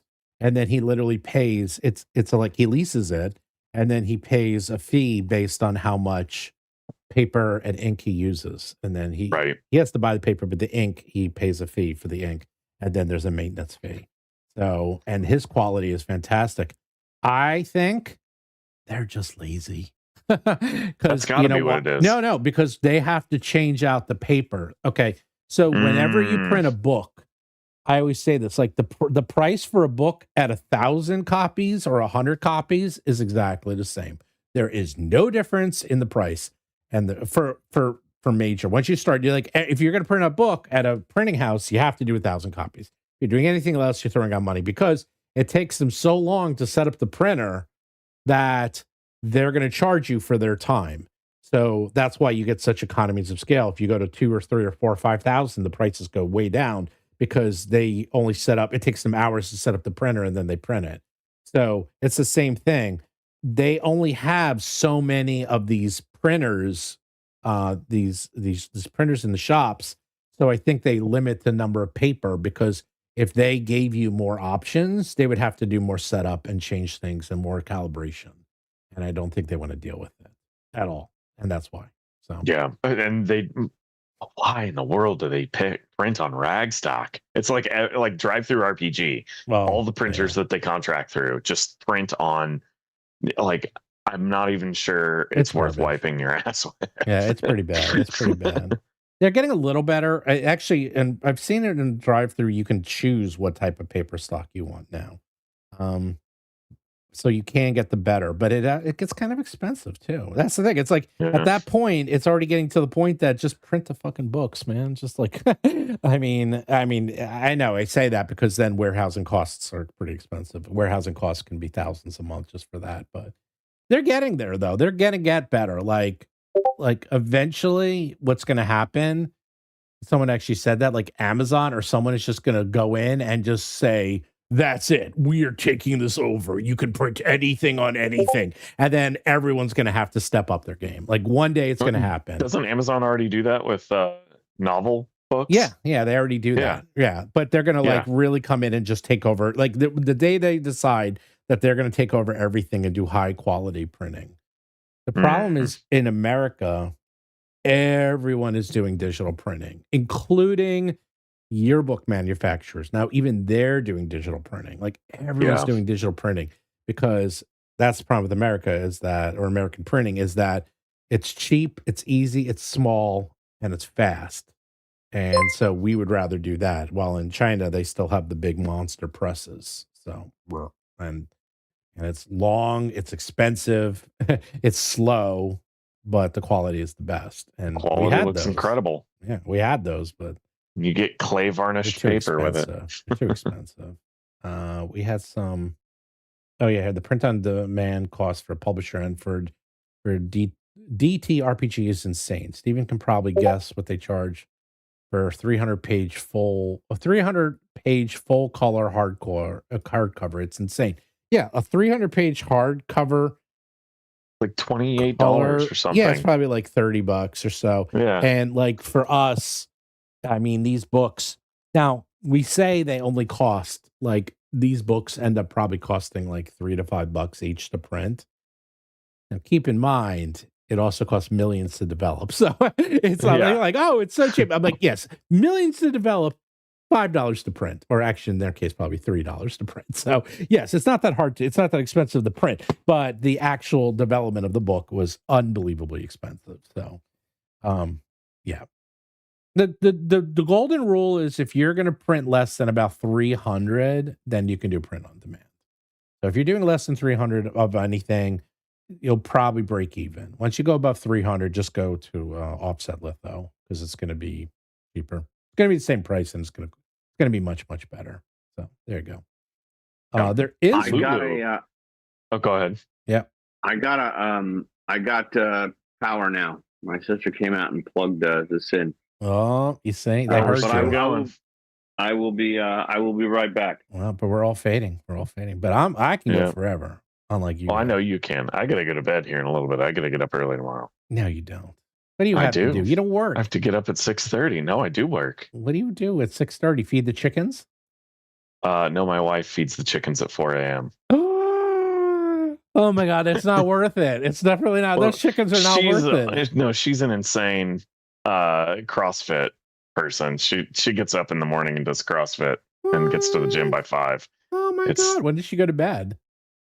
like 8:30. She's been asleep for 4 hours. It's pretty. Nuts. It's nuts. No, she's nuts. You're both nuts. Yeah, probably. Wait, what time did she go to sleep?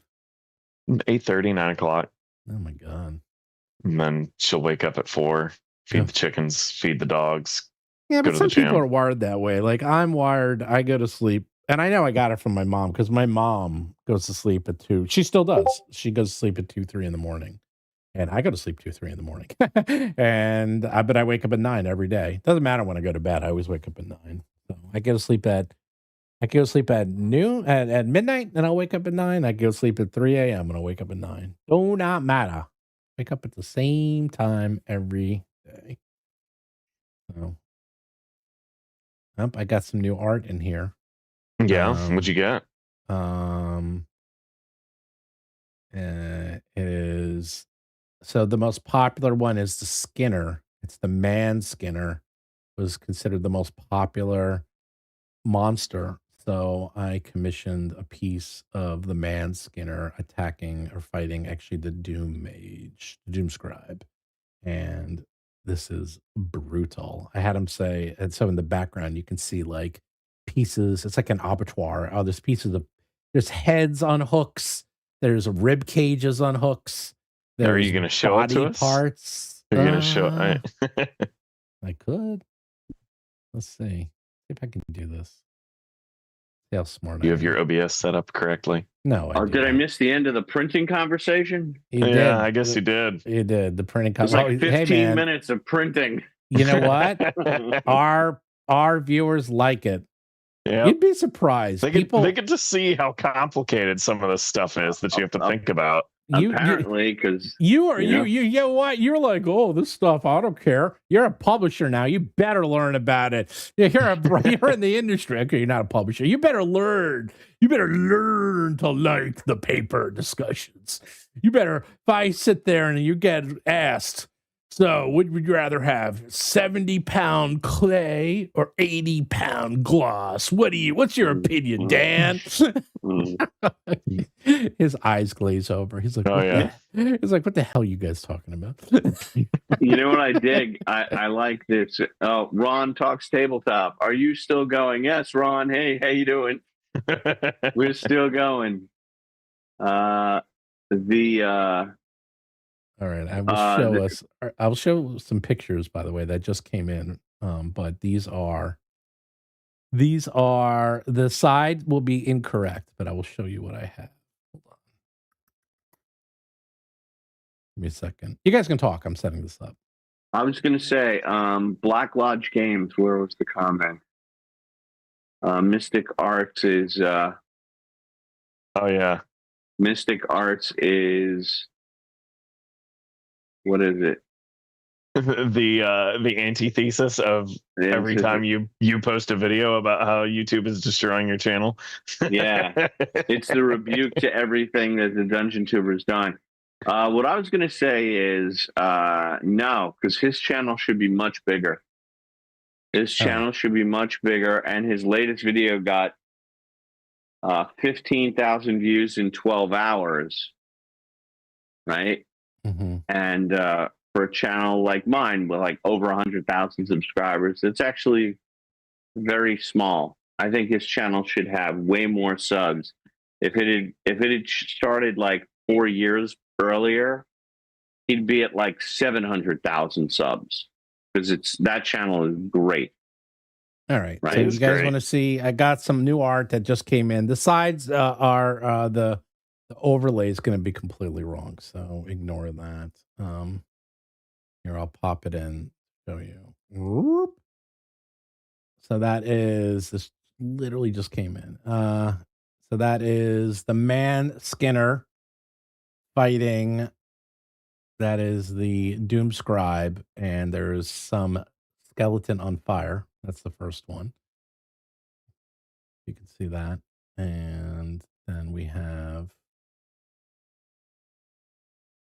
the more action one, where the Doom Scribe is attacking. The Man Skinner is attacking the Doom Scribe, and she's ducking under the attack. You can see.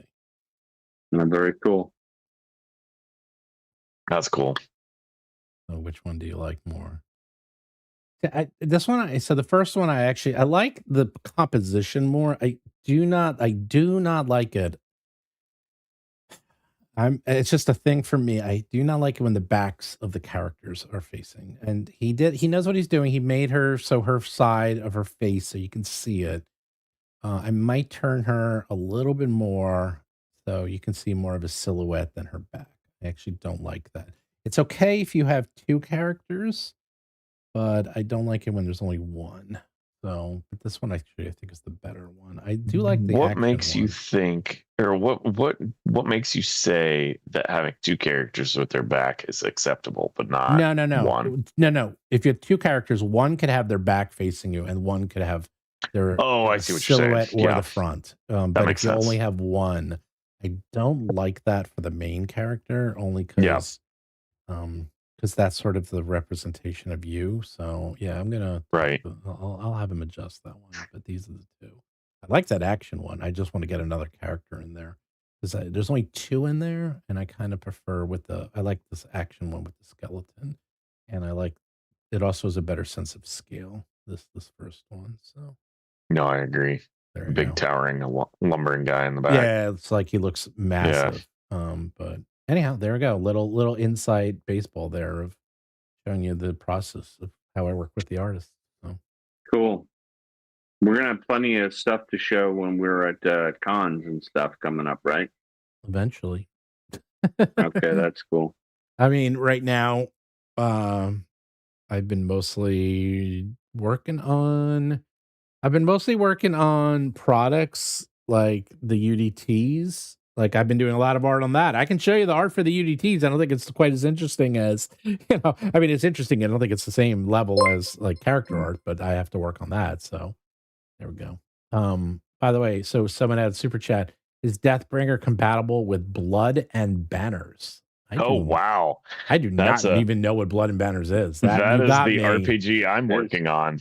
Oh, okay, you got me. I was like, what the hell's that? I never heard of that. What's that piece of crap?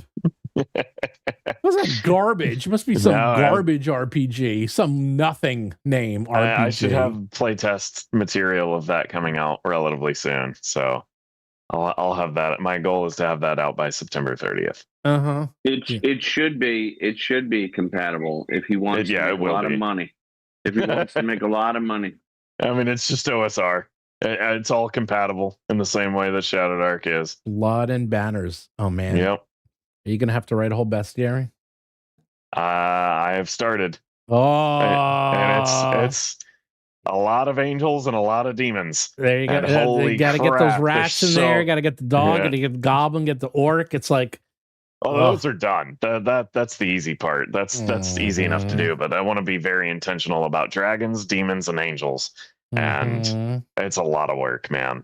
I've decided, like, okay, I can be a little lazy on like orcs. Who cares? But those three classes of monsters, I want to take time and make sure that they're cool.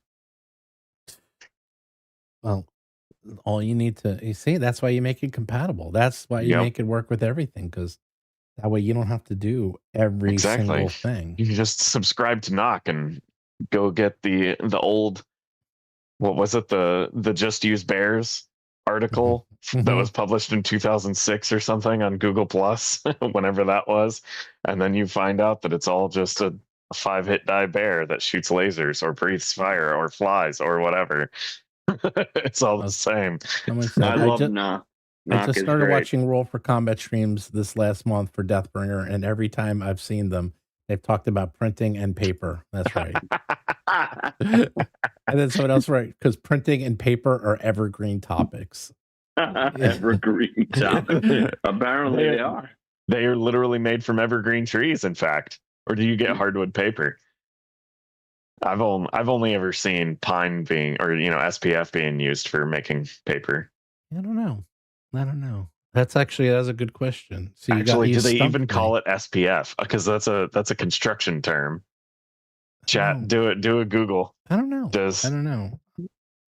Yeah, that you got me on that one. What kind? Well, the thing is, because people are very, and you know why? Because people, it always comes up because eventually someone asks me about entering the industry or printing or publishing, and that's the harder part, and that like a lot of people can figure out. I think the digital part pretty easily. Yeah. Like that, I don't think it's that hard to figure out. I think people can figure out how to make a PDF.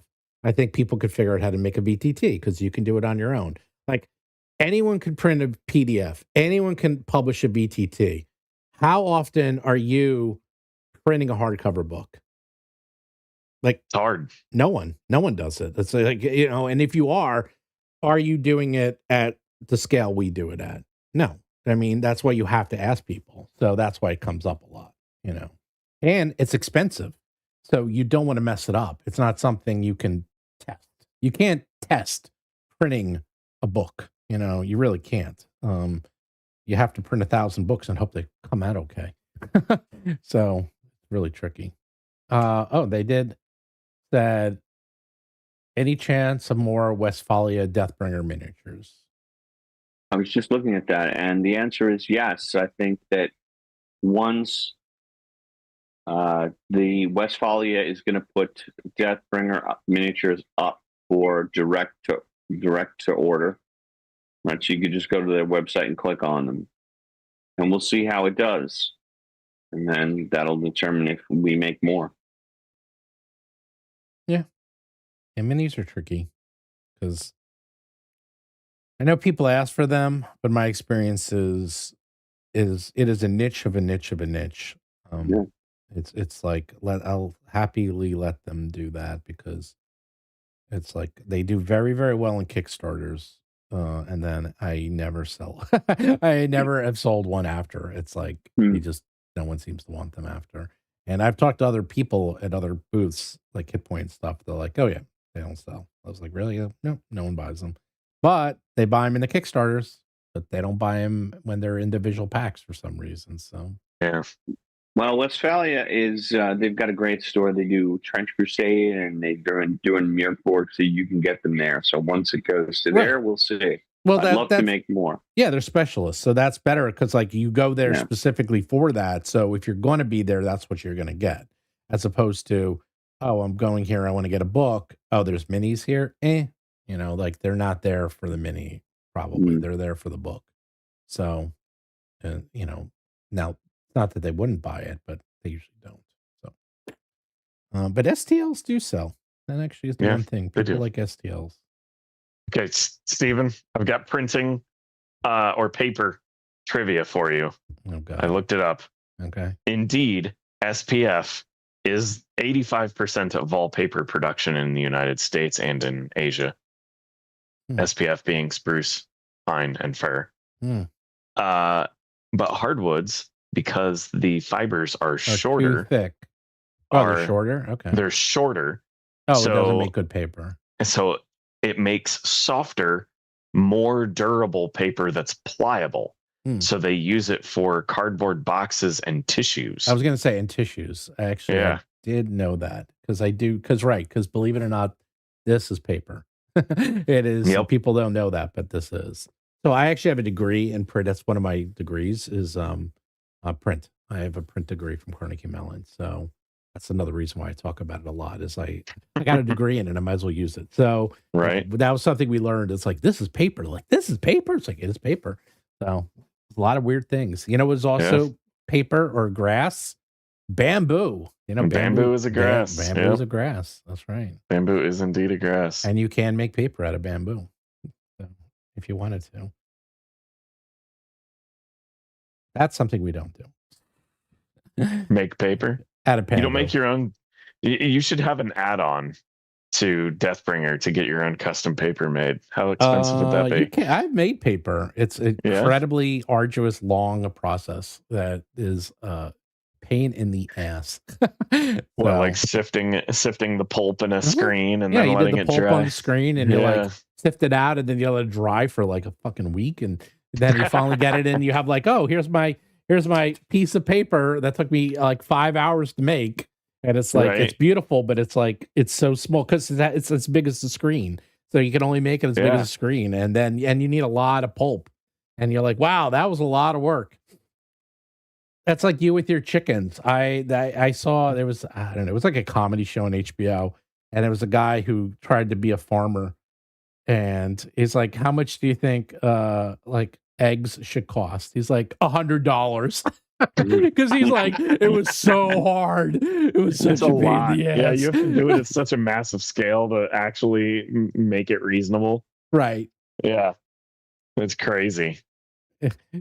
So, yeah, well, you have your 20 chickens. I have 20 chickens. You're starting to go to scale. Enough.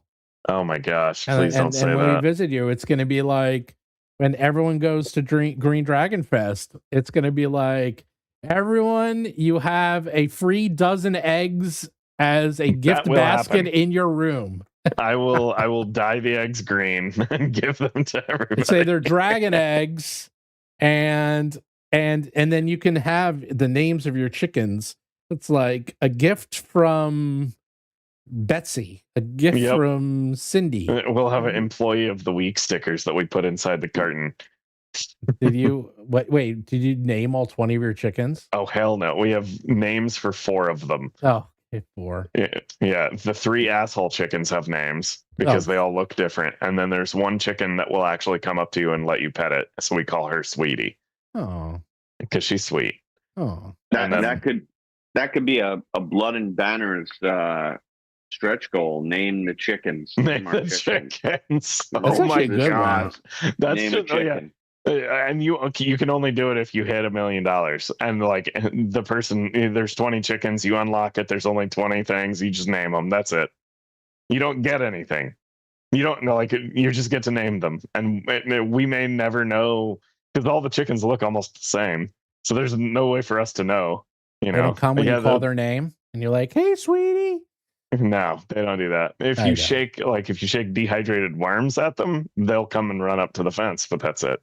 Oh, all right, well, they know where their bread is buttered. Yeah. Well, okay. We're only down. Oh, we might lose overtime mode. Now we're down to 5 minutes. Oh no. Are we gonna lose it? 5 minutes. Yeah. Well, 5 minutes. Someone has to pledge. If someone doesn't pledge or adjust their pledge in the next 5. Someone back. Someone there did it is. There you go. It's gonna keep going. Yeah. How long is the train? Does it say? Oh, it actually didn't. Backers 434, $64,000, a duration of 10 hours. 11 hours, basically. Yeah. 11 hours. 11 hours. 434. That's okay. We had it up to almost 6,000 before. That was a train. That was crazy. That's nuts. Yeah, that was in the beginning. That was something. It was like kept going and going and going. Can you tag the chickens? Do you have like colors on them so you can at least tell which is which? I mean, we have like 4 different varieties: black, sex-link, Australorp. No, but I meant Americana. Like, so for puppies, they always put a different. When you get puppies, yeah, you put like a different collar on them so you can tell which is which. Yeah, no, I mean, frankly, I don't care enough. Wow. the 3 chickens that have names. There's a silver one, chicken, an orange one, and it's like a white one that has like brown tips on its feathers, and it looks like caramel swirl ice cream. We call that one Carmelo. Then the orange one, we call it shit stain because it looks like a shit stain, and it's also the meanest one. And then there's a silver one that's almost as mean that we call Charlie. My wife named it that, named after Charlie's Angels. Yeah, I don't know. She was hoping that the Angels would be. She called them the Angels because she thought they were going to be sweet. She really hoped they would be sweet, and they just turned out to be bitches.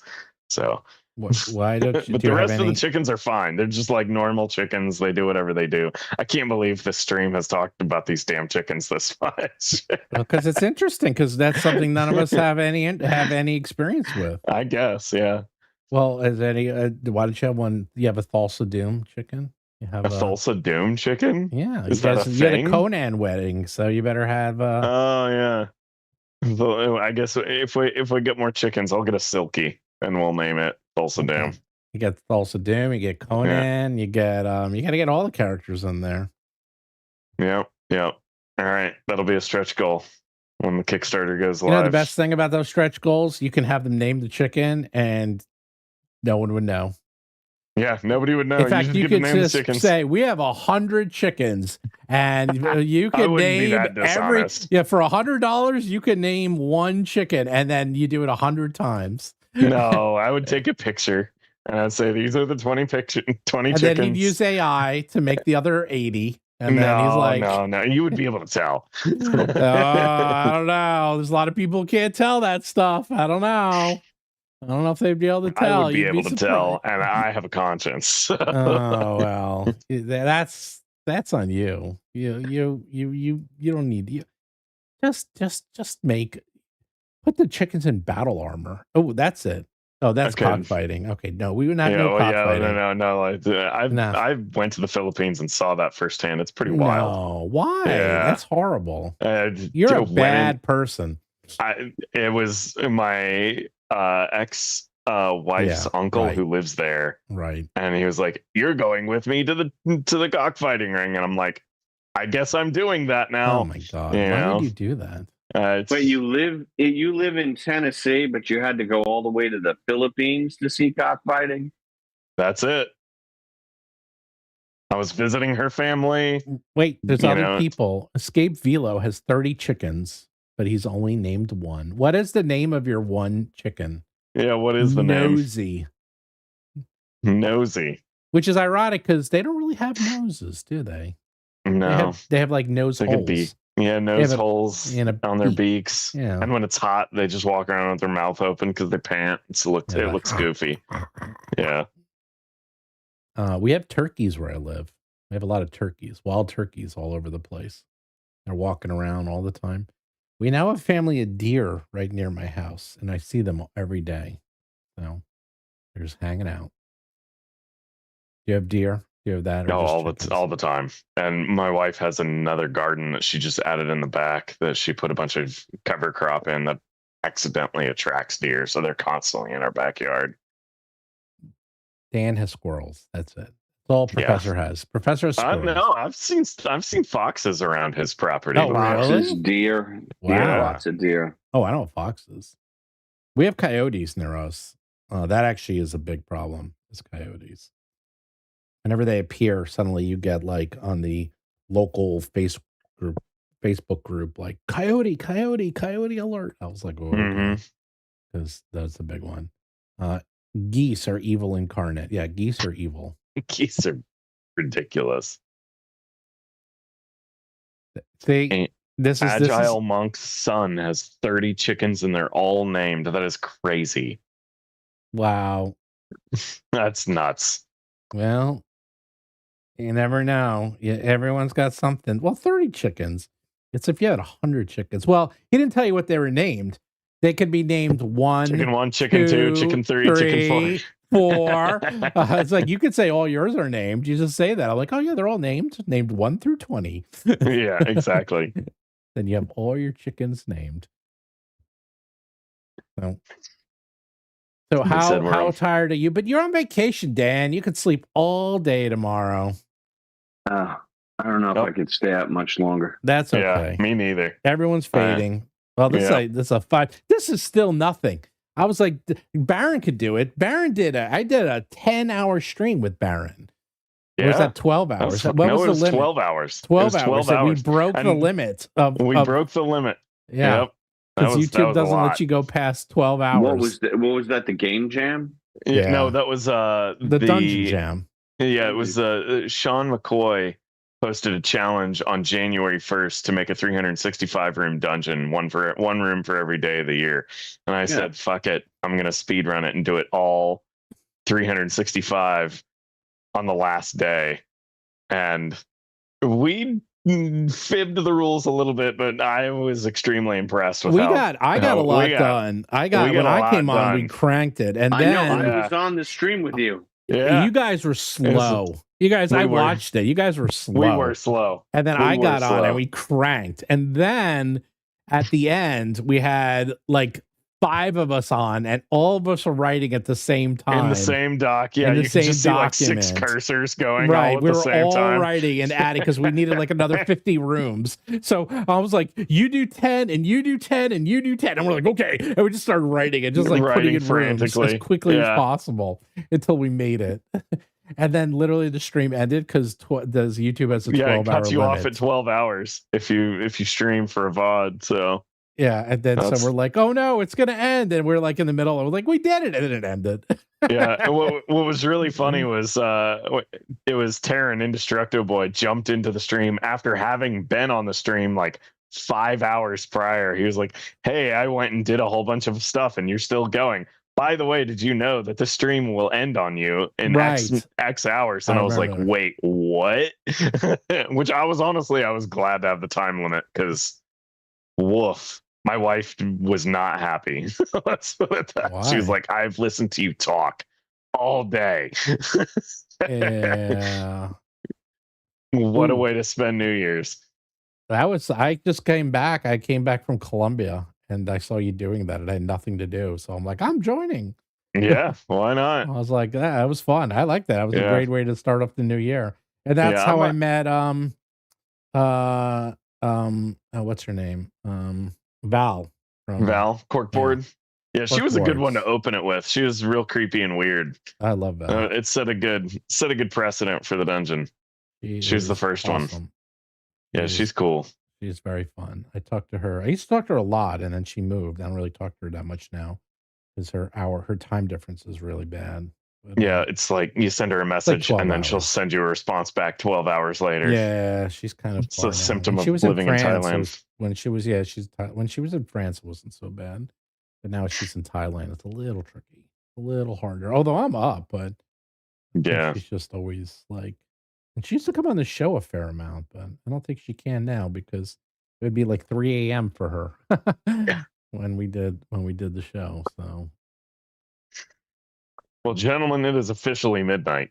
That's right. We're just getting started. All right, we can finally call it. Well, I guess we could.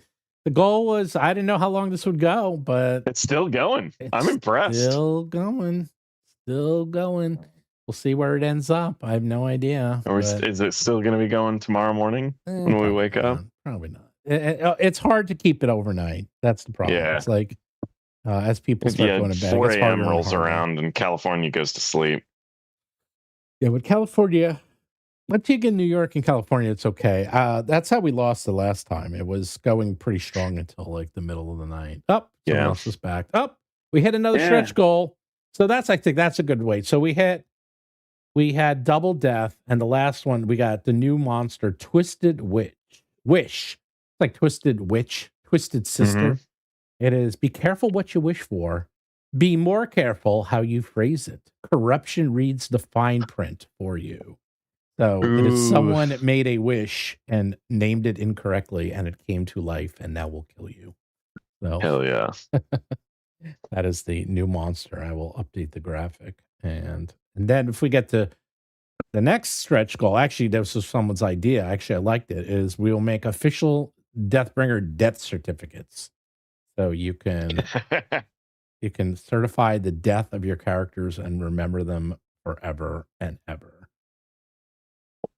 So very cool. Let me edit that and add that to the stretch goals. So, oops, what happened? Where did the stretch goals go? Ooh, I didn't add them.